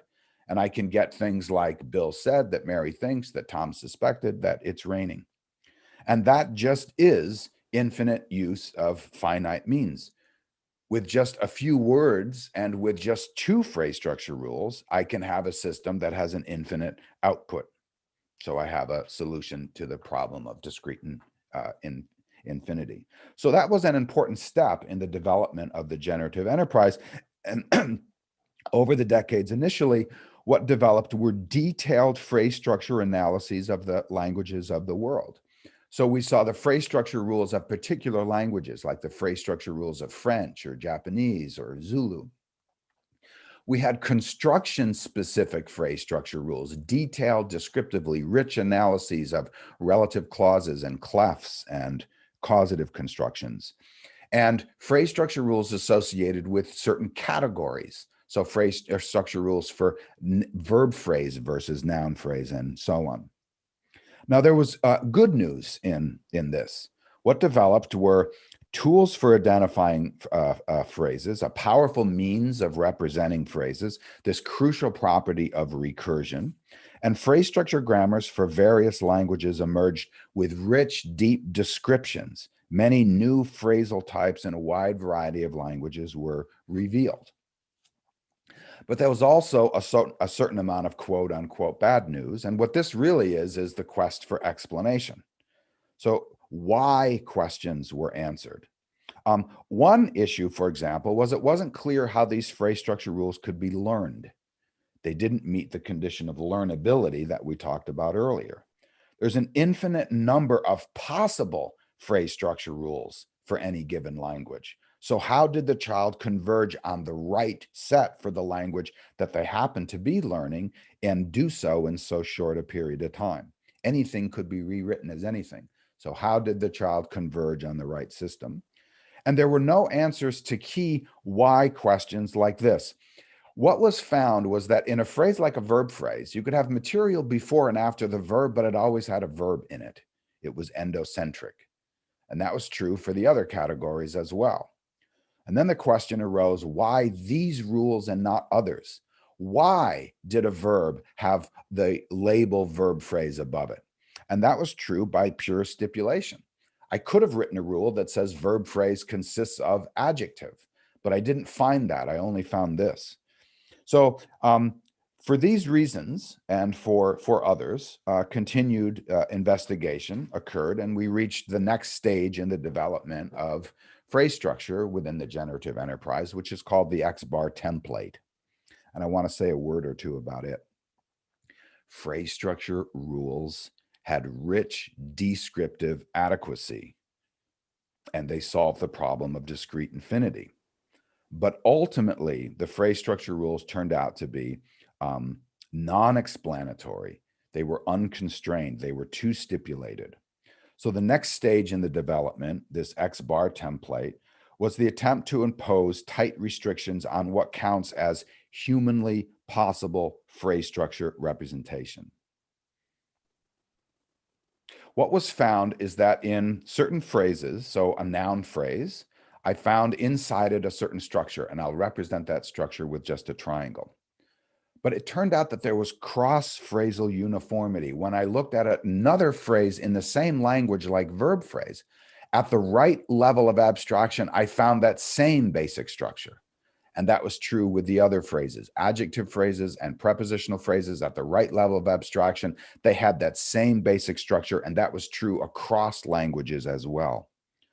So the idea was to distill out, to factor out that abstract structure, removed from any particular phrase, and have a general notion of phrase, abstract phrase. And the idea was that it was endocentric. It had a head, and then it had material that was semantically closely associated with that head, and then it had material that had a more peripheral association with the head. So that was this basic template for all phrases. Now, this did a number of things. One thing, it led to massive simplification of the earlier theory.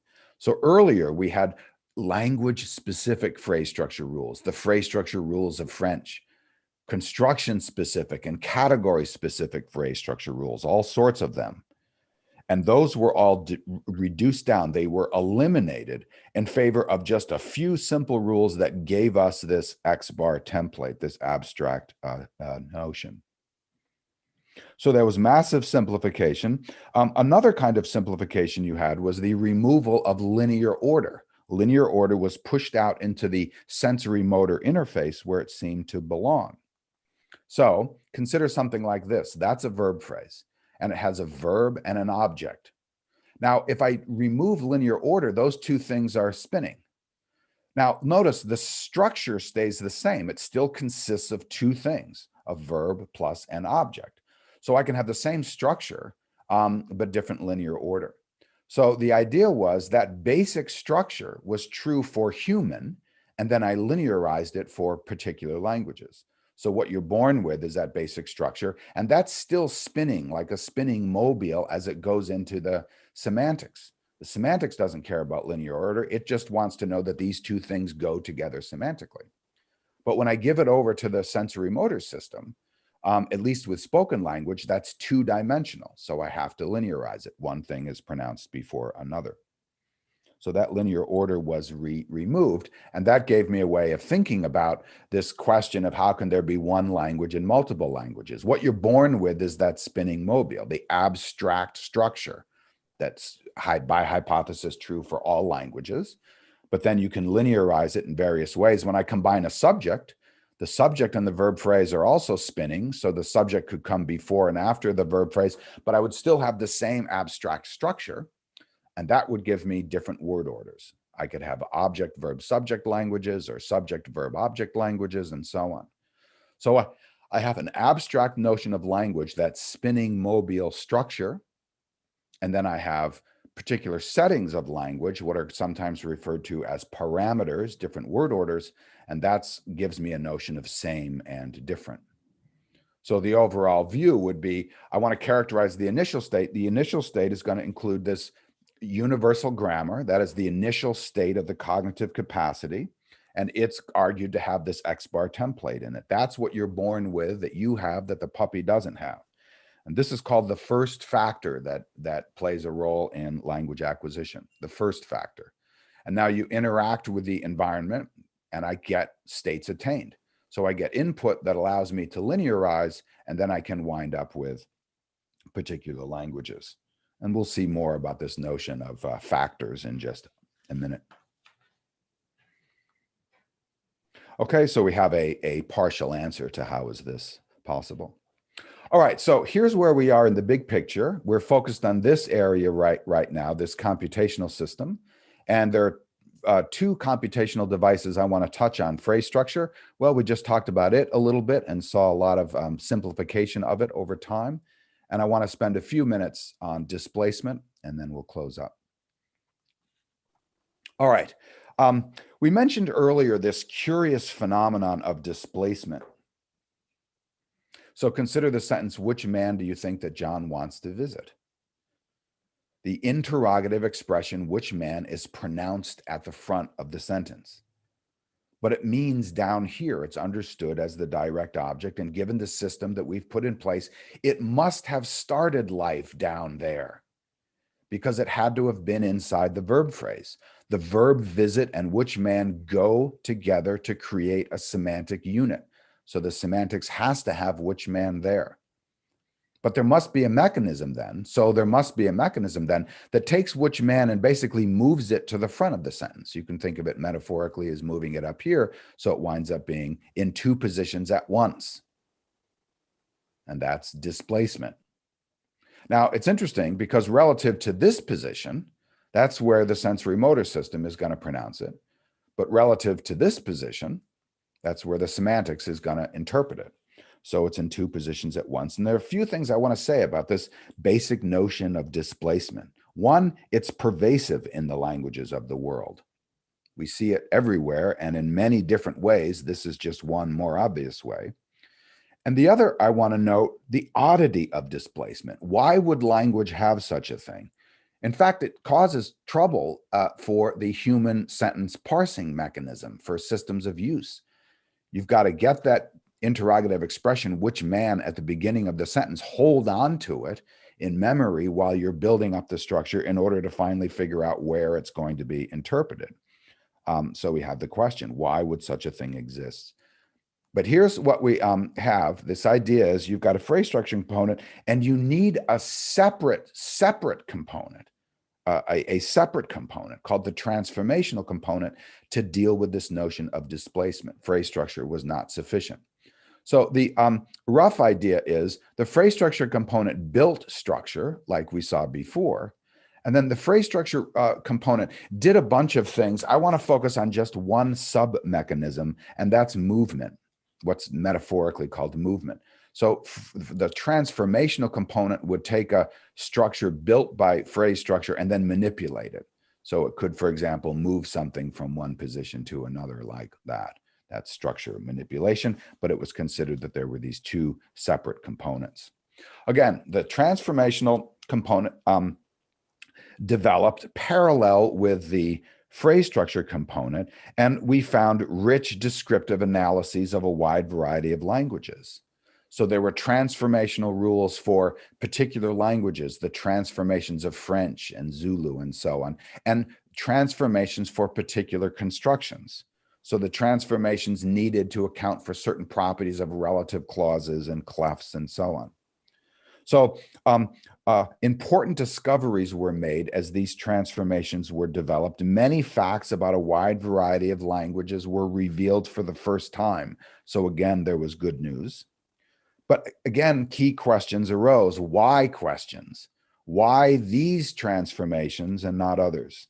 There was a issue again with learnability. How did the child converge on this particular set, or the particular set of rules that you found in French versus English? And what happened over time, over a pretty long period of time, was that various properties of the transformations were factored out. So what do the different transformations have in common? What sub-mechanisms do we see over and over again? And one of them was this idea of movement. So what was factored out of those language and construction specific transformations were general notions of just move something. And eventually you got down to a single simple notion of a transformation, this sub-mechanism of just movement. Take something and move it from one position to another.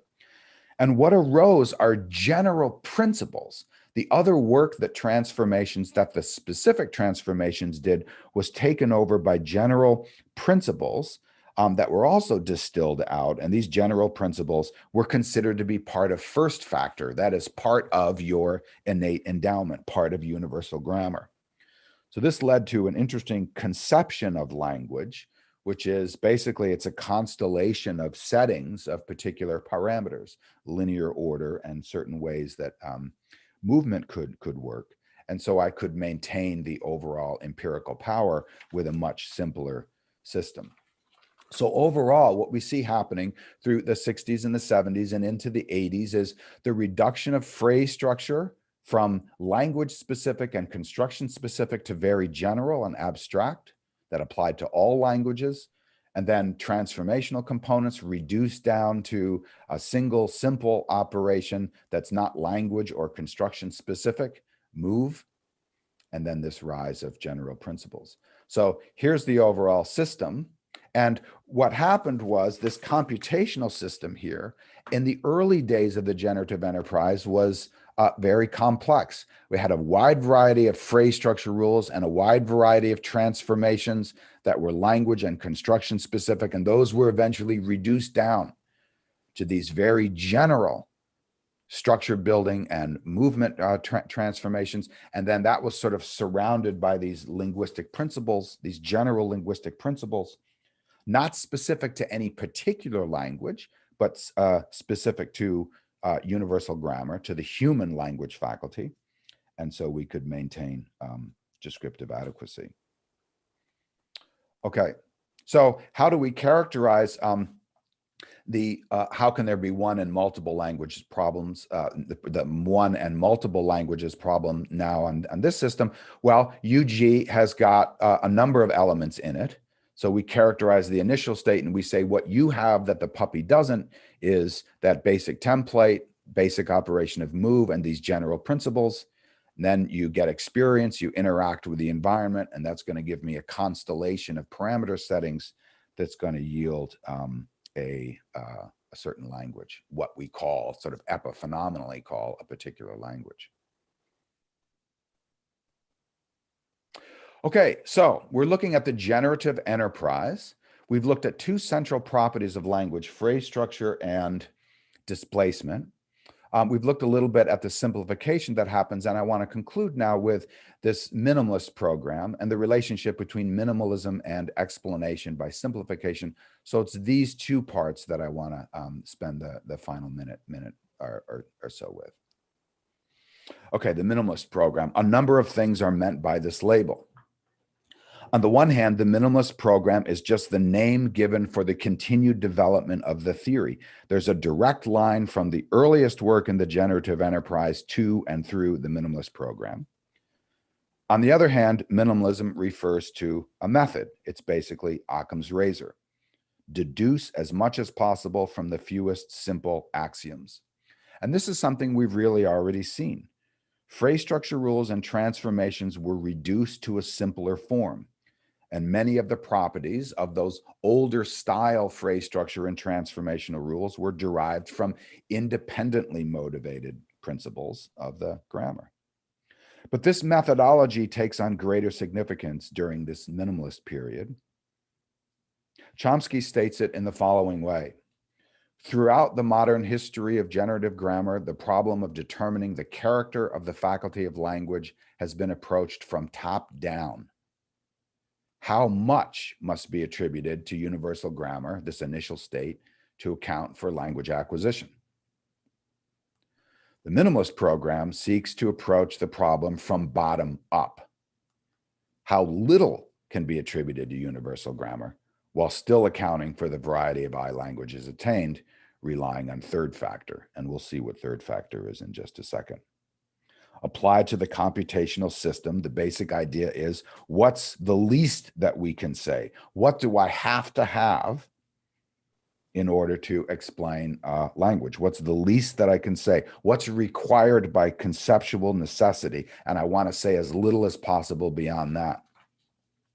Well, one major development in the minimalist program is that it reconceptualizes and reconceives structure building in such a way that the transformational component is reduced to the phrase structure component. It's reduced down to a simple single operation called merge. And this is based on important work by Hisa Kitahara in the 1990s that I think is only recently being fully recognized and fully appreciated. So we're reconceptualizing structure building, and it allows us to collapse phrase structure and movement into just one operation. And here's the basic idea. What's the least that we can say? Well, there is structure. A core property of language is infinite use of finite means. So the least that we can do is take lexical items and build something out of them.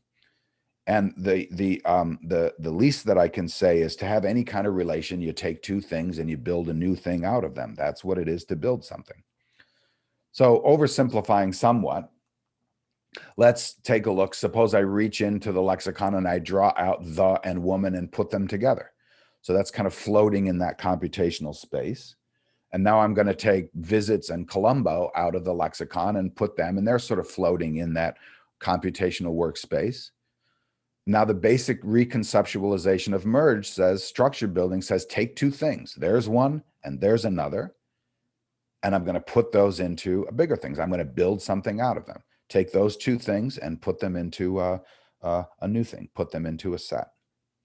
Now I'm going to do the same thing over here. I'm going to take two things. There's one and there's another. One of them is contained inside the other, but that's fine. I've got two objects. I'm going to keep them completely intact. I can't alter what I'm going to merge. I'm going to take two things and put them into a set. So here's what I'm going to do. Exactly what I just did. I'm going to take those two things and put them into a set, put them into a larger thing, build something out of them. I'm going to take those two things and do exactly what I just did with the woman visits Colombo, and I get displacement for free. Displacement automatically follows from that conception of structure building.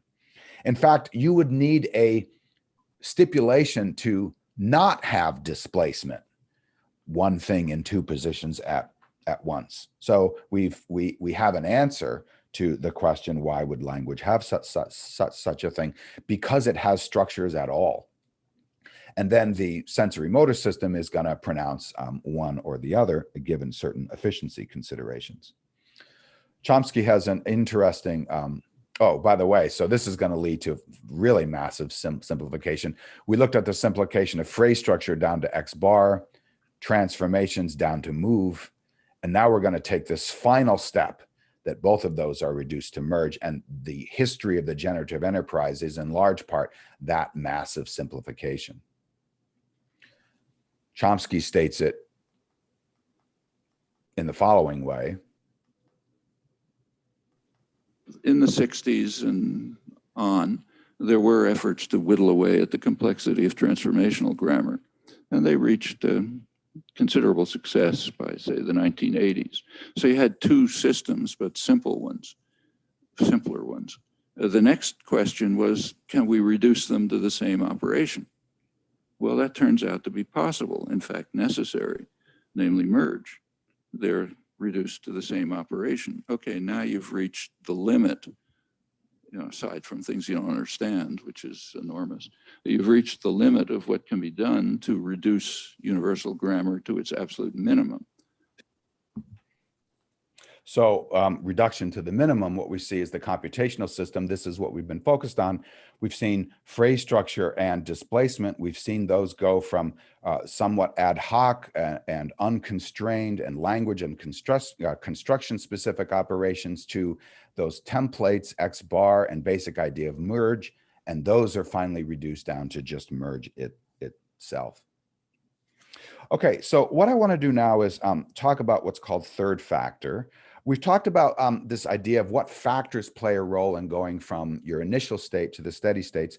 What's called first factor, that's universal grammar, the initial state. That plays a key role, obviously, differentiating you from the puppy. The second factor is considered experience. And the third factor now is principles that are not unique to language. So what's evolved, what's emerged over the last couple of years is the idea that we want the computational system to be subject to basic laws of nature that will allow for even further reduction of universal grammar. So there are various subtypes of these. The one I just want to mention is has to do with efficient computation. There are certain laws of computational systems and organic computational systems in particular that have the idea, have the flavor of least effort and reducing resources and less choice. And those in large part replace the language specific principles that we saw earlier. And so what's the least that we can say? Well, the most basic picture that's evolved over the last few years, that's emerged over the last few years, is the least that we can say is you got to have linguistic features of sound and meaning. Those are the axioms. Those are irreducible. You build lexical items out of those. You give those to the simple computational system merge. It's going to construct objects, including displacement, and give those to the interfaces for sound and meaning. And then the whole thing is subject to these third factors, laws in general of computational systems, not just the linguistic system. And with the interaction of these things, we're able to maintain the kind of empirical coverage that we had earlier. And that leads to my very final point, and that has to do with explanation. When have we explained something? That's a very difficult question. But one mode of explanation involves simplicity. What we find through the history of the development of the generative enterprise is the reduction of the inventory of theoretical postulates within this narrow I language. What was syntax internal and syntax specific and construction or language specific in earlier stages of the framework was reduced or factored down or eliminated. The effects of these postulates were in large part derived from the interaction of that narrow computational system with the systems that it necessarily interfaces with, sensory, motor, and conceptual intentional, and with the laws of nature. Regarding the role of simplicity in science, John Forbes Nash writes, resolved to maximize our understanding, we find ourselves committed to a highly characteristic effort to minimize the number of theoretical premises required for explanation.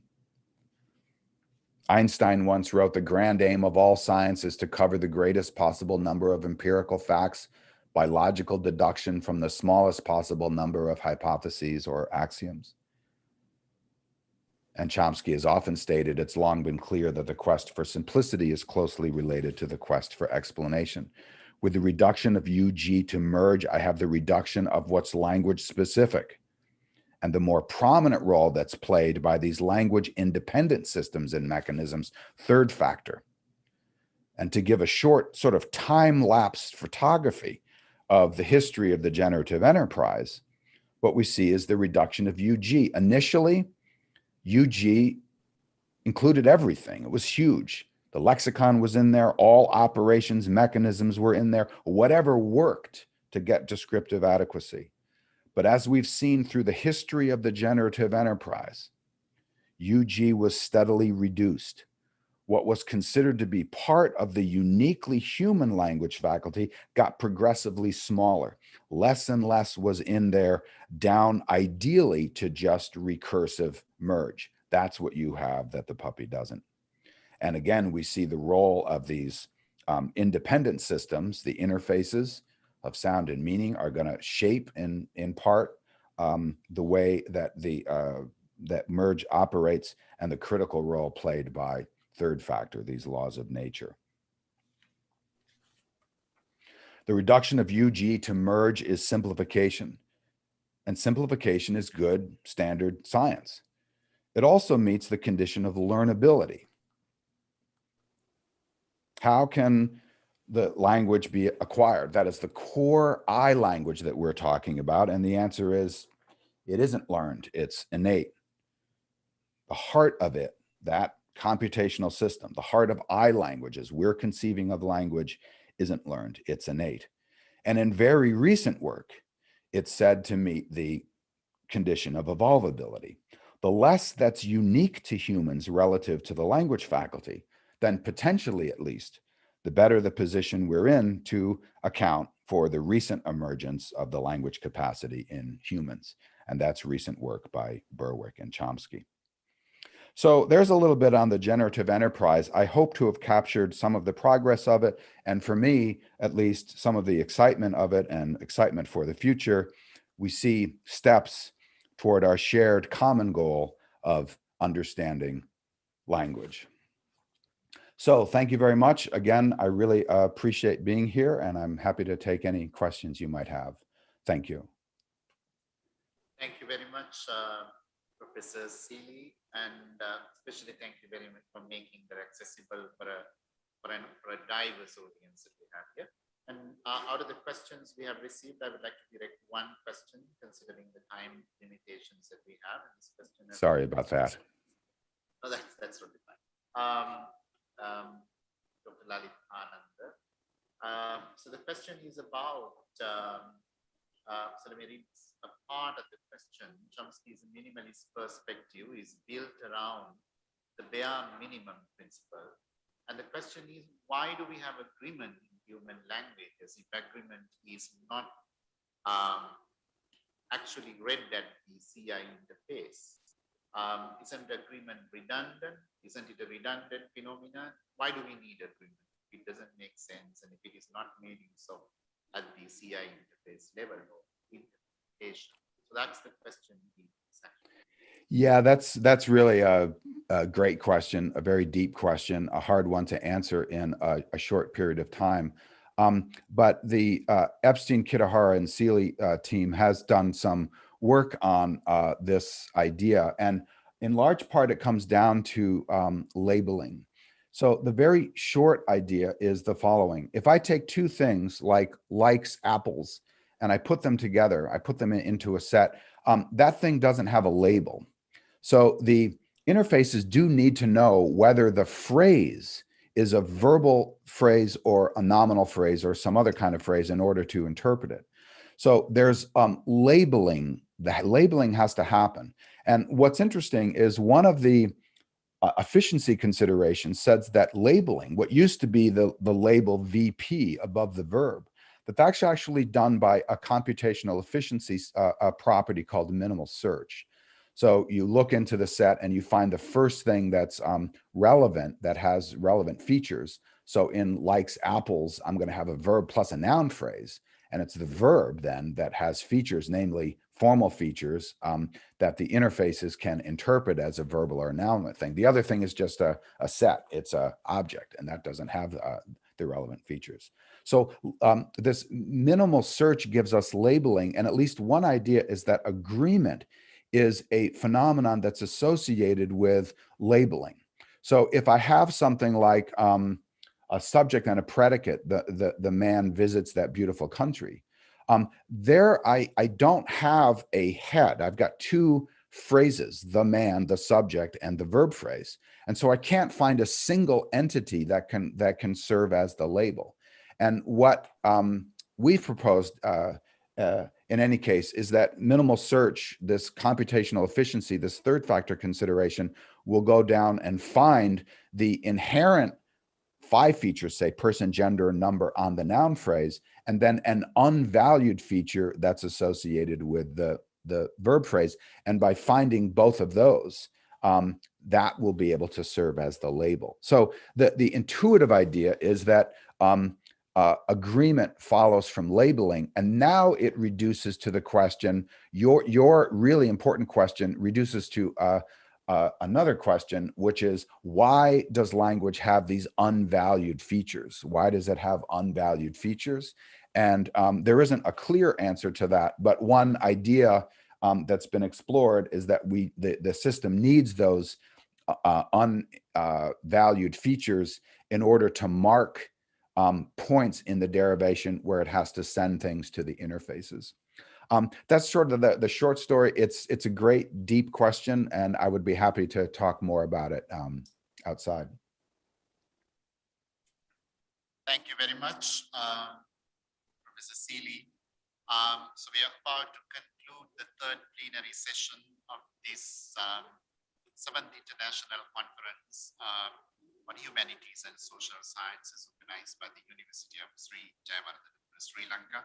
On behalf of the organizing committee, I would like to thank Professor Daniel Seeley for accepting our invitation and delivering this speech, this plenary, and making these biolinguistics accessible to an audience, a diverse audience consisting of people who are interested in humanities and social sciences. I also would like to thank all participants who join, who are physically here, as well as who join us through social media, YouTube, Facebook, and other media. Professor Daniel Seeley, thank you very much once again for accepting our invitation and delivering this speech. And we wish you a good night for those who are here, and we wish you a very good rest of the day, Daniel Seeley, and those who are joining us from the US. Thank you very much. Thank you. I appreciate it.